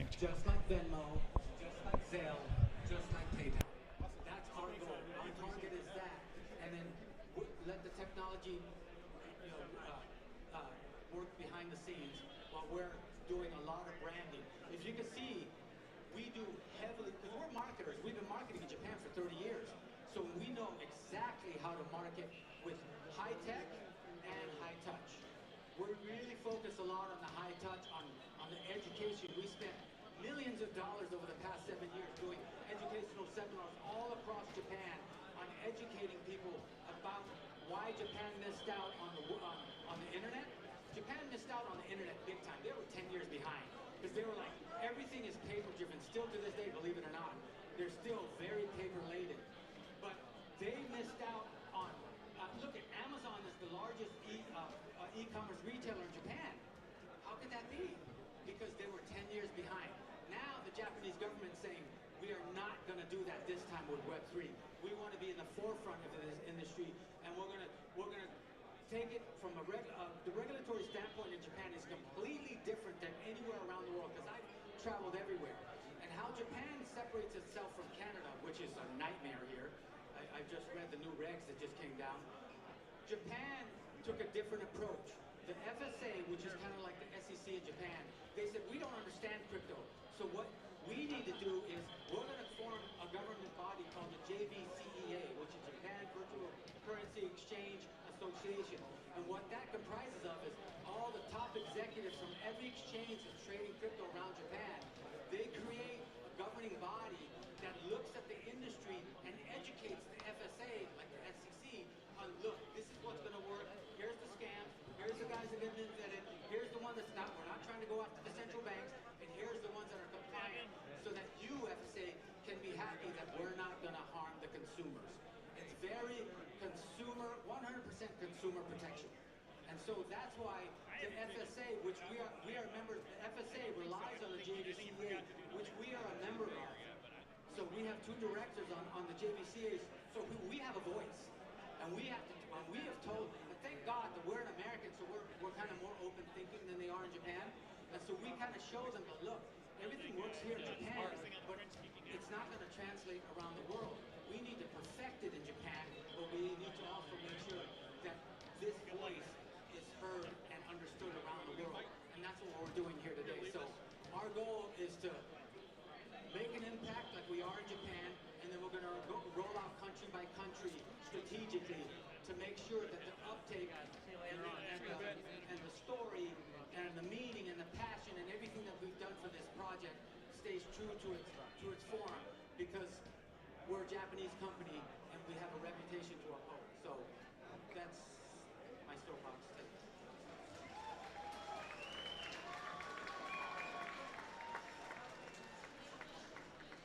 Thank you so much. The time is really flying. I see the timer is almost at zero, but I will ask one last thing. If there was one word to describe Rio, one word that comes to your mind, what would that be? I will start with you, Lani. I would say it's user-friendly. It's customer, it's all about the people. I know it's more than one word, but user-friendly. User-friendly. Robust. Robust. Robust. Phenomenal. Okay. And then you have the last word. Anthony, what would be that word? I told Yuri, you better be careful when you ask me a question, because I can go on for All right, ladies and gentlemen, that ends the LinkedIn broadcast for the afternoon session of day one of the Blockchain Future Conference here in Toronto, Ontario. Ontario. It's been a long day. My voice is getting a little shot. But thanks for tuning in, whether you watch this live or whether you're watching this on the replay. And thanks to Lucas Matheson of Coinbase Canada for coming on the show and giving us the goods about Coinbase. Convertible bonds. Be sure to subscribe to my Web3 CMO Stories podcast and check out the episode with Lani, which is actually the most popular episode of my podcast in the last 2 years. And I would say enjoy the rest of the conference. Thank you. Thank you.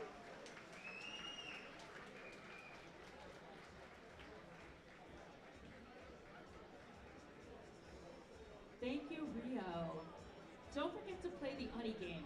Win prizes by playing the Futurist game located in the Event Mobi app. Have a chance to win real VIP wristbands, merchandise, and more. Go to eventmobi.com/futurist24 to play.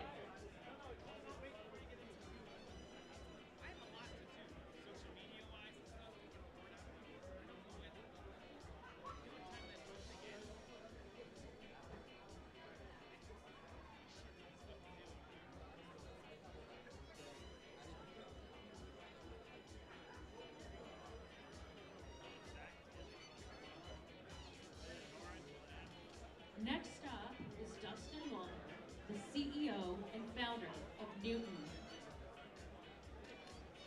We like crypto. You like crypto. Is this fake? Hi, we're Newton.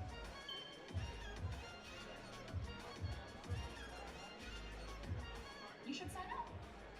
Just saying.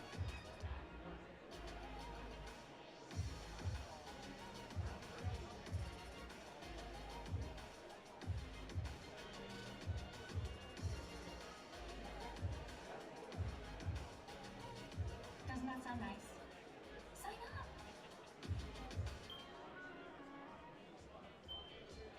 Next up, please welcome Dustin Walker, the CEO and founder of Newton.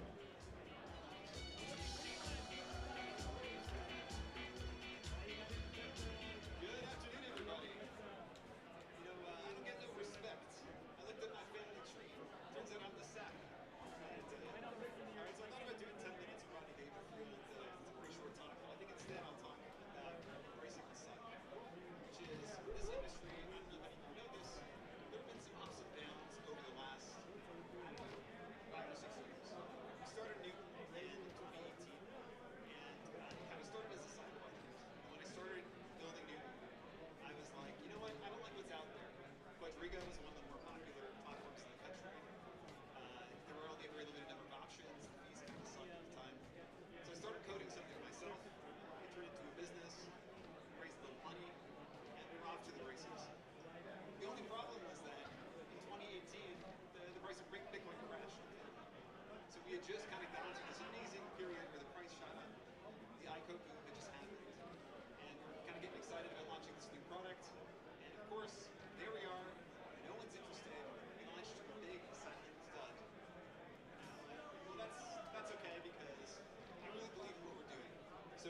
doing it regardless. We're going to keep working on this. I have strong conviction over a long period of time, which is kind of what you need. So off we go to the races. Let's keep doing this. The first thing that happens, we get hit by fraud. Like the first week that we're live, we get hit by fraud. We're relying on banks to do identity verification. Turns out, not the best idea. Not the best idea. So we kind of get through that period, rework our identity verification system, and kind of keep plowing ahead. For the first year, I was doing all the support tickets myself. So if you contacted you in 2019, show of hands, here is a new customer or user or has at some point been in your life. So that's our team over there, by the way, in case you're wondering. So if you wrote us an email in 2019, really through the end of 2019, odds are pretty good that I was the one responding. And that was just what you had to do because we were a team of like 6 people. I wrote all the back-end code. We had one guy writing the code for our iOS app because we didn't have Android, we didn't have web. So it was us doing everything, wearing all the hats, doing all the things, and the market was not moving. And I thought to myself, I really believe in this. I think the future of this industry really is decentralized power. I believe in that concept. I'm looking to put some years of my life into it. So we kept working, kept working. Fast forward, end of 2019, we're starting to run out of money. It's looking kind of bleak. This is kind of how it goes. We get a little bit of capital injected into the business. We're good for maybe another year. 2020 hits. Does anyone remember what happened in 2020? Or has that been completely memory hold at this point? So COVID hits, and we're like, what the fuck? We're just kind of getting our feet out from under us, and suddenly we have to deal with this like massive event. We don't know where it's going to go, and we were pretty sure at the beginning of that period that everything was going to go south. Crypto was done. We're going to be out of work. I told everyone go work remote and just kind of see what happens. As it turns out, quantitative easing happened, and the price of everything exploded. And suddenly we were in hyper-scaling mode to the point where we had 20,000 signups in a day, best day. And during that period, if any of you wrote a support ticket or a request for one to do, you were probably very mad at us because we had backlogs that were like thousands and thousands of tickets long, just because everyone wanted to sign up and participate in that crazy period. So, we're just trying to keep up. We're hiring like crazy, building up our business. We did a Series A, raised a couple $1 million, and things seem to be going pretty well. Regulators are kind of starting to come around on the whole thing. There's a little bit of overhype. We're starting to feel like, where's this industry going? People are kind of getting a little bit too excited. We're not sure about these NFT things. It seems kind of weird that there's this platform called Celsius offering a really high rate of yield. We're not really sure where that's coming from. So we avoided any interaction with any of these companies offering yields just because we don't think it was safe. So thank God we did that. And things are going pretty good. We think, hey, maybe we have a real business here. We hired up at peak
These mics are like this, not down here. If you're going to go through that type of cycle, You can take that off.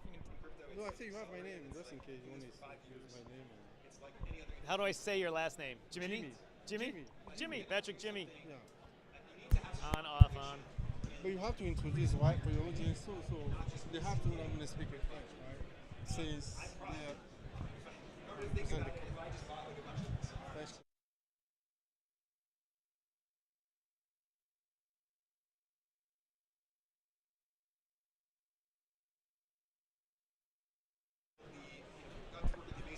All right, ladies and gentlemen, welcome back to the live stream portion of the Blockchain Futurist Conference here on DYOR Live. Interviewed a lot of good people here today, a lot of companies, for a lot of good companies and a lot of interesting projects around here. But sometimes you got to take a little time out to interview other people that have a different reason for being here. One of those is Patrick Jimmy here, who's volunteered at the Blockchain Futurist Conference to help out, but more along the lines, in order to start spreading the word about what he's doing in crypto. Patrick, comment ça va? Ça va bien, Tom? Toi-même? That's about the extent of my French, but welcome to the show. You're welcome. So Patrick, tell us, how did you get into crypto? Ça fait quoi? Ça fait 7 ans aujourd'hui. J'ai embrassé cette industrie, c'est-à-dire tout simplement parce que j'ai compris que c'était le futur. J'ai compris qu'avec la blockchain, il n'y avait aucune technologie aussi, je manque des mots en fait, c'est-à-dire qui venait tout simplement tout bousculer le landscape qu'on a toujours eu jusqu'à présent en termes d'Internet, en termes de toute technologie que vous connaissez. La blockchain est tout simplement une technologie fascinante. Ce qui m'a accroché, qui m'a amené à vraiment apprendre c'était quoi la blockchain. J'ai tradé les crypto-monnaies pour mieux comprendre aussi. Et du coup, je me suis lancé dans les études en blockchain où j'ai eu des diplômes à MIT. Puis j'ai complété par un MBA du côté de l'Italie pour vraiment m'asseoir dans ce domaine-là et être assez confortable sur un point de vue académique.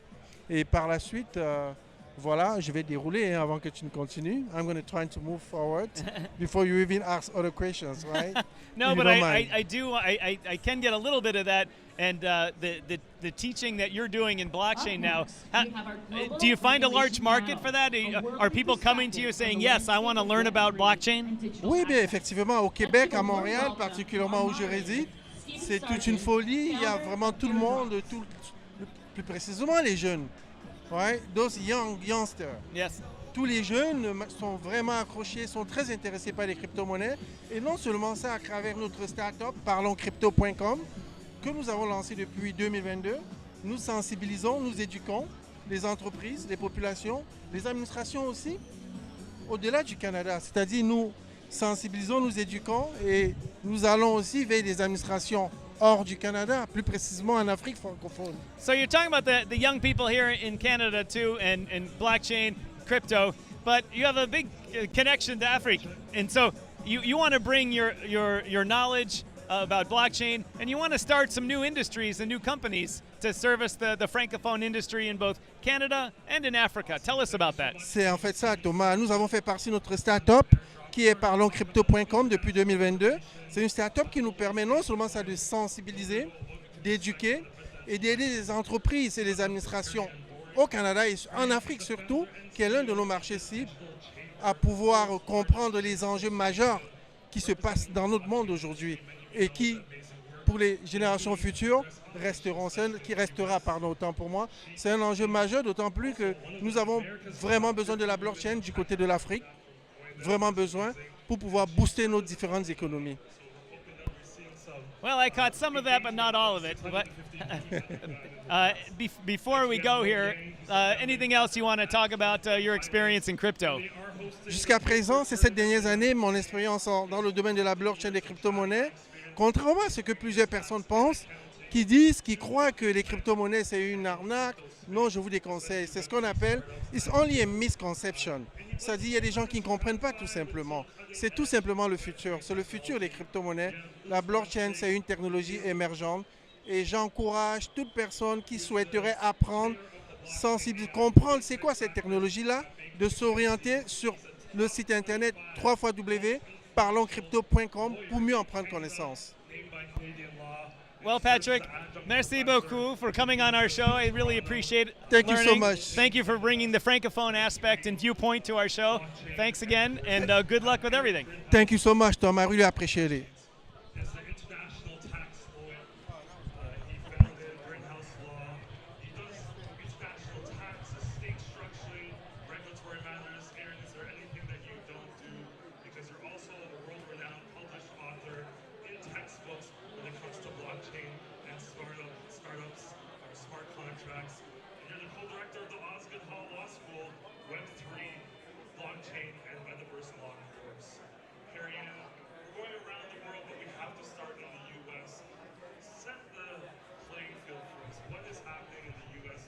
when it comes to crypto regulation? And then we'll go a little bit around the world. Set the tone for us here. It's been a tough couple of years. We had a very deep, dark crypto winter. The current position of the U.S. government is we hate you or you die. That is the unofficial policy of the Biden Harris administration. Senator Elizabeth Warren is the unelected president of financial services policy. She spearheaded principal anti-crypto sentiment. It is very, very difficult. We've not been able to get any legislation passed in Congress despite having dozens and dozens of legislative proposals that have filled defeat many years. We have so many enforcement actions, we can't even keep up with them. The SEC is now losing a lot of enforcement actions because it's a very frivolous lawsuits in some cases. It's not a great environment. Despite that, the United States really is the most rewarded innovation hubs in the world. And it's still a crypto hub, but it's a very difficult operating environment. We lost a lot of companies. We have members that have left the country altogether, even renounced their citizenship because they were so offended by how they were treated by the government. So we're in an election year, and of course, politics is policy, and now you have multiple presidential candidates who are campaigning for crypto dollars, and those are kind of the enforcement moves as well. And that's really pushing the needle. So we're actually really hopeful that Democrats do this on the crusade against our community, and I engage the U.S., the crypto leader, but today we do not have that. So that's what we're fighting for. It's a tall order, but we're not giving up. That's an interesting sentiment. Usman, what about the EU? They're not kicking people out. They're inviting people in with comprehensive regulation when it comes to MiCA. I know Baker McKenzie came out with a compliance toolkit on how to approach the area.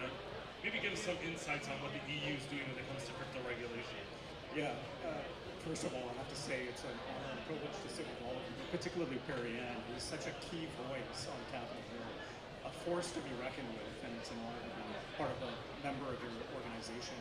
So taking things to Europe, which is quite different than the approach in the United States, just about a year ago, the Europeans passed MiCA, which is a comprehensive pan-European crypto asset regulatory framework. It had one portion that kicked in just this past June regulating stablecoins, and then another portion that's kicking in December relating to what are called CASPs, or crypto asset service providers. A very different approach where it actually is providing, regulatory clarity and certainty to participants. So if you're a stablecoin issuer, you have to determine whether you're captured by the regime. It's pretty clear. You then have certain restrictions or requirements that apply. It's created quite a lot of regulatory certainty, and it's very much tailored to the crypto community as well. So there's different requirements that will apply to stablecoin issuers versus utility tokens and to other types of providers as well. So quite different approach. Now, Aaron, you were in the regulatory space in digital assets when it was just called Bitcoin regulation. That's what we're focused on, not digital asset and crypto assets. It was also known as the Wild West, especially here in Canada. What do you think has changed since the time you stepped into the space until today, where we're seeing a little bit more regulatory clarity from the Canadian government? We've got, actually, Canada is kind of the best, I think, out of most of the Western jurisdictions in dealing with crypto regulation, right? So like a lot of the other jurisdictions were looking at what we were doing, and trying to copy it. And in terms of some of the more basic rules, what the government ended up doing was just analogizing certain things to like very simple basic rules, like in tax, which is the area I focus in my practice. When they started looking at how are we going to treat digital assets for tax purposes, they went back to some of the most basic rules from like when the first chicken was traded for a goat. They were looking at barter rules and barter transactions, and that was kind of where it all started for tax in Canada. And then we started looking at more complex things, and okay, now we're trading between tokens and we're doing all these different things. But the government here has actually been, I think, pretty good, and I think we're at a point now where it's all pretty well settled in terms of taxation and how it's administered. So we know finally, different from when I started out in this space almost 10 years ago in crypto. Nobody even, it was nobody's radar, and it was just completely. If something happened and somebody got audited or there was some enforcement action or something like that, nobody really knew. The left hand didn't know what the right hand was doing. None of these. Also, all the regulators didn't cooperate on it. And I don't think they do still cooperate on it when you have the anti-money laundering people and the securities people and the tax people not really working together on these things. So, we can take advantage of that. We can leverage that as advisors to make sure that people get the best deal and the best way to move forward with their business, so that it doesn't kill the technology. We want this technology to survive. We're constantly fighting with regulatory change, but I think we're at a point now where we've got a lot of certainty, which is good, and we can move forward on that basis. Shout out to Futurists. They always made sure regulation was on the main stage and having these conversations early on. Perry, as we look around the world at other jurisdictions, we see the EU and the UAE. Everyone's trying to be that crypto-friendly hub. What are some of the things that you're seeing from other jurisdictions? Well, that's exactly what we're seeing. The U.S. continues to be the dominant currency, the largest economy, and the U.S.'s loss is the rest of the world's gain. So I've had the opportunity to travel to many different jurisdictions. We've been invited by policymakers from around the world to come in and help them learn and understand and inform their understanding of this technology. So we've had great engagement with policymakers all around the world.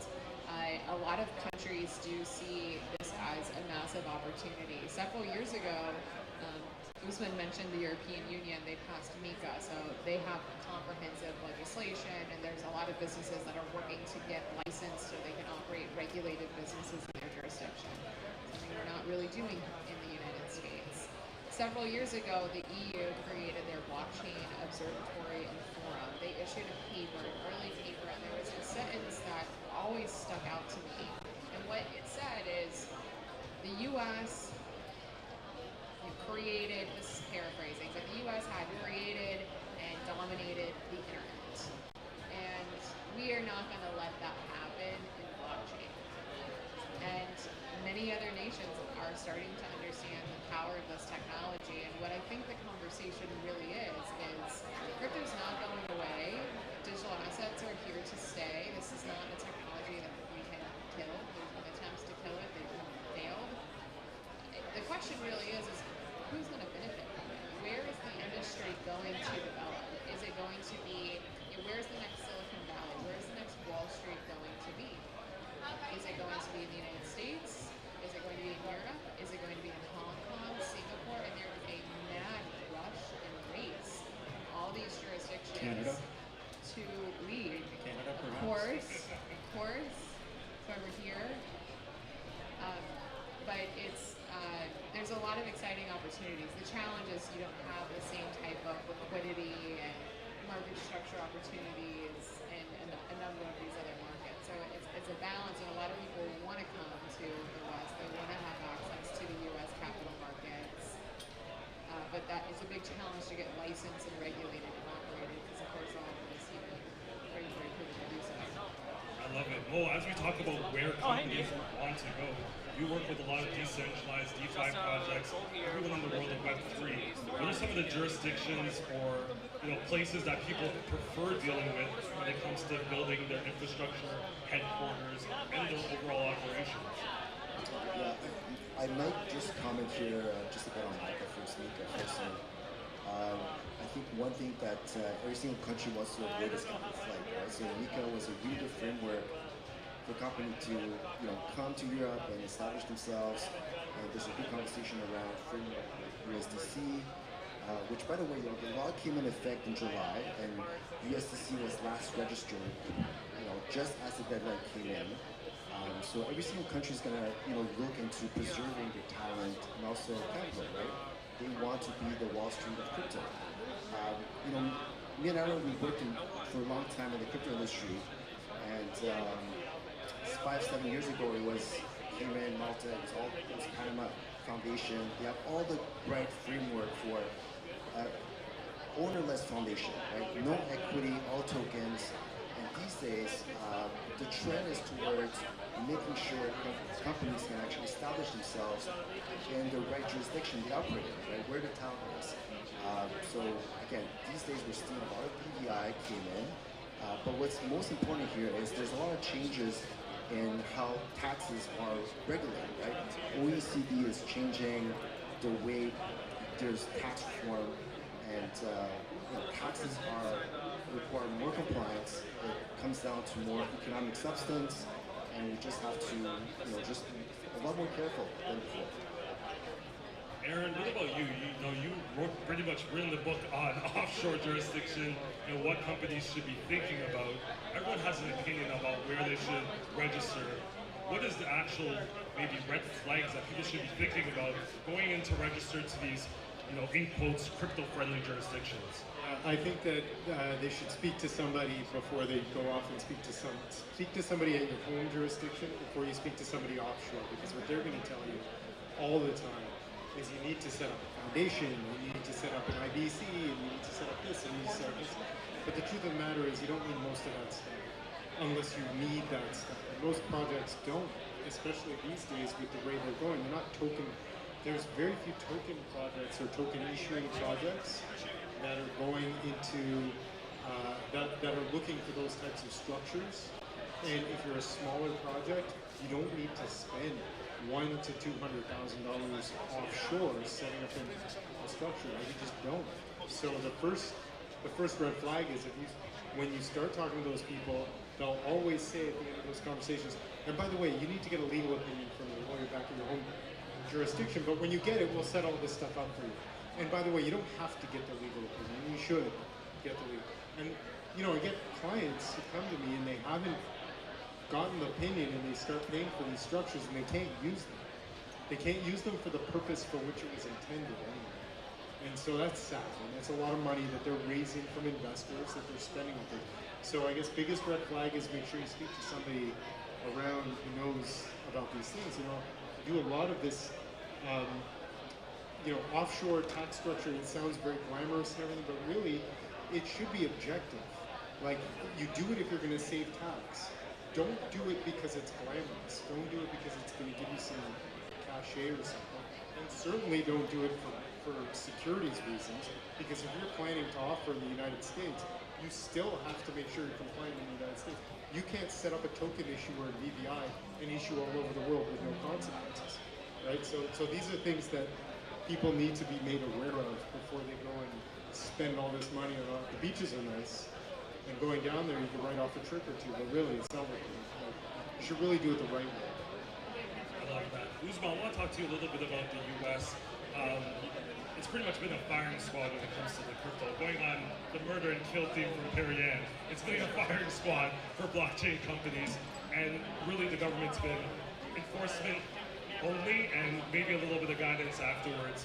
Tell me how, maybe the Bitcoin ETF or other approvals, like the Ethereum ETF, is going to help maybe loosen up, or is there going to be more restrictions on the way for other blockchain companies?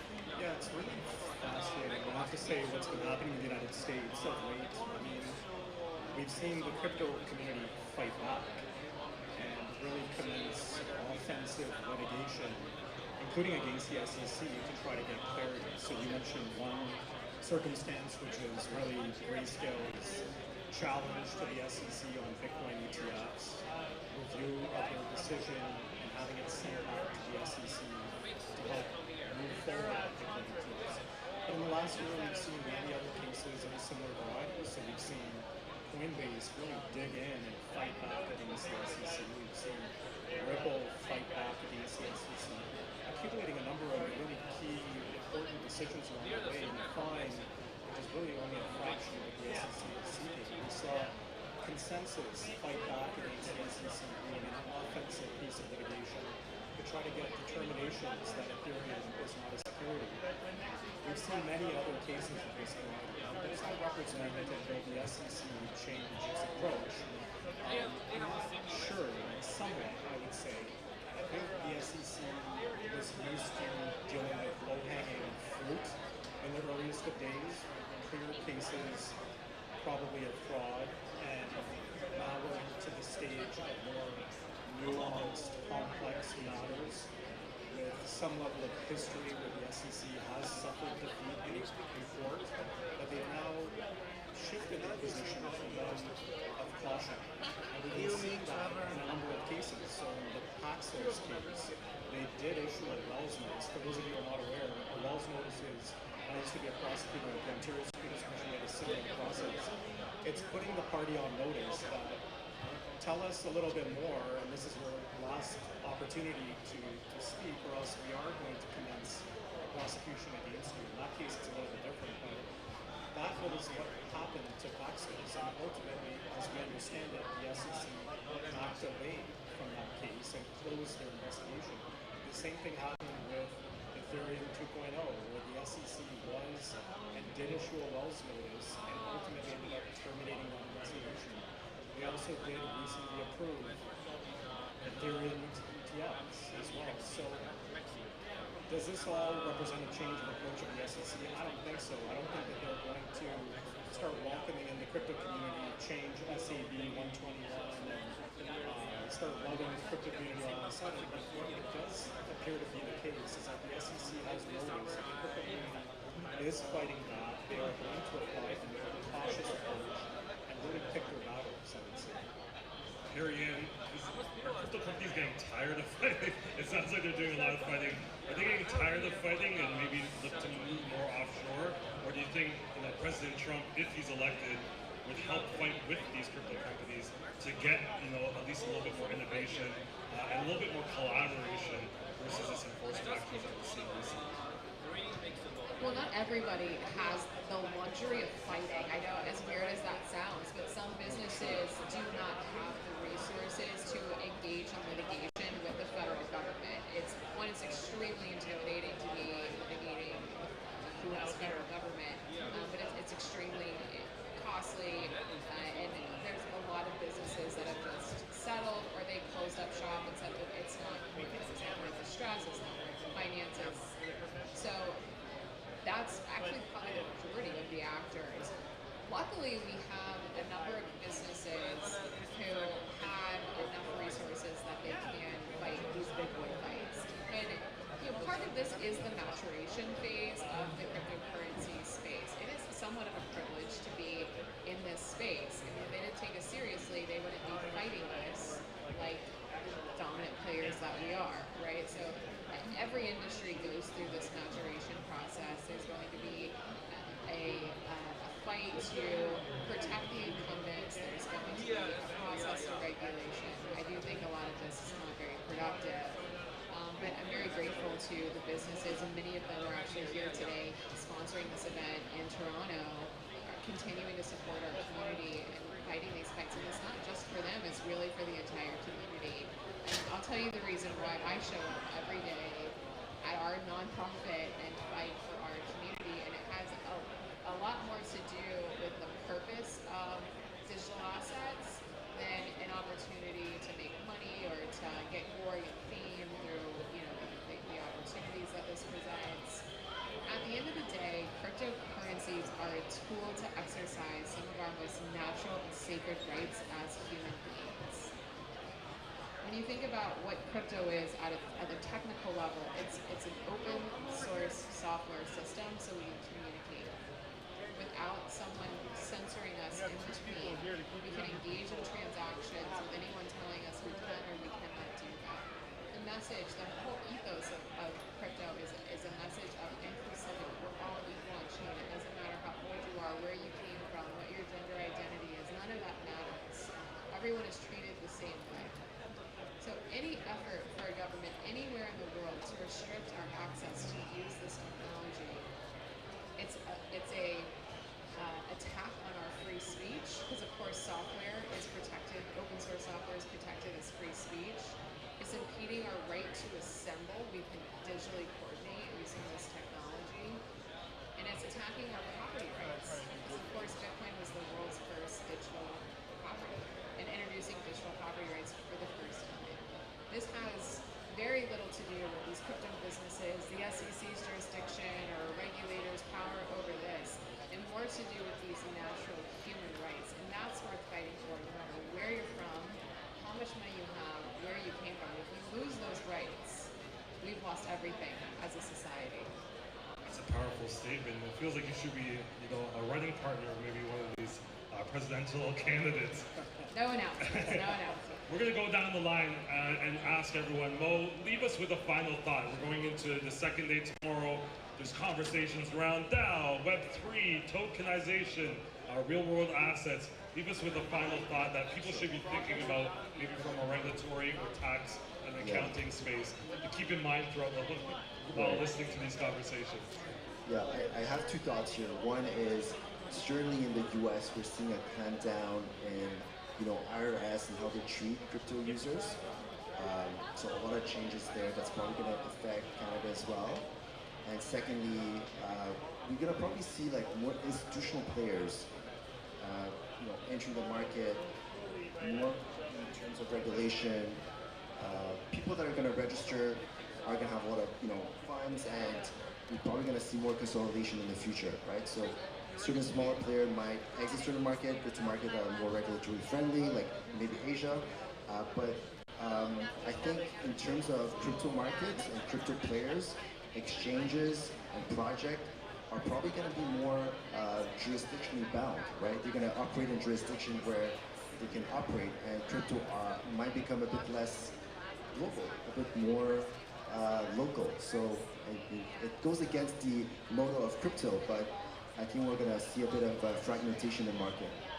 That's a really interesting point. Usman, as a professor, what do you want to leave our students with today?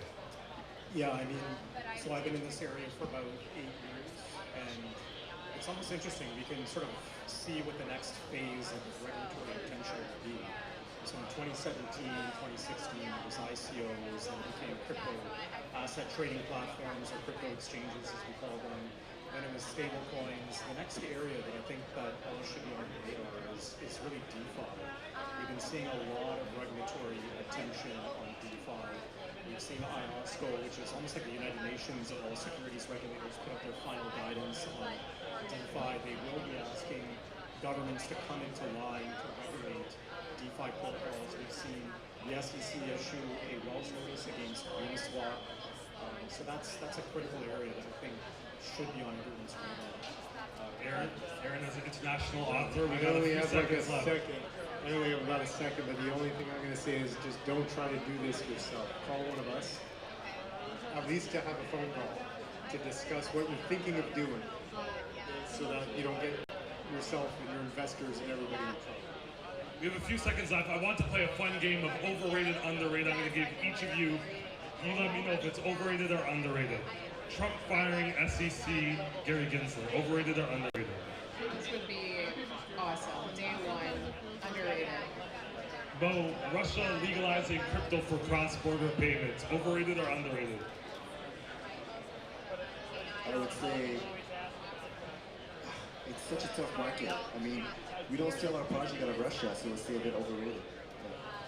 Usman, Solana ETF being approved in the US, overrated, underrated? It's going to be overrated. And we're going to go IRS coming after crypto tax holders. in the U.S. are overrated or underrated? It's already happening, so what does that mean? Is that properly rated? Yeah, it is what it is, I guess. It is, it's bad, but it's happening. Thank you, everyone, and look forward to this panel. They've been amazing. Thank you, all those traveling in Toronto, Perriand, from the U.S., and keep fighting the good fight. Thank you. Thank you, Steve.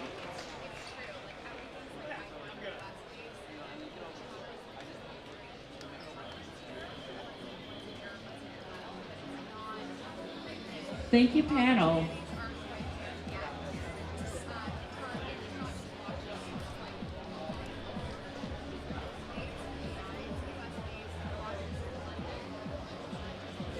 Hey, I'm gonna run upstairs and make a round so I can connect with anyone. Dude, good to see you.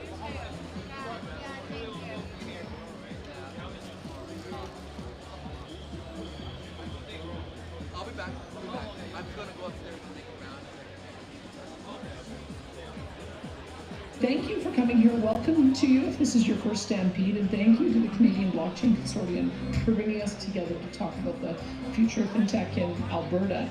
So we've created, I believe, a strong foundation to enable the growth of the sector, but we are always looking for ways to improve regulations and policies that are holding you back. And we're ready to be as creative as we need to be. But most importantly, this is where you come in. Your advice is critical to helping us make further adjustments to empower your project, your industry, and your province. So I appreciate your willingness to reach out and tell us what you'd like to see done here today. Of course, the work will continue. I hope you enjoyed your Stampede. I hope you're able to see some of the sites. But for now, let's go.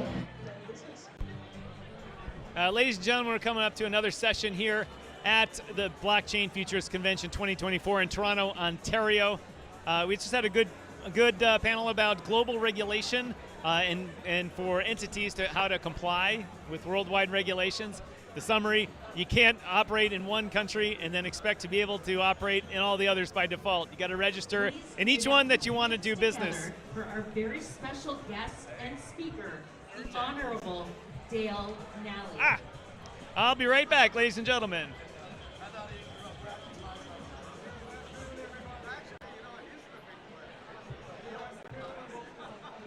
My name is Dale Nally. I am the Minister for Service Alberta and Red Tape Production. We've got Leah Carrington over here with the Canadian Blockchain Consortium. So, first of all, let me tell you a little bit about myself. As the Minister for Service Alberta and Red Tape Production, I have some pretty cool things that I get to work on. I'm responsible for consumer protection. I'm responsible for all services in Alberta, whether it's driver's licenses, license plates for your cars, you want to get married. But I'm also responsible for red tape production, which that's a lot of fun. Having that red tape production file gives me access to a lot of different pieces of government, so it puts me in a spot where I can learn about all different parts of government. And also as part of that, I also have responsibility for alcohol, cannabis, and gaming. Now, my staff thinks that makes me the Minister of Fun. My parents think it makes me the Minister of Sin. I'm not sure, it's all perspective, right? But I also have responsibility for the blockchain file. Now, it has been a very busy summer, but I have to tell you, the highlight of my summer was the Canadian Blockchain Consortium did a convention in Calgary about a month ago, and it was absolutely the highlight of my summer. We had the Premier of the province was at that convention, and a number of my cabinet colleagues were there. And that was important to me because we wanted to send a message to industry. We wanted to send a signal that in Alberta, blockchain, crypto, you're all welcome to Alberta. The welcome mat is on the floor, and please come to our province and invest because our doors are open. And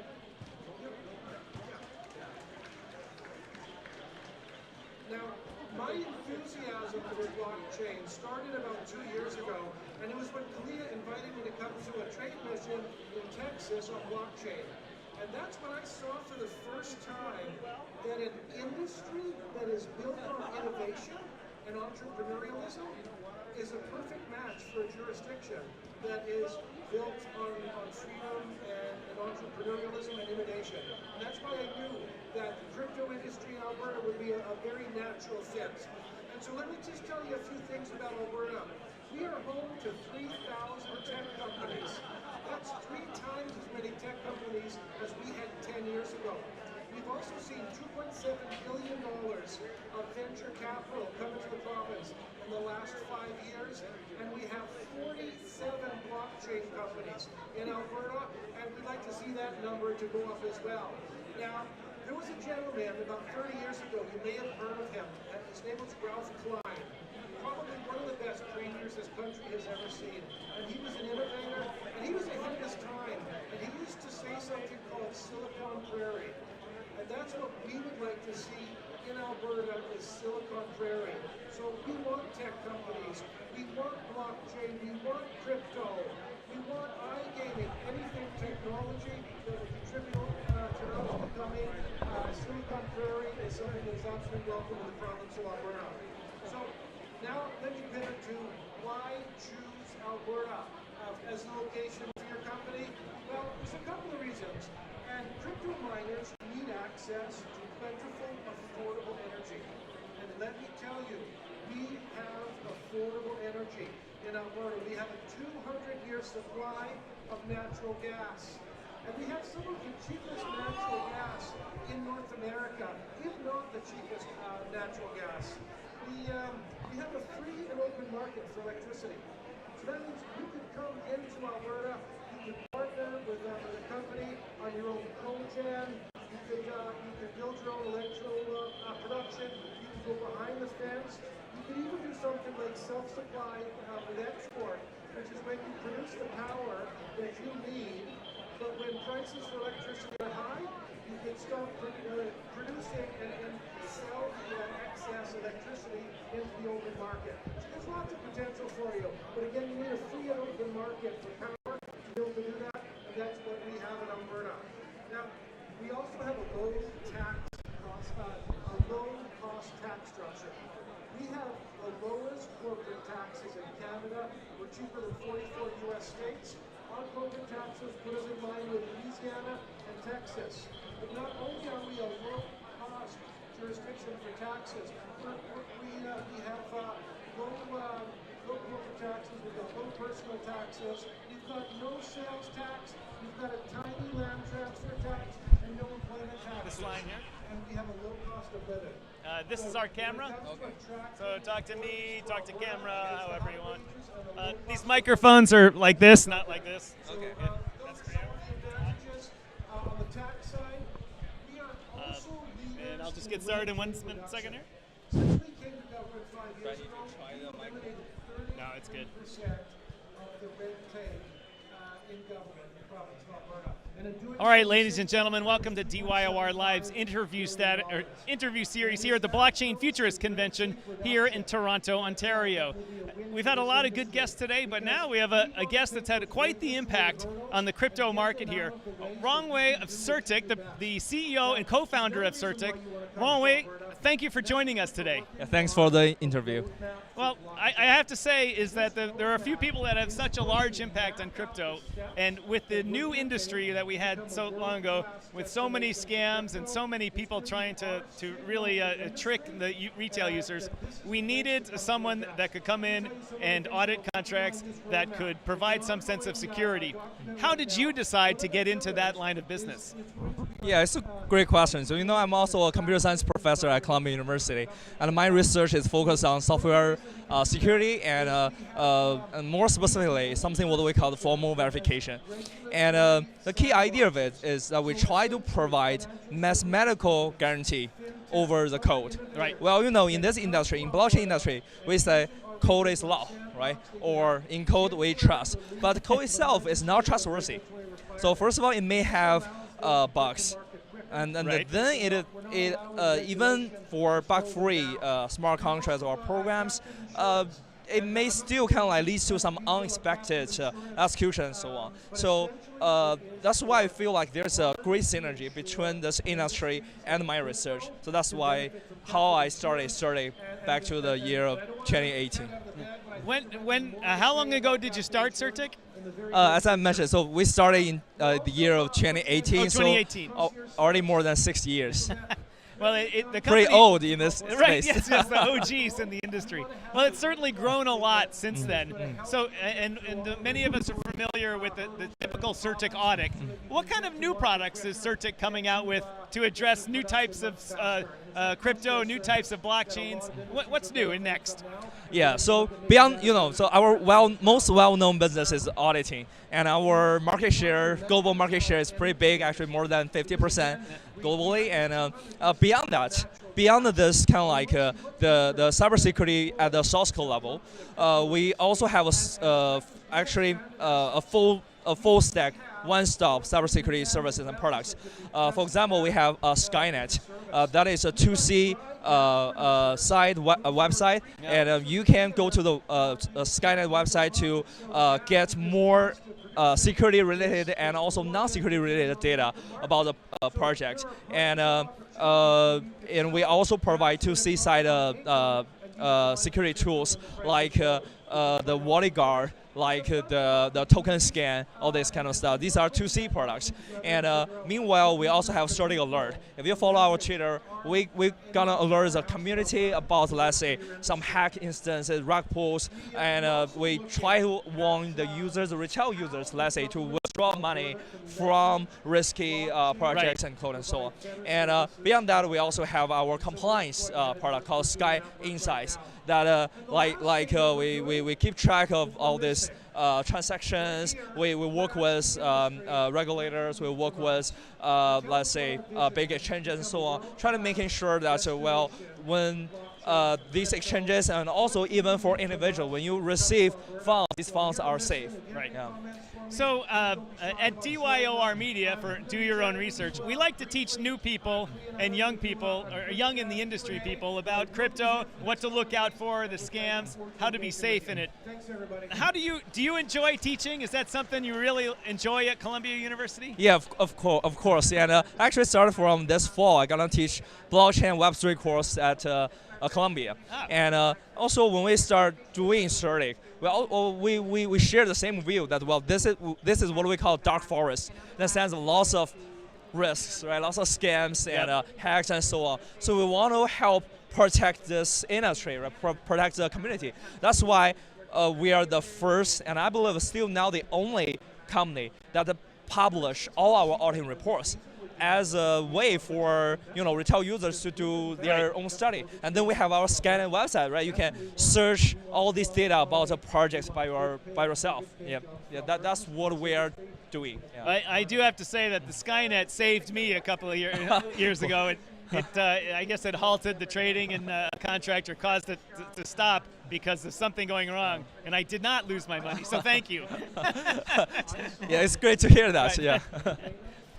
So CertiK is a well-known brand and well-known industry, and I shouldn't say in a well-known industry, in a new industry. How do you get that CertiK brand out into that larger traditional finance land that is trying to learn about crypto? All the institutions have many people working for them that are like, I'm not sure about it, and it's risky and stuff, but CertiK is a brand. How are you going about getting your brand out to those people in the institutions that may bring trillions of dollars into our industry? Yeah, it's a really great question, and that's also the thing we have been thinking of for many years. That's in order to indeed expedite the progress of this industry, we indeed need this traditional industry, these big giants, to enter the space, to embrace this new technology, and it's very tough, right? Because at the beginning, people have doubt of this new technology. People feel like, it's lots of risk, and people are afraid of something they don't understand. And also, this industry, we say that in code we trust. We want to use code to control, let's say, the transactions, that what we call smart contracts and so on. But for these big giants, they don't feel it's in a safe way. Kind of like, because if they can't understand the code, right? So then they feel that this is totally out of control. So I think CertiK play in a role that we help them review the code. We provide easier to understand these reports, all these data platforms for them to learn about each project, learn about each crypto assets, and then make them feel more comfortable. And also, we closely work with these governments, these regulators, and so on. For example, I personally am a technical advisor of MAS, a monetary. Singapore? Yes, Singapore. Yes. Yeah, and I'm also serve on. Actually, starting also serve on the Hong Kong Web3 Task Force committee. These government official committee, we promote this technology. We also help address all the concerns. That's why we develop these products and so on. And later, we are invested by big investors, including Goldman Sachs, right? And they also help us introduce to many big players, and we work with. I would say we kind of like become a go-to person when a big company trying to enter the space. Like we work with many banks, big banks. Yeah. Well, that's good. That's good. Well, we've learned a lot about Surtech. We've learned a lot about you. I really enjoy that someone not only starts a great company and an entrepreneurial spirit, but is also a teacher. That warms my heart because I like to teach our viewers as well. Yeah, thank you. Thank you very much for joining our show, taking your time out of your day to talk to our viewers. Thank you very much. Okay, thank you. Thanks for the interview. Sure. Thank you, guys. Have a good day. Yeah. We'll be back later with more on DYOR Live.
are these type, not these type.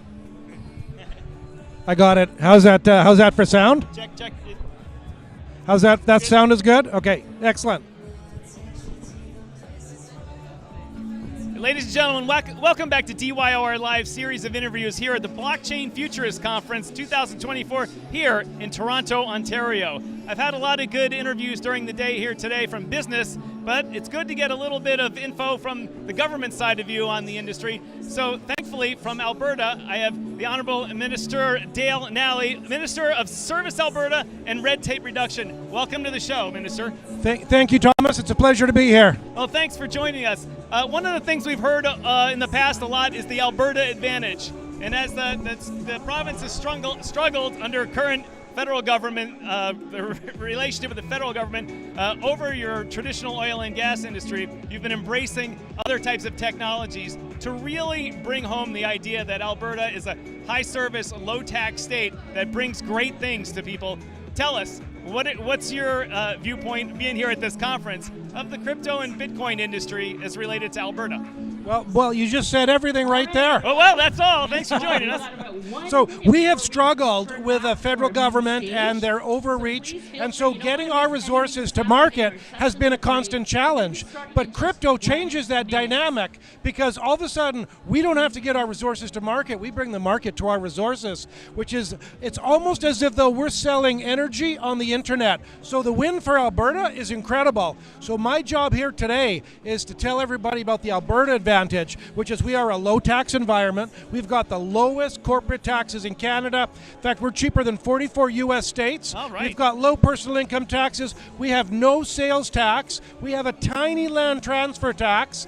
And we are a low-cost jurisdiction to buy houses as well. So there's a lot of reasons to come to Alberta. We've reduced 33% of the red tape in our province, and in doing so, we have saved job creators $2.75 billion.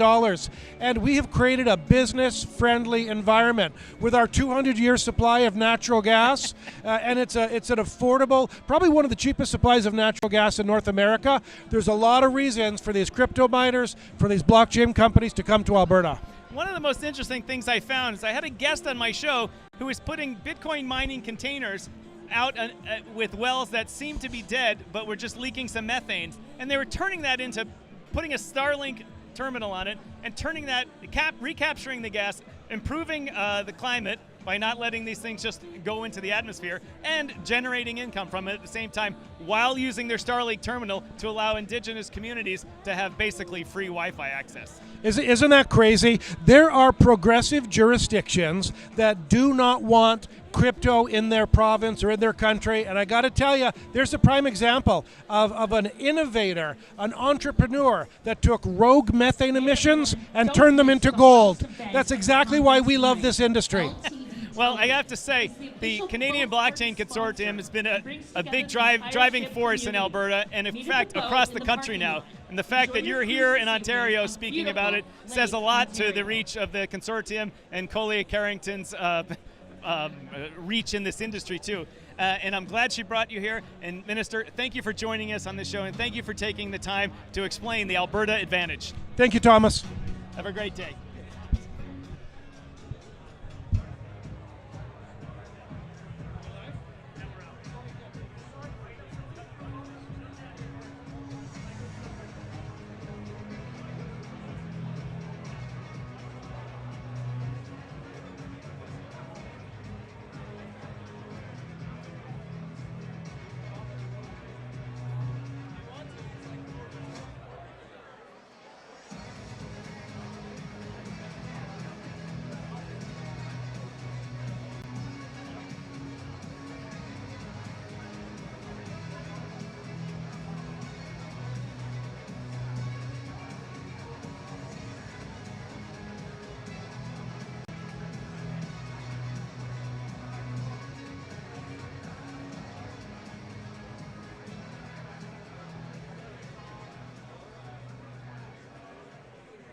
Next up is our panel, Traditional Finance to Crypto, Integrating Crypto into Institutional Investments and the Rise of Crypto EFTs.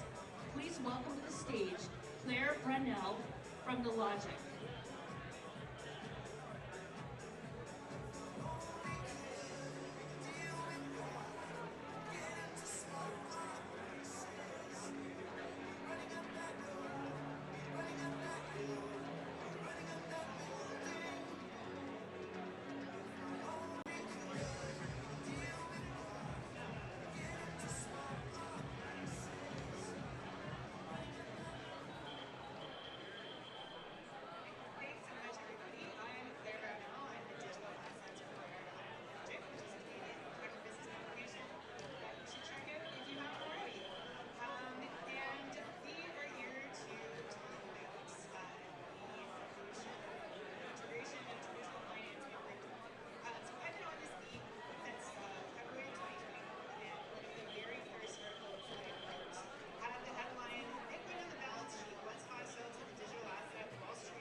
institutions, always looking at how do we generate yield. And so the introduction of ETFs actually enabled crypto diversification, right, to some of these institutions that were concerned about holding custody in a wallet. There's so many questions about how do you hold institutional custody. These institutions have been around for 100 years. They don't want to work with startups. They're heavily regulated. And so the ETF, which is an actual old school wrapper, right, they can go and buy just as they would buy any other ETF, offered them access to an alternative investment class. And if you look, first Bitcoin came out, so the Bitcoin ETF, and I do think it will have ramifications on price and volatility. Right? So the Bitcoin ETF now represents about 7.5% of the total volume of Bitcoin. Those are buy and hold. They're buy and hold. They're not day traders. I think that's going to increase as well. If you look at kind of the lost Bitcoin, Chainalysis estimates about 20%. So right there, that's now like just under 30% of Bitcoin that will be traded actively. So it decreases the potential for volatility from a price perspective, and it also is highly likely that it will increase the price of Bitcoin with more people wanting to come into the space. The outstanding 401k coverage is about $40 trillion just in the United States, and so if people actually increase an allocation to Bitcoin, that's going to push that value up. I will say Ethereum right now, of the market cap, now that Ethereum ETF has also been approved, it's about 2.5% of the total volume of Ethereum. Just to give yourself an idea that these are institutions coming in to buy.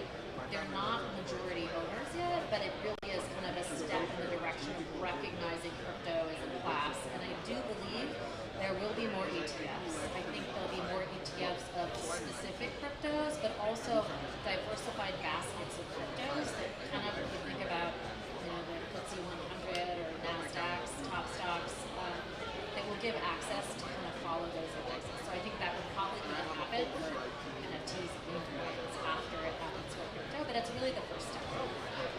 Thanks so much. So yeah, Claire, if you can, I'm interested in hearing what you think about how the ETFs have changed Bitcoin and Bitcoin markets. We mostly hear about the focus on the traditional financial institutions that have decided to embrace and adopt them, but what does it mean for Bitcoin? Yeah, no, I mean, look, I think for Bitcoin, you know, there are people in the space, right, that have been kind of very fervous about Bitcoin and the concept of Bitcoin since 2008, even through 2013. And then what you see now, right, is that like it's really permeated to these different areas in traditional finance as well through like the adoption of or the allowance of having the launch of an ETF. And with the ETF, you unlock this category of clients that, you know, like Analyst mentioned, that don't necessarily want to go set up their own wallet or set up their own account or self-custody and can access Bitcoin directly from their current platform, you know, using their own brokerage accounts and things like that. And so that's just like an unbelievable sort of unlocking in a lot of ways. I think if you look at analyst estimates, right, coming into this, they were expecting it to have sort of like a 10 or 20 billion sort of inflow, you know, in a 12-month period. And we got into that 20 billion number basically 6 months out of the gate, which is incredible. And even when you look at, you know, last Monday, like when there was a massive sell-off in the market, panic sell-off, de-risking from the dollar-yen carry trade, you know, if you look at sort of the net outflows from Bitcoin, it was only 170 million, you know, versus 20 billion of assets that's there. That's an incredible sort of like hodling power, I guess, that exists in that. And so I think, you know, as we grow here, then even most recently, you see that Morgan Stanley, like one of the major wirehouses, is going to offer that product now to their clients, like an ETF product to their clients. And those are just, again, like major unlocking that, you know, happens along the way. And so I think it's super, super bullish in terms of obviously the supply and dynamic and the purchasing power along the way. But also just in general that I think, you know, what we find right on the exchange side is that, sure, you come in, you buy a Bitcoin, you're pretty excited, it's very volatile, maybe you sell some, you buy some back, but the reality is that quickly, you know, you start to look at below, the assets below, and sort of what are they about, what are they trying to do, and what are the infrastructures that are there. And so I think the Bitcoin ETF is a really interesting sort of opening of this door to the rest of the asset class altogether. And you know, kind of like what Analyst said, I think in the future, there'll be lots of ETFs that have baskets of crypto and other tokens. So lots to come. Great. Okay. So one of the key properties of Bitcoin is that it's censorship resistant. That if you're custodying it yourself, essentially, if you commit your seed phrase to memory, or you catch it on a metal plate and bury it in your backyard and nobody finds it, etc. Your Bitcoin it's yours. It's very difficult to seize it. We talk a lot in the Bitcoin crypto communities about not your keys, not your coins when it comes to exchanges. I think everybody knows by now about the risks of holding your tokens on a centralized exchange. With a million examples from Quadriga in Canada to FTX. But it's also in an ETF you lose some of those censorship properties of Bitcoin as well, and I feel like that doesn't get talked about nearly as much. So Didier is somebody who's in charge of crypto custodian. I'm wondering what you think about, are there risks investors may not have thought of when they're buying crypto ETFs? What kind of things should people be thinking about? Yeah, I think I think I have to be careful. I don't want to spread FUD. I wouldn't say necessarily, oh yeah, don't buy an ETF, they're super risky. But you need to consider the stack in its entirety, right? So you might have a well-respected asset manager, as was being pointed out earlier, that's been in business for over 100 years. They have a very reputable name. They've been doing this for a very long time. But then you probably need to dig a little bit further on who's actually holding the assets behind them, right? And what are the qualifications behind that entity and what do they do? Now, there's also, the concept of concentration risk, which I think is not talked about enough. There's been some very public statements around some U.S. platforms around the amount of assets that they're currently holding. And, as an industry, we need to think about that a little bit. We need to reflect on that concentration risk. For an asset that is, quote unquote, supposed to be, diversified, to have a single point hold so many of it, could be potentially systemically dangerous for the industry as well. So there certainly is a lot of considerations. On the flip side, I know that the asset managers will spend a lot of time due diligencing their own counterparties that they transact with, even on the custody side, right? So I'm certainly not suggesting that there's embedded risk in the framework or that people aren't doing their homework, but the reality is, you are facing some issues today that over time hopefully dissipate a little bit as the industry grows, as more and more players get into the space, as the risk is more spread out across entities. And I encourage people to do their homework. Yeah, not your keys, not your crypto, right? At the end of the day, ETF is a beautiful way to get orange pilled and to learn about Bitcoin and other products, but ultimately the true nature of the asset is to hold it yourself. Great, thanks so much. So, Betty, I know one of the things to appreciate in DAO is to be involved in real-world assets, among many other things. And I think, to move the conversation away from ETFs a little bit, I personally think that's one of the most interesting trends in the convergence of TradFi and crypto. And I'm just curious on your thoughts on how you see that market developing from here. How I see the tokenized market developing? I'm sorry. Yeah, tokenized real-world assets. So yeah, so actually, Annalise and I were talking about this on stage where the trend is obviously going to go towards tokenization and Betty, sorry, if you hold your microphone closer, sorry, Betty, thank you so much. The trend is definitely going towards tokenization of a lot of things, but we saw this with, people tried to tokenize real estate, a few years back, and it wasn't quite ready because the infrastructure is not there, So I still think, as we were talking about previously, there's still more infrastructure that needs to come into play to make it more possible for every person to be involved. It's definitely moving in that direction, and the Truflation Stream Network is something that helps in that tokenization process by providing the data for people to then tokenize, whether they want to do it synthetically or not. But this is again where you kind of need that combination of the suits and the sweatshirts to come together to bring. Okay, traditional people need this. Okay, but this is how you to really understand how this can move forward in a really beautiful way, which it will. I think it will. Okay. So one of the most interesting things that in the past year of news or so, I think, that's captivated everybody's attention was Larry Fink of BlackRock. They flip-flop when it comes to Bitcoin after previously being a critic. Turned around and started, saying he was a believer. Launching the ETF, and that to me seems like a real turning point in the traditional finance world's attitude towards the asset class. And I think maybe I'll direct this one at Claire. What do having big TradFi names like Larry Fink, others, saying we think this is the real deal, we think this is something you should pay attention to, we think this is maybe something worth allocating a certain percentage of the portfolio to. What's the impact of that? I mean, look, I think I always start thinking about these things from sort of like the human element of it. Like if you imagine you're sitting at a financial institution and you've been working your way up the ladder, you're there for 20 years, and one day someone comes in that's a bit more junior, that's very excited about this new technology and wants to get involved somehow. I've been in that seat where it feels kind of risky, to move into something like this. But the minute that you have BlackRock, like this, the global CIO of BlackRock, Larry Fink, manages, they're the #1 global asset manager around the world, holding almost 10 trillion of AUM at all times, and they're saying, hey, we think this is like the new paradigm. We think that this is the new cutting edge of finance, and we want to move into it. That just completely de-risks your job in terms of developing and looking at this asset class. And if anything, you're probably getting inquiries from your senior management of, hey, what's our solution around this, right? Same way that they're getting inquiries from management of, hey, what are we going to do with this AI thing, and how are we going to improve our businesses around that?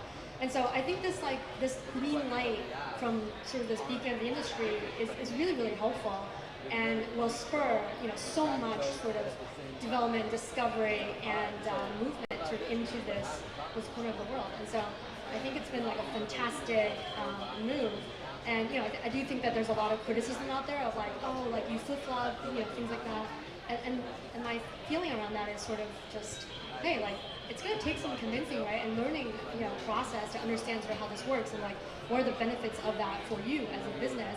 And it's okay to sort of have different opinions along the way. And I think, because of the sort of the long process it's taken sort of to get there, he has a very strong conviction, and he's not afraid to show it through interviews, which is very helpful to our industry.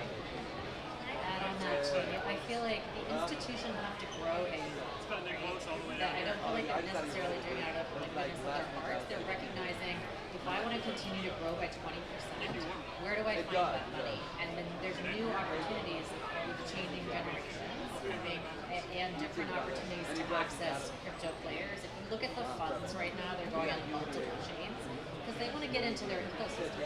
The funds that are tokenizing right now are trying out many different chains to get more people. Instead of having TradFi people buy tokenized products, they're actually looking at crypto people buying their products as well. So I feel like they're also looking at this technology allows it to be more efficient to reach more people, and I think that institutions are thinking that way as well. So, Betty, can you tell me a bit about when you talk to people who are not crypto native people, coming to True Function as potential clients? What are they excited about in the space, and what are some of the concerns and questions you're still getting? Sure. I mean, it's certainly different now than it was, let's say, 4 years ago when people were first kind of starting to get into the crypto space. And going back to what I think, I don't think it's a flip-flopping so much as it's an education process. I'm a former futures trader. I was a screen trader. At the time, we were one of the first firms, and everybody said the trade will never leave the pits. It's always going to be here. We'll fight it, kicking and screaming. But it became more efficient, and it democratized the trading platform, trading opportunities.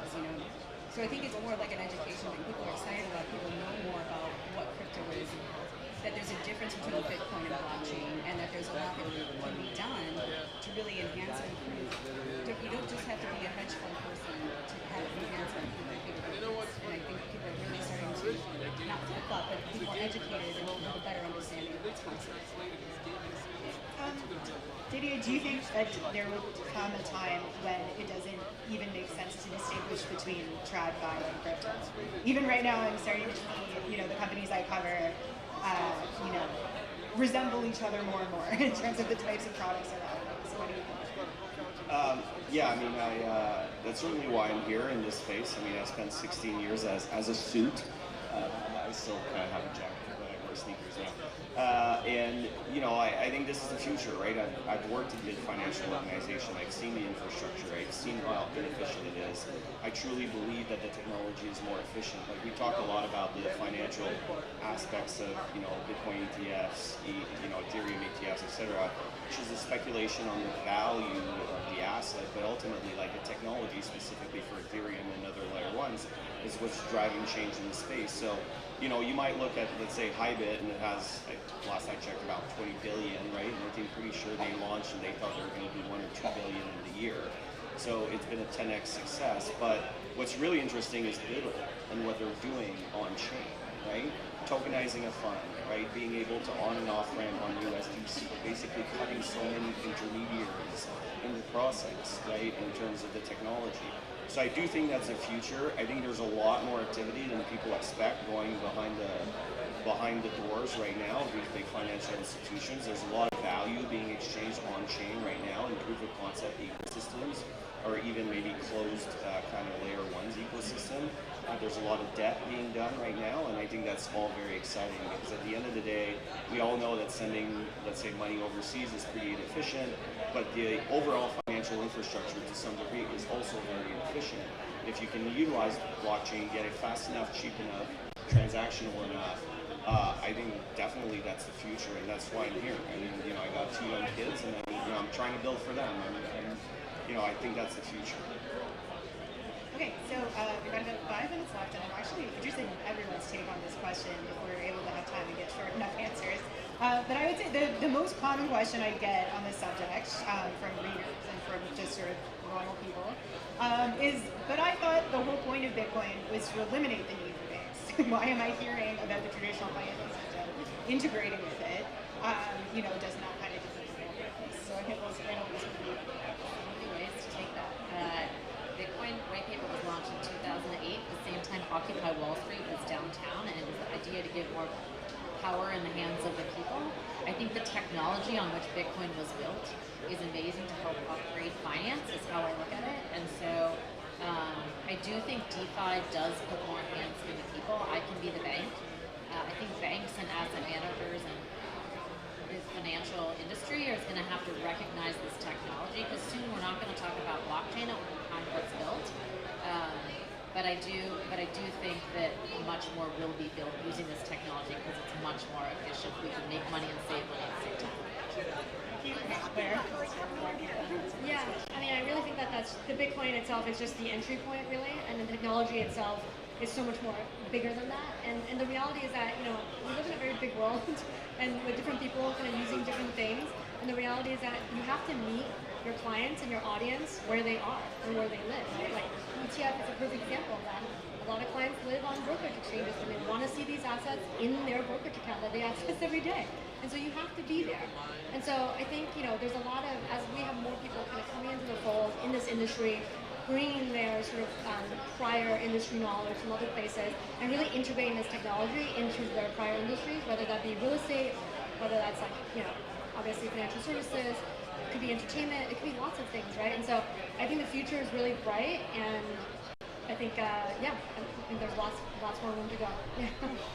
I feel like this is... So as Ellie said, 2008 is when the white paper came out. I read that when I was trading, and for me, the concept of blockchain very much resonated. It's okay, you can see the use case in shipping, you can see it in real estate, yes.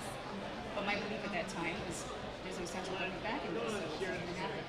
I educated myself on how to get to the point of remittances and things like this. Maybe you don't trust your government, but now, okay, I can see the value of this cryptocurrency. And then the more you learn about it, again, it's the efficiencies that can come into place, because as we've all said, these hedge funds at the end of the day, they're not here to be, just your best friend. They're here to make money. And how are you going to make money if you're incredibly inefficient and you're not meeting your clients halfway, you're not giving them what they want? So I think it all will work hand in hand. Okay, Didier, what do you think? Yeah, maybe leaning on what I said earlier. I mean, I really think there's like Bitcoin and everything else, right? I think when Bitcoin came out, the financial crisis, a lot of distrust in the financial system, it made a lot of sense. But the reality is it's pretty inefficient to use for payment as an example. So people have been trying to build on top of it with Lightning, etc. But at the end of the day, you have now, or many years later, you have now better kind of layer ones for building technology on top of a blockchain, right? So your Bitcoin has become a little bit of your digital gold, your store of value. There's only going to be one. Everybody's going to try to get some. But then you have a whole stack behind it where you can actually really build interesting technology. So, you know, again, like just to repeat myself a little bit, I think the technology aspect of it is more interesting than maybe the casino aspect that is currently at the forefront of the industry. And I think over time that will change. It's still very early, I think, in the industry. But again, quietly, there's a lot of things moving on. There'll be a whole host of other things going on. Today, Pedro, million vehicles, 42 million vehicles. I feel bad I wasn't on here talking about like those things charting stuff. But what's more important is like so it's very exciting. I think the technology is phenomenal. A lot of awesome but again, I would separate, in my view, Bitcoin is different. The other part is just the connecting. I actually have so open.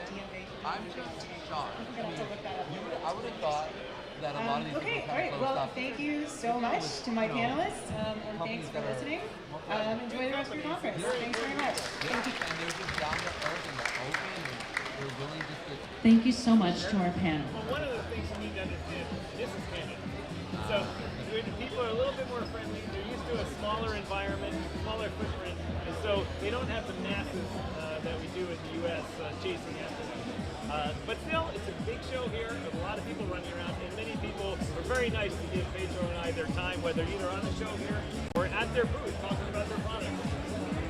Hi. I'm really excited about this new AI program, protocol, going on tomorrow. Hopefully, I mean, you guys know I'm always looking at different AI programs and seeing, and I'm excited because they kind of bring everything together. So anyway, that's going to be something to look forward to. Well, Pedro, before we wrap the show up, why don't you give people, how did PTC finish today, and did it do what you said it was going to do? Pedro Dama? Yes and no. So it did. One, I said I expected to go up and to go down, but then we saw a little retracement back up into go back up. We did hit the period moving average. That's it. All right, ladies and gentlemen, we're live here on the Blockchain Futurist Convention live stream. At the end of the show today, we want to. It was a wonderful show today, Pedro. There was a lot of new people at the show here today. We had a show of hands by the news studio asking how many people were new at the show. A lot of hands up. It was very interesting to learn that. The attendance was great. The number of projects is just amazing. In fact, they just set a project called the DYOR Protocol in the VIP lounge. Now, they've been around for 2 years, and I had never even heard of them. So they're going to come on the show and all that. But for the viewers of the Blockchain Futurist Convention live stream, you put in a good day here watching all day today. We'll be live all day tomorrow as well with DYOR Live with Pedro and I, as well as some other YouTube creators, filling in between during lunch and in between other speeches. But I was just asking Pedro here, from your perspective, how was the show?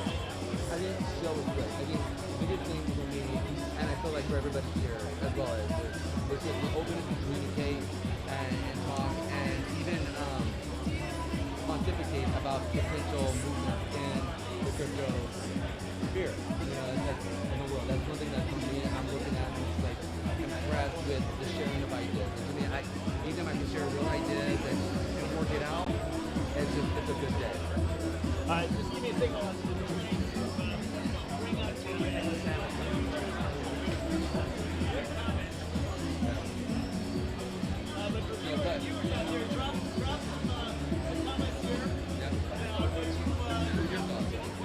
Pedro and I here. Yeah. So I think one of the things also part with that is, and I think it's on par with what I was saying earlier, is that when I consider a conference, a lot of times I see like really people walking around looking at other things and older guys just kind of in, you know, three-piece suits, being and from here it's happening. It's a bunch of young people, you know, our age and younger. I was surprised about the number of volunteers here who came to volunteer at the show to work, but are involved in starting a crypto business, involved in research, or maybe it's perhaps even their major at school. We've had people stop by that blockchain engineering is their actual major in school. Yeah. So I found that be very insightful on how education is changing in North America and around the world. Because I got to tell you, when I went to school, there was only blockhead engineering. There was no blockchain engineering. I mean, just from Kat, who comes in and goes through. I mean, he had to get right off the jump, come in and say, "How can I help you guys?" And he was such a, I mean, like diamond hand for us. I mean, he came in, the big, strong, strapping. I mean, he looks young, but I mean, he probably isn't. I mean, you know, he. That's true. That's true. It looks like the Blockchain Futurist. It switched back to their main camera right now. So it's just you and I and our viewers. Pedro, I look forward to doing this with you again tomorrow. We're going to have another good day. Apparently we're going on a yacht party, so unless there's a capsize, so we'll be here with you tomorrow at the show. Fingers crossed. All right, keep us safe. Keep us safe. Anyway, ladies and gentlemen, that's all from the Blockchain Futurist Convention here in Toronto, Ontario. Day 1 will be here tomorrow with Day 2, so be there.